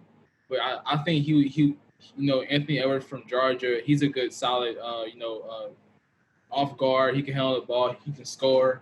So I think he'd probably be the best option right now for assist Luka. Hell yeah. Well, we're gonna keep coming back to you for the draft coverage as we continue going on. But a lot of good stuff to look. Let me say this: the NBA's future is secured for sure. Because I know a lot of people were scared of the post-LeBron era. A lot of people are scared because it could be argued that for the first time since before Magic, the NBA is losing their quote-unquote face of the league. You go from Magic to Jordan to Shaq to Kobe.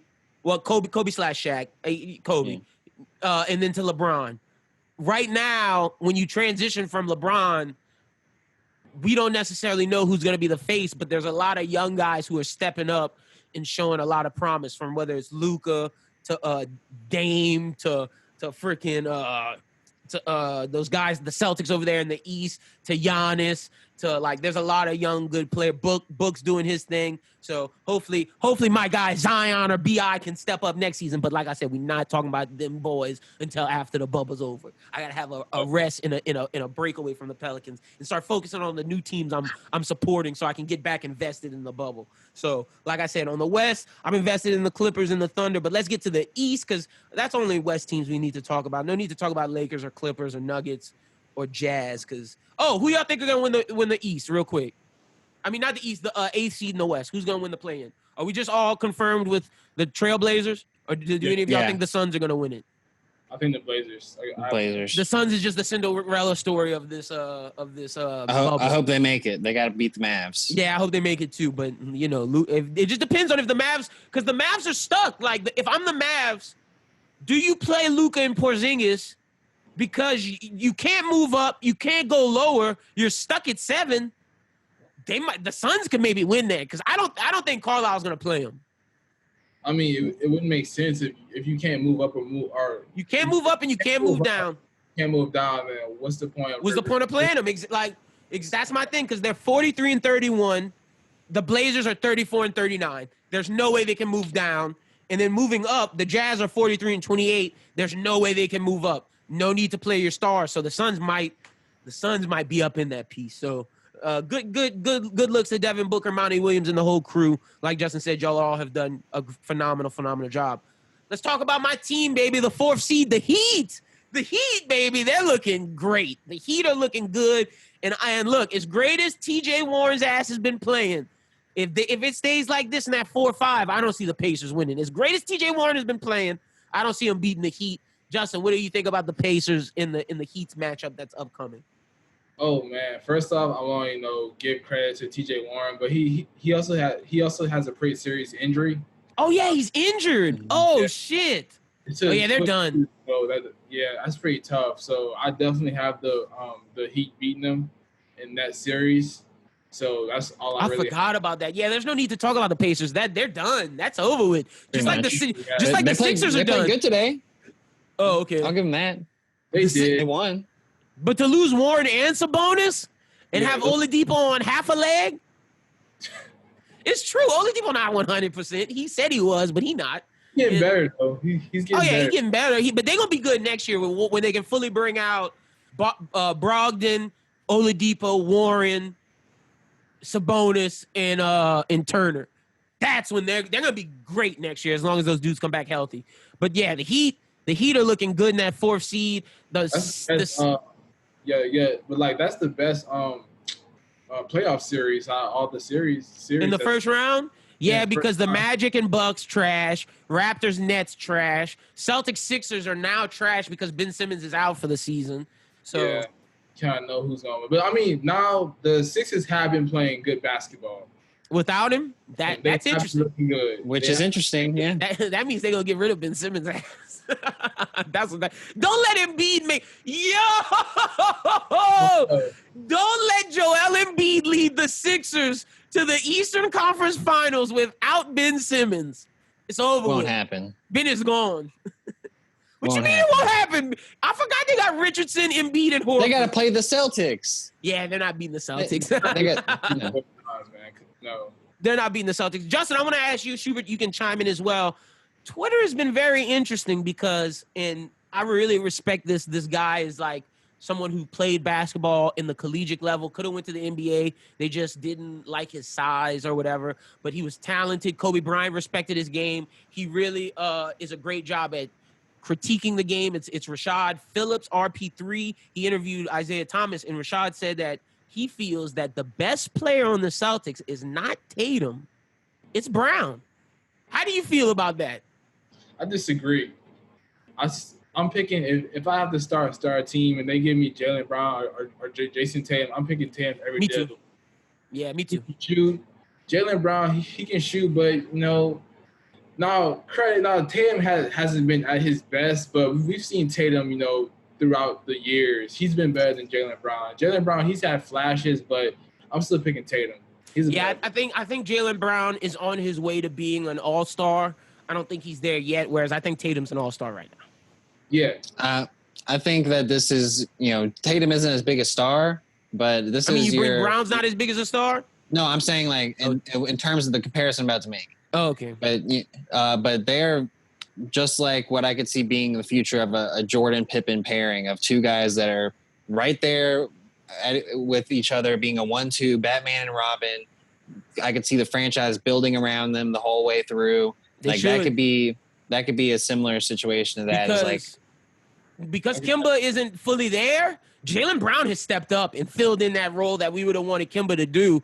And Jaylen Brown has been guarding the best player. Against the Mavericks, he put up 19 and 12 rebounds. Jaylen Brown's doing all the dirty work and still getting over 15. Gordon Hayward surely dropped 31 that game, so Gordon Hayward's getting back to his all-star form. Don't please, if the Celtics allow, if Kemba Walker catches fire and could ever get to like he was, there's no way I don't see the Celtics going to the finals and even winning the finals. If Gordon Hayward's playing like he is, Tatum's playing like he is, and Brown is, there's no way. There's too much talent on that team. They have the roughest road, I guess, unless you think, I don't know. I think they would destroy the Pacers. So, yeah, but I'm just saying. But, because they got to beat the Sixers, then they got to beat the Raptors, and then they got to beat maybe the Bucks. Because I'm saying maybe because what happens with the Heat when if they catch super hot. Their game the other night was fairly close. That's my thing. I think the Heat are going to beat the Bucks in the second round. I truly, truly, truly believe that with the bottom of my soul. I think the thing that's the Heat. The Heat's issue is it's Tyler Hero, Kendrick Nunn, and Duncan Robinson's first playoff ever. That's the biggest thing with the Heat. Oh, yeah, I said Hero, Robinson, and Nunn. It's their first playoff ever. That's my biggest thing with them. But if Jimmy Butler, because it shows that this team, unlike his stops in the Timberwolves in 76ers, they didn't like the culture Jimmy Butler was trying to set. This team follows Jimmy Butler's culture. They're dogs. They do anything to win, and they play hard constantly, and they play good defense, and the coach echoes that. When you have Bam Adebayo, Jimmy Butler, Duncan Robinson, Goran Dragic, Tyler Hero, all balling, and then you have Iguodala to come in and play defense on the best player. You got Olynyk coming in off the bench dropping threes. Even Derrick Jones coming in making an impact, and then Crowder to guard another good player. They're tough, man. They're the ragtag team. They have one star and a bunch of young guys and a bunch of vets that like a bunch of guys who could be stars. You know, this is the time where players like Tatum and Brown, who we were just talking about, they wouldn't be who they are today if they wouldn't have came out and in that performed in that playoff series when Kyrie and erupted on the scene. I think this is going to be big for Hero, Nunn, Robinson, and Bam Adebayo. I think Bam can solidify himself as an all-star with these playoffs. I think Duncan Robinson can show that he's going to be more than a role player shooter. I think Hero can show that he's going to be more than a role player shooter.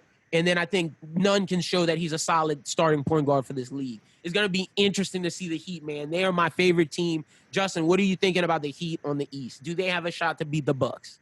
Oh yeah, definitely. I love the Heat. You know, they know the thing about them is that they know who they are. You know, they play defense. They're gonna shoot the ball. I want to say they're one of the best, if not the best, shooting team. Yeah, they are. Teams in the league. You got Jimmy Butler, and they have a great coach. And I just think that all that, you know, clicking at the right time, like Schubert said, you know, that Celtics team, when they didn't have Kyrie Irving, you know, they made a name for themselves. So why can't it be the Heat? You know, the Bucks are good, but are they really that good to not be beat?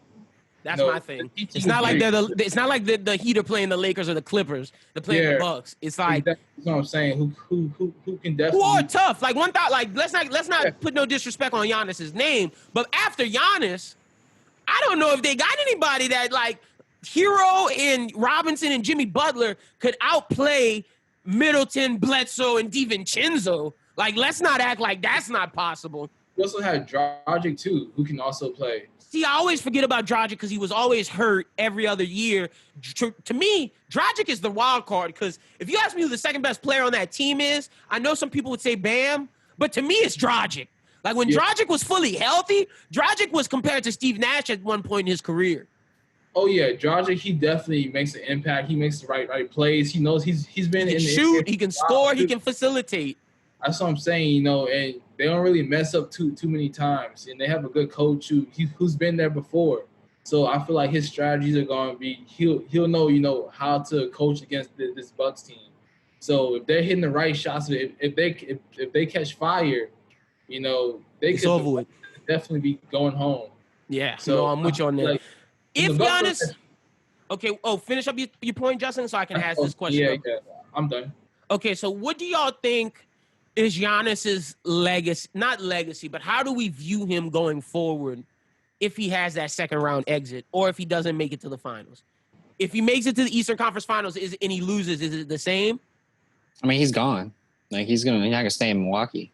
So you think like he's done? I think for Milwaukee, this is like, you know, make it or break it. Like if you don't get to the finals, then that dude's not staying.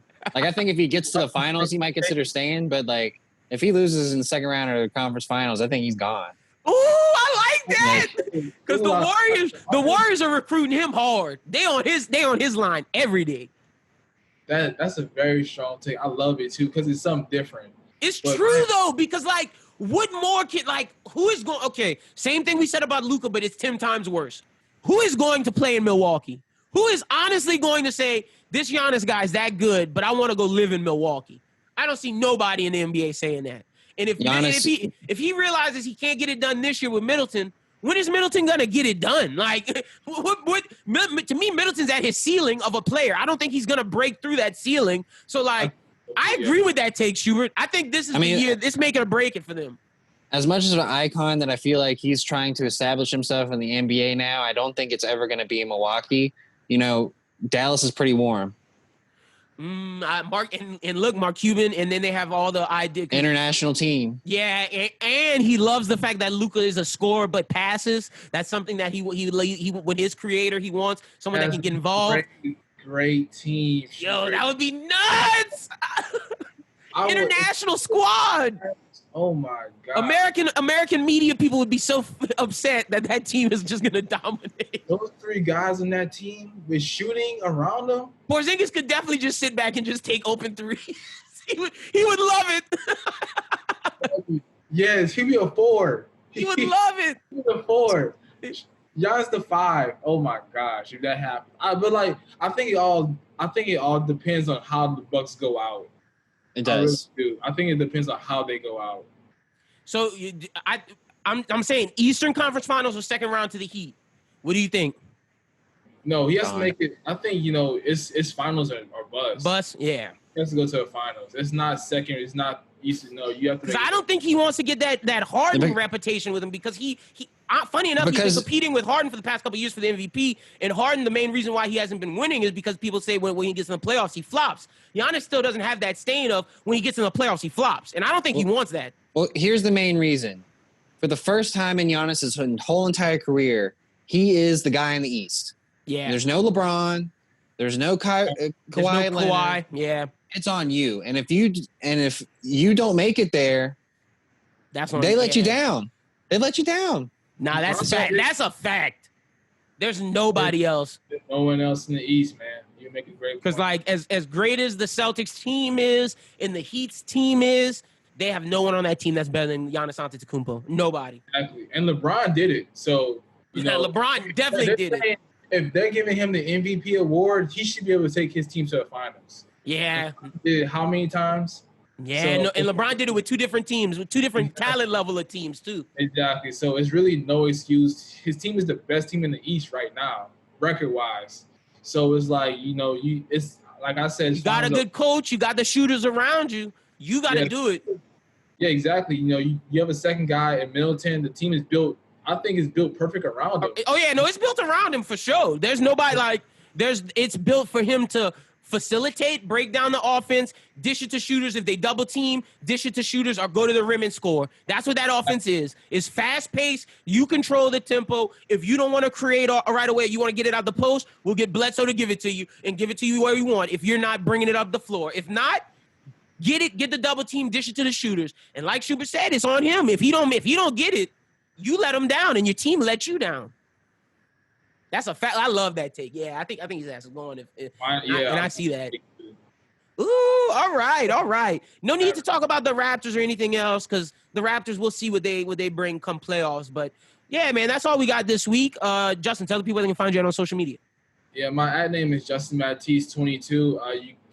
Everyone can find me on all social media platforms except for TikTok. I still don't get on that, but TikTok is banned though, right? It's getting banned. Not yet. It's not yet. They still got like 20-something days. Yeah, okay. But yeah, you guys can find me. It's one of those things. TikTok is one of those things where, the people in authority, it's like your parents and they say, oh, you take away your TV privileges and you're just like still watching TV. Yeah. It's just. Okay. Bro, it's literally that because Trump is. Never mind. We're not going to get into that right now because everybody knows why he's salty. Yeah. That's a different conversation. Again, y'all follow Justin at Justin Baptiste 22. Yeah, I'm on all social media platforms, and you guys check out my blog.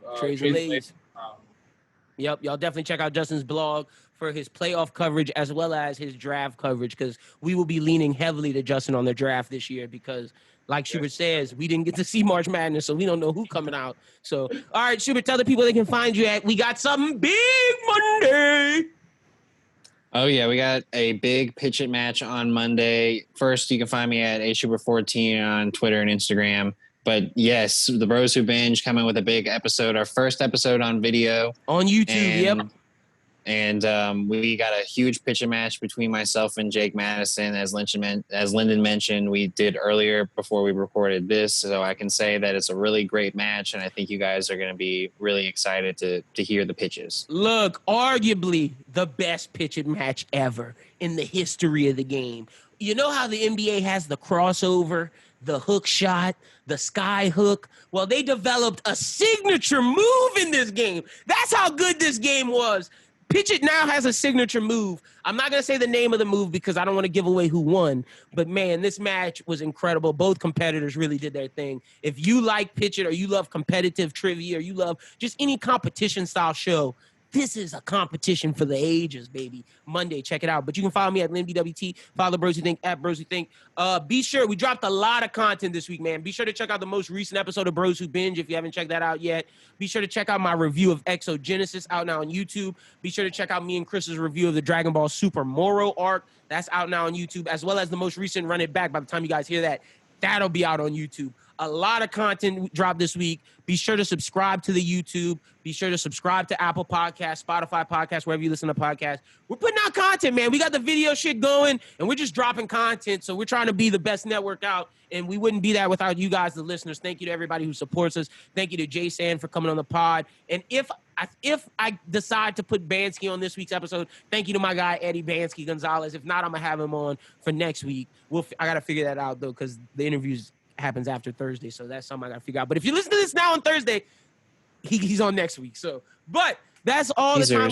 That's all the time we have for this week's pod. For Justin, for Schubert, for Brooklyn, for Doom, for Jason, and for Bansky if he's on the pod. My name is Lyndon. You guys have a great one. We will talk to you guys next Thursday. Be sure to look out for all the content we got dropping in between. But until then, peace.